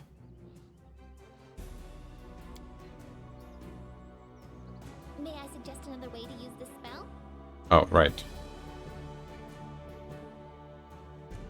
Yeah, this should probably be fine. Everybody attacks. And you start singing a little bit. Do we want to rage? Yeah, you can rage a little bit. You don't want to fight defensively.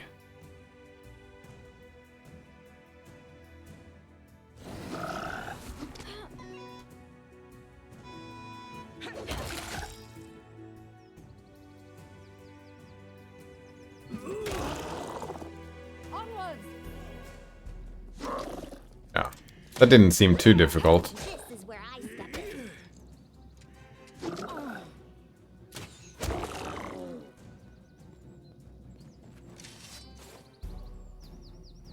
Get the thing.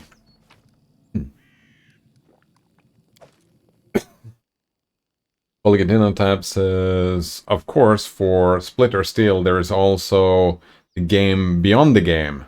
Picking Split is a bad choice in-game, but it can have good effects outside of the game. It's a show in television and with live audiences, and choosing Split over Steal can give a good reputation. There you go. Starting to think like a psychologist or whatever.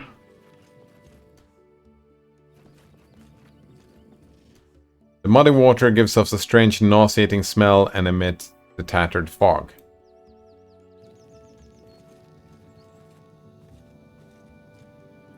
An ancient statue of Aristotle seems to resist the ravages of time. The effects of years, rain and wind have destroyed the temple walls, but he could not subdue their state. And that good reputation is not really quantifiable, is it, Colgate on tap?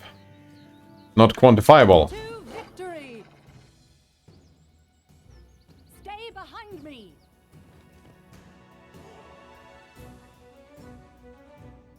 Oh shit, you're still raging, are you? No.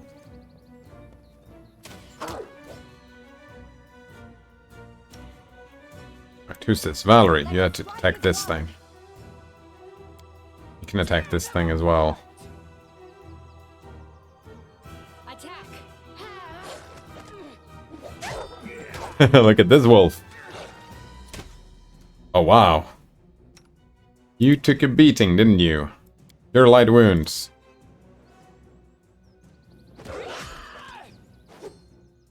Holy shit!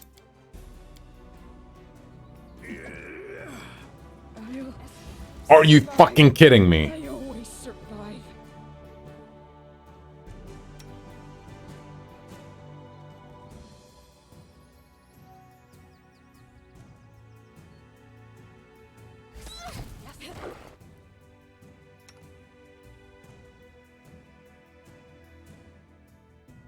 Do not fall Why is that? Why is there an attack of opportunity here? Like, how does that even work? Why do they always get attacks of opportunity? I feel like we're doing that all the time.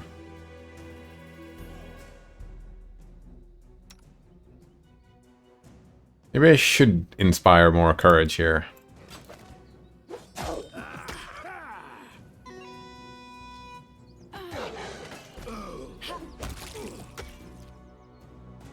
Sweet! That's a critical hit. Just kill that fucker. You can now heal wounds. We can stop singing. 1 health? Ugh. Well, Gideon Tab says not objectively, but based on a person's own value, they can give it a subjective estimated value.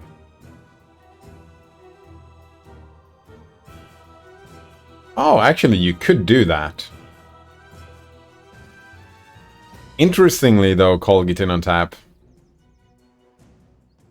doing that itself influences the result.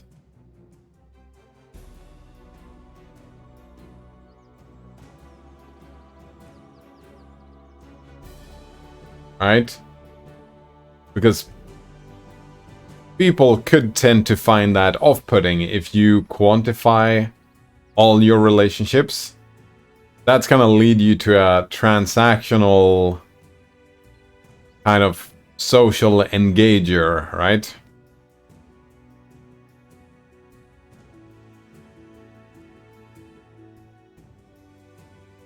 Because you don't really care about the other people, you only care about optimizing numbers and...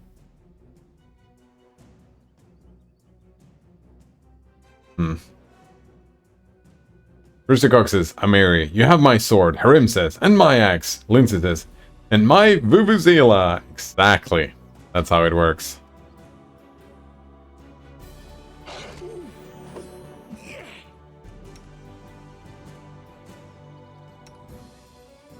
These wolves are fucking dangerous. Is there gonna be an attack of opportunity? No, we can do this, right? I can tell you to be acrobatics. You know what? Should put acrobatics there. Turn that off. And just go over here. Yeah, I think everybody wants to have the acrobatics capabilities. A solid plan. Onwards!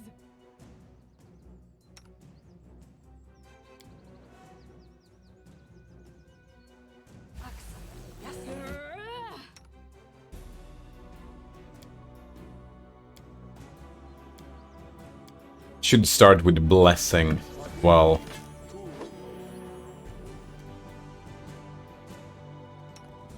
Your life ebbs low.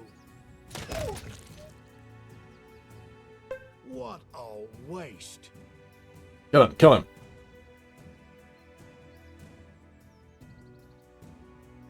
Says, did you get the reference?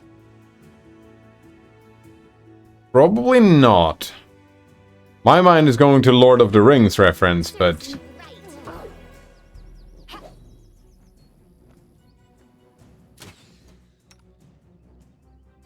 by you asking, I kind of feel like maybe I didn't. Olga says I got it.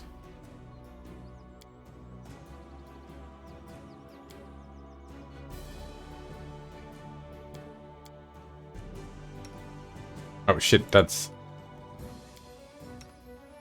gonna grab your thing. I feel like everybody can do acrobatics for some reason.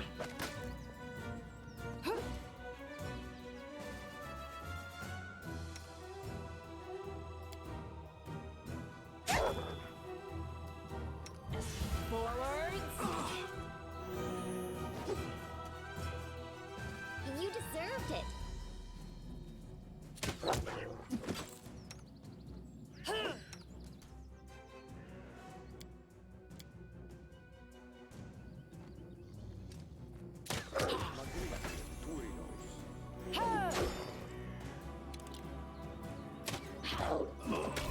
Aim carefully.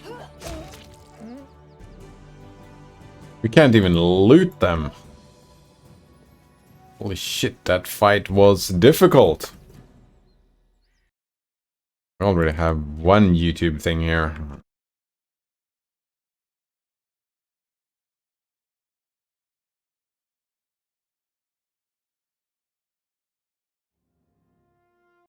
Gandalf goes to the World Cup. Never seen it. Thanks for the tip. Ooh, she almost took a serious beating here. Called forth.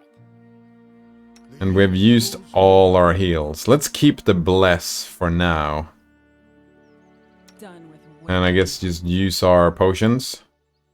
Can I just tell you to... yeah.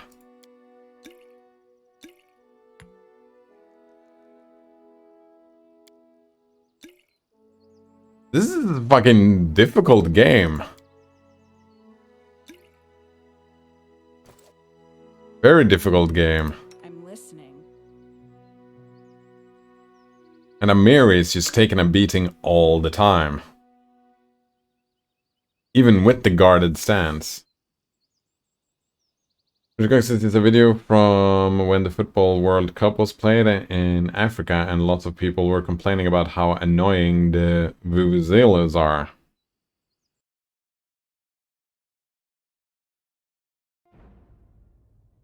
The ring must be cast back into the fires of Mount Doom. I cannot do this alone. Right, it's just 1.5 minutes, eh? You have my sword. And you have my bow. And my axe. And my vuvuzela.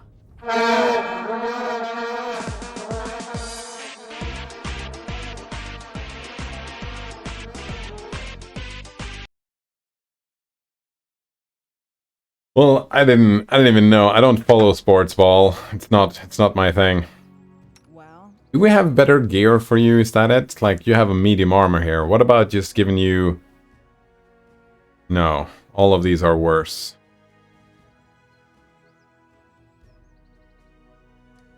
Guess we could give you a shield. But that's boring because this weapon is fantastic. The ginormous sword. Maybe our...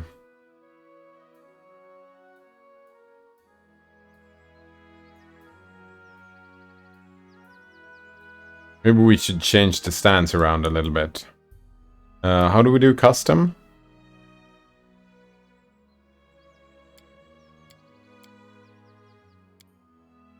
Oh, that's... oh, custom 1, custom 2, custom 3. I see.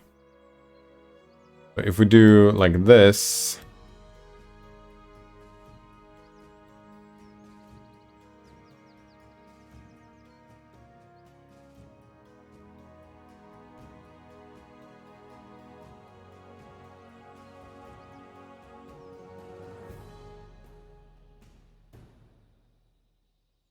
oh, there we go. That's a pretty nice formation. Let's go with that.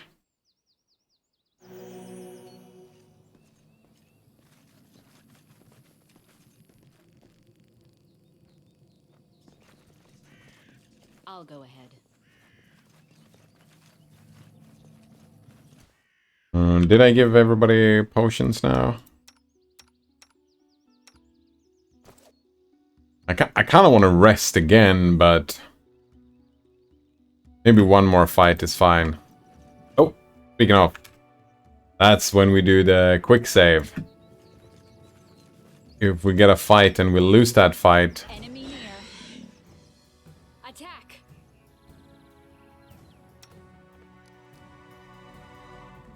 yeah, Days is just humanoids. Rim gets to go this way. Stay behind me!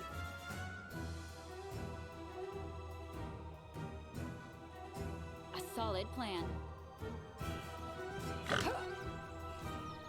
14 damage. Oh, look at that critical hit.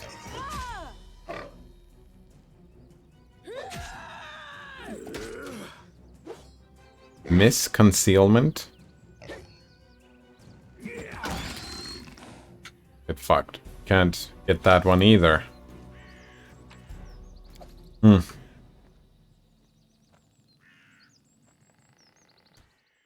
am your shield.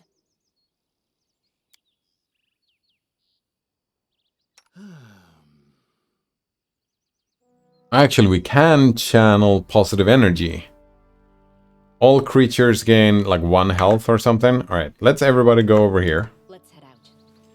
And let's do this thing for once. Lost in thought. Well, that's a pretty good heal. For everybody.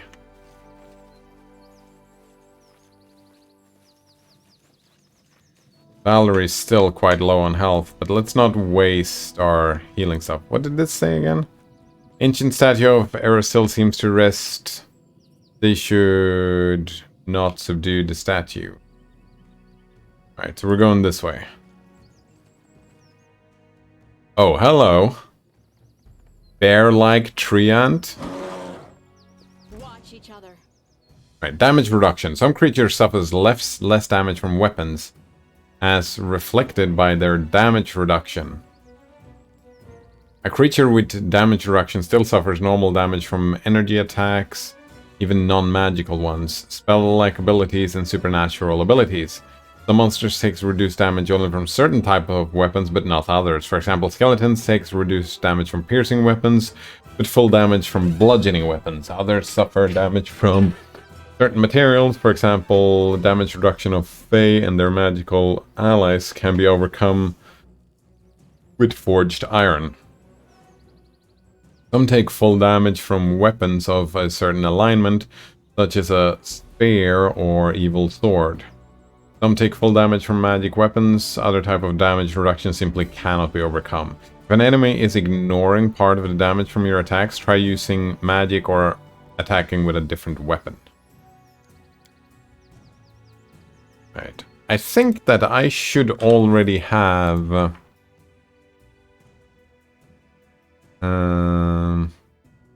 magic fists, right?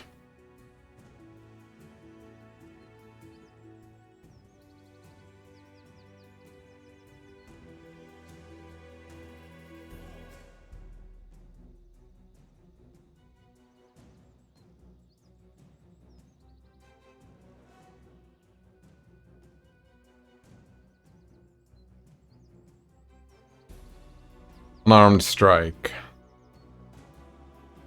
Maybe not yet. Maybe not yet. Fulgitino Tap says, although manipulating your opponent in Split and Steal to put Split increases your estimated monetary gains, that would also come as a negative reputation. If they manipulate and screw over someone in front of cameras, it raises the questions how degenerate they would be off camera. I disagree. To me, it doesn't. I mean, you're acting in front of the camera, right? If you're joining a spot like this, or playing that game or whatever, you're there to actually win the game. Right? That's why you're there? To win the money? Become as dust. Screwing someone over. Oh.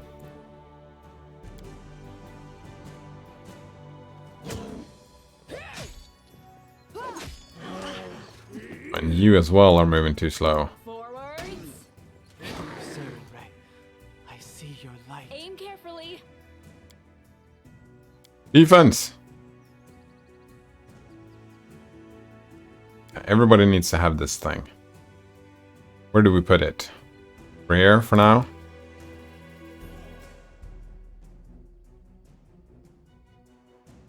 I wonder if it, like, defensively happens immediately. Any last wishes?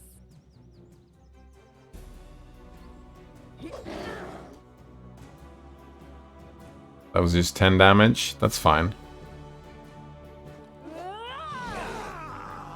Stunning blow, fortitude save. Oh, look at all that damage.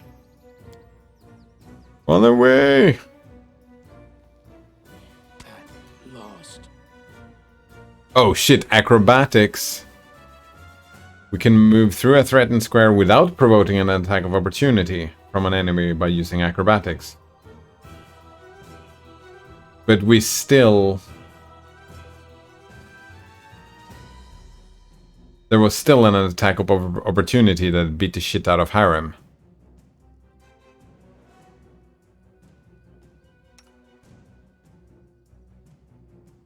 Stunning Fist. Attack. Fortitude save. Oh, and you're down. Time for you to fight defensively as well. Strike is one.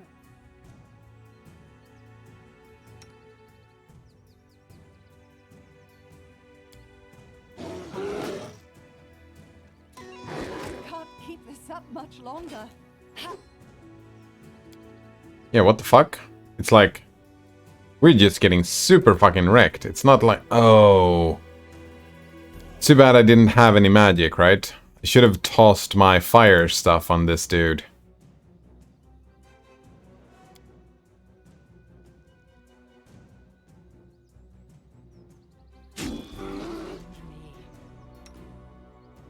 Yeah, because I don't have any magic.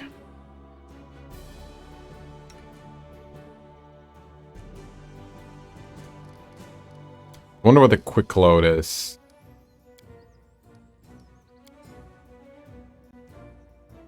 Oh man, this game is expensive. How the fuck do I make money? I need monies. Here.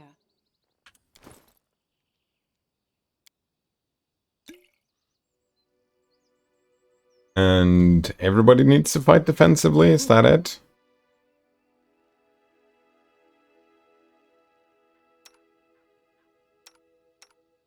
Alright, what do you have?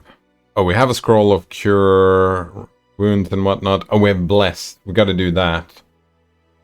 Heal of faith. Do we have like a corrosive touch? Acid damage. Maybe fire damage is good. Shocking grasp. 5d6. No, 1d6.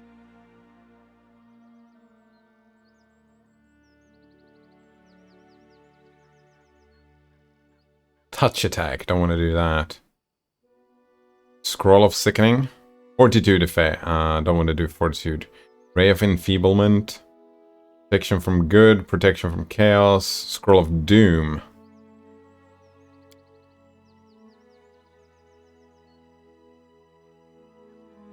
Horrible dread. Right, that doesn't help. Scroll of bane. Fear and doubt.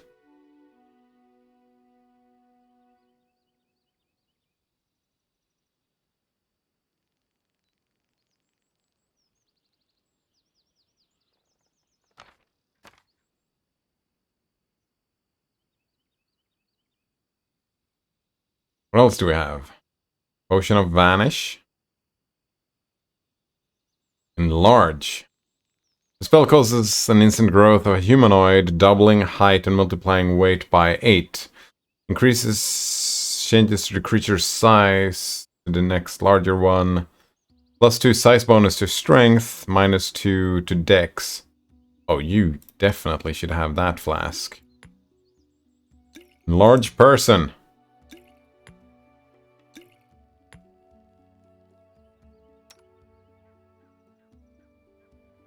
Since you're tanking, you can probably take one of the fancy... one of those. You don't need the acid flask either. Wait. Well, if you're tanking, you can just grab all of these. So much inventory management, eh? What else do we have? Alchemist's Fire. You're pretty good at spellcasting, are you not? No, +1 in magic device. Lindsay, who's good at magic devices. You have a scroll of cure wounds and inflict light wounds. That's pretty good. The touch range, right? 1d8 +1 per caster level, maximum +5. Since undead. That was not an undead, that was a tree end, so it was not an undead. This is touch range, indeed. We have a cure, we have a bunch of health potions.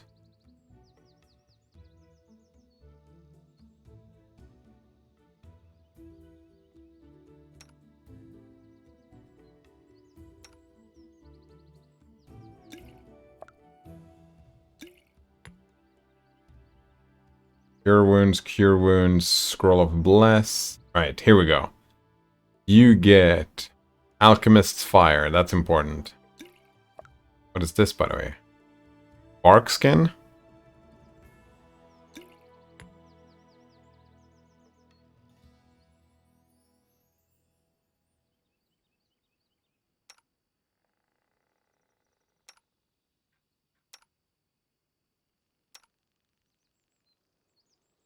Alright, what about something like this?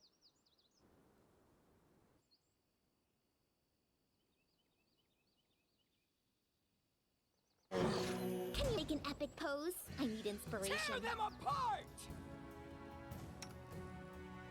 Wait, you are gonna toss...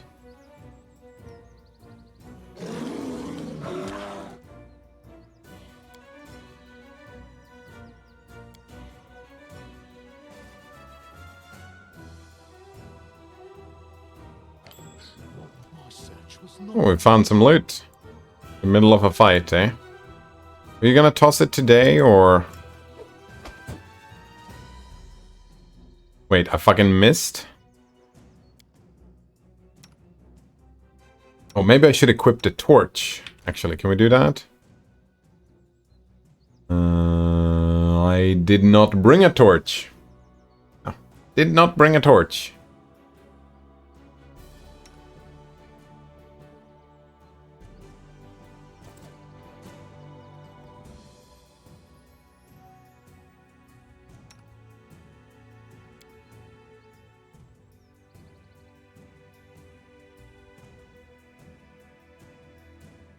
Let us strike as one!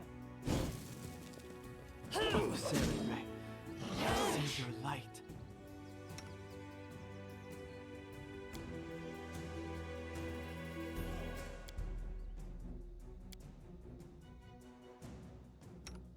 Please don't kill him. Oh, he was stunned. He's so dead. I was gonna bless. I didn't. You have a scroll of bless, don't you?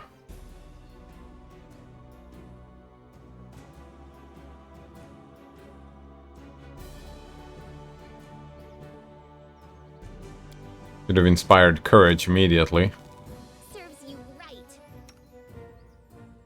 Feel like the fire didn't do a lot of damage, did it? Rage! Fight defensively, Valerie. Oh shit, they're not attacking Valerie. They're attacking me. Stunning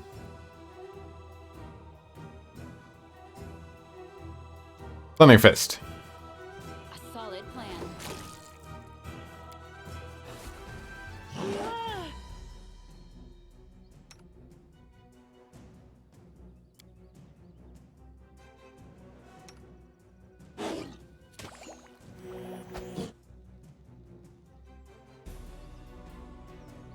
Grab another one. You can also grab another one.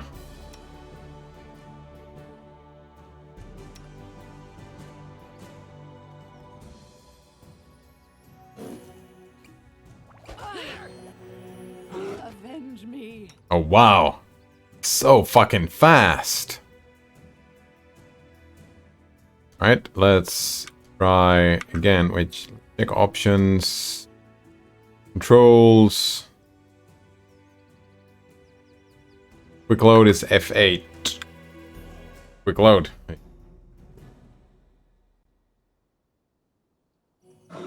Rutagog asks, how did you miss that huge ass bear thing 2 times in a row? Right? Right? Fucking bullshit is. That's how. Alright, so. Gonna be running this way. Make an epic pose. I need inspiration. Gonna run over here. You are not gonna be using this. Or that. However, you're gonna cast the Bless. You're gonna start singing. A solid plan.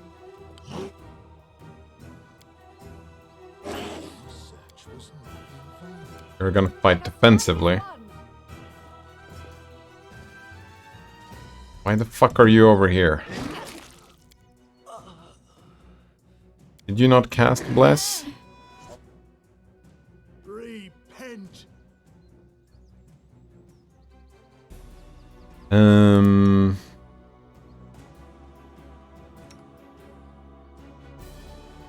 Something tells me Stunning Strike is not gonna do anything against this one. Is this dude immune to stun?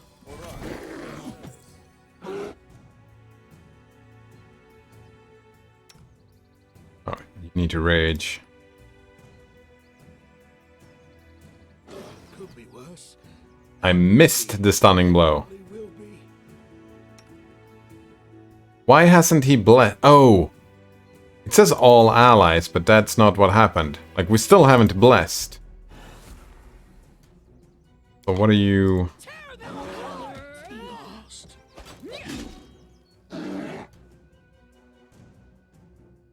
Reduced stunning blow.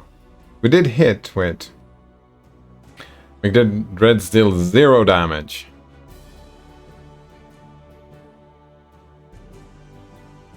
Yeah, I dealt 0 damage. This character is fucking pointless. Aim carefully.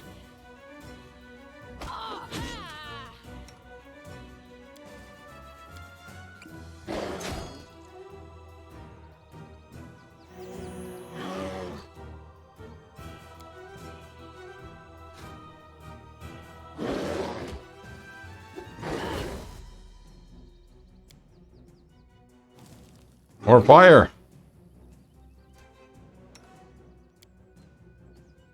Avenge me.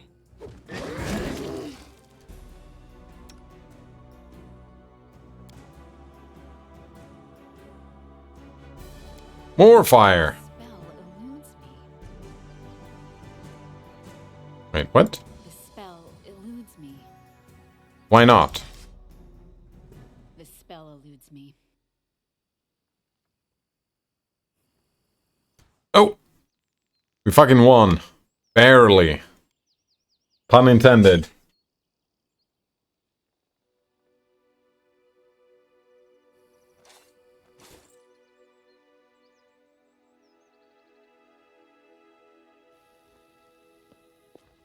I swear, never have I been so glad to meet a stranger. Even with the power granted me by Sarenrae, I almost lost. You have my thanks. Please, allow me to introduce myself. My name is Tristian. Another priest. Cleric, I mean.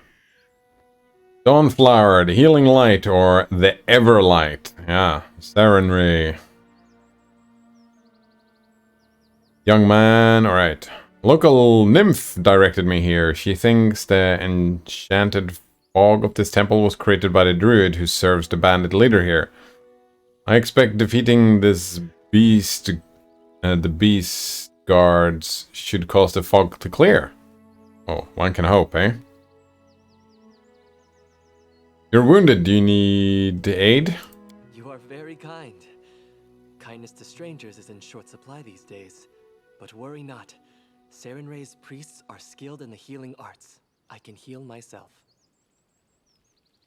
How did you get here? I was investigating this fog. I believe you have already discerned that it is magical in nature. I serve Sarenrae, goddess of sunlight. Discovering an evil magic that isolated living creatures from the sun alarmed me in no small way. I was able to locate the place the fog originated from, but was too presumptuous and almost got into the beast's teeth.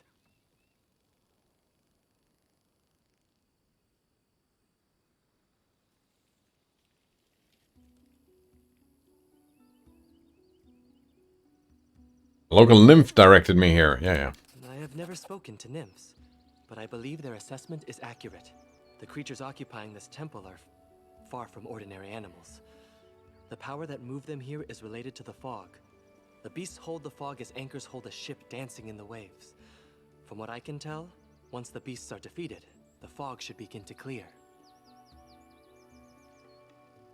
Interesting. We get XP from saying stuff. So the gameplay seems to want us to always exhaust all the conversations.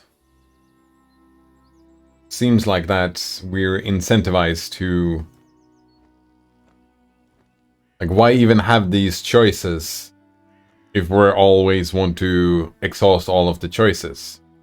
That makes it not a choice.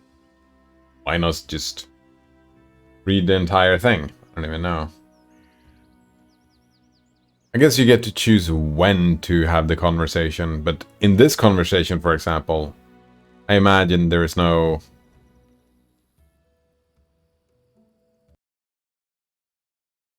There has been some research on how people behave in Splinter Cell. Big Peanuts phenomenon. Wait, Big Peanuts? Splinter Cell cooperative behavior when stakes are large. Are you a big fan, Colgate-Tap, or the Split and Steel? I've never seen it before. Examine the cooperative behavior when large sums of money are at stake using data from television game show Golden Ball. At the end of each episode, consists of play to win play variant of the classic Prisoner's Dilemma. Oh, it is the Prisoner's Dilemma, yeah. For large and widely ranging stakes averaging over $20,000. Cooperation is surprisingly high for amounts that would normally be considered consequential. But look tiny in their current context. What we call a Big Peanuts phenomenon. Utilizing the prior interaction among contestants, we find evidence that people have reciprocal preferences. Surprisingly, there's little support for conditional cooperation in our sample. That is, players do not seem to be more likely to cooperate if their opponent might be expected to cooperate. Further, we replicate early findings that males are less cooperative than females. Actually, I had that thought the other day, that yeah, that makes a lot of sense, that males are generally less cooperative than females. But this gender effect reverses for older contestants because men become increasingly cooperative as their age increases.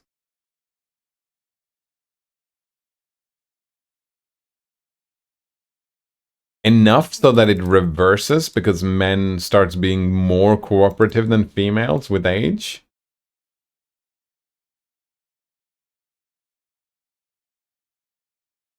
Is that, I mean, it makes sense to me that we tend to become more cooperative with age, but I would assume that's so with females. Males and females. No, says Colgate-Tap. It was just a topic on the stream, I suppose, yeah. And what they say. I mean, in general, it makes sense that females are more... And this is stupid as well, because, like, they're talking about gender effects, but they use words like females and males. If they're talking about gender effects, they should be talking about men and women. They're talking about the biological effects, they should be talking about males and females, right?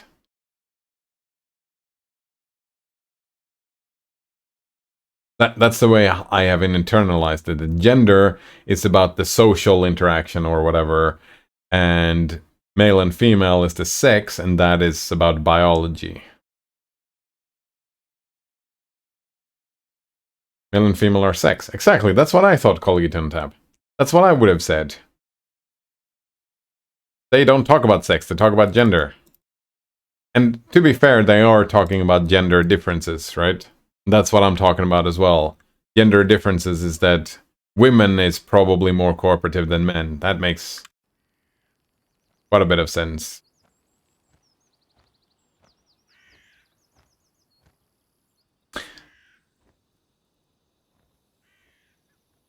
You should stick together in such a dangerous place. You could help me on my journey. I promise to think about your request after you deal with the beasts. But please, allow me to catch my breath for now. The beasts are defeated, what now? Praised be Sarenrae. Now, if my knowledge serves, the fog should weaken and eventually clear entirely. We need only wait. Perhaps somewhere more hospitable? Beasts have been dealt with. Are you ready to travel with me now? You've saved my life, and I wish to repay good with good. I will gladly aid you in your journeys. Oh yeah. Christian. Let us be off. We will accomplish much good together. I'm sure of it.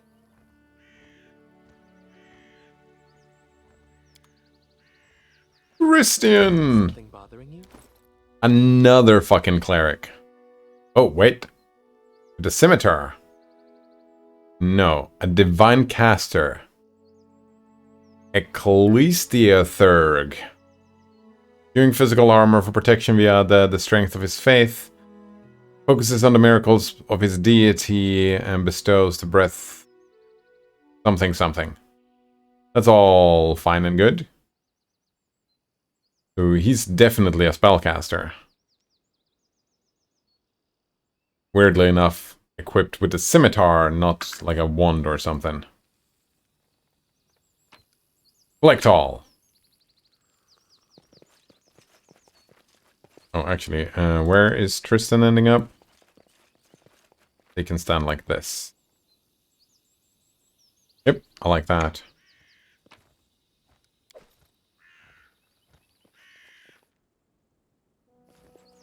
Save as well. Ah! Wonder if I found more loot. I'll go ahead. Oh, look at this. Looking much better now. Water is crystal clear and sea seems to radiate some good stuff. Alright, since it's radiating some good stuff, can we camp here? Cleansing water heals Valerie. That's what I thought. Patience. That's what I fucking thought was gonna happen. Here I am. See. I am your shield. The end draws near. Our duty calls. Right here, my friend. That actually means that I don't have to rest quite yet.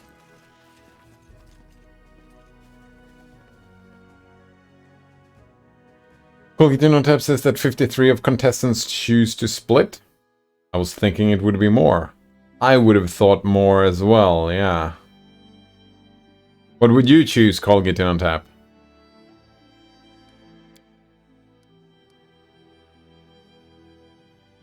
It depends on who you're talking to, right?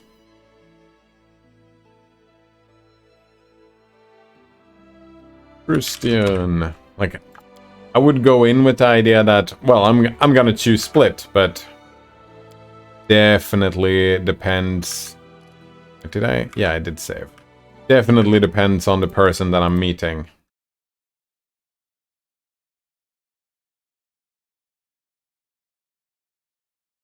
Like, if I really don't like that person, and if they don't really like me, then, well...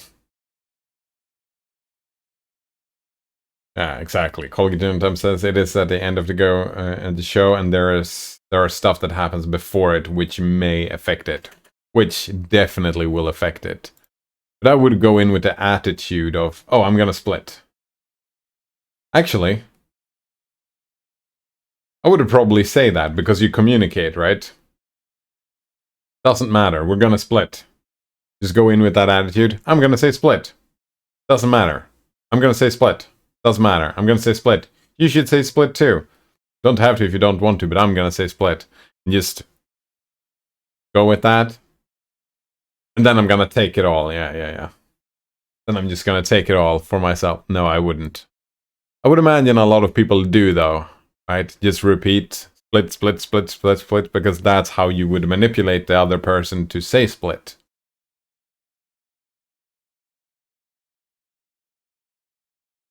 Sea of Thieves, big update that I haven't done yet. Another update on Dungeon Defenders as well. This is another update we had planned for February, but it came a bit later. Variety of new content, quality of life and stuff. I'm looking forward to play Dungeon Defenders again. Gonna be a good time. Tap says that contestants are less likely to cooperate if their opponent has tried to vote them off the show. Oh, there are multiple people. I see. Not only 2 people, there's a bunch of people. Try to vote them off the show in the first 2 rounds of the game, which is in line with the notion that people have intrinsic preference for reciprocity. Yeah, Tap, that's one thing. Only 2 people get to the split or steal part. Ah, there we go. Yeah. Contestants are less likely to cooperate if their opponent has tried to vote them off.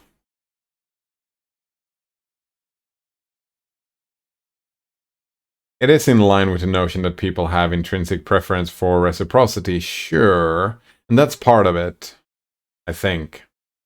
I think you also... A lot of people probably try to vote out people that they don't like and that they feel wouldn't cooperate with them in the first place, right? It's kind of a moment catch-22 there, maybe a little bit. I don't even know.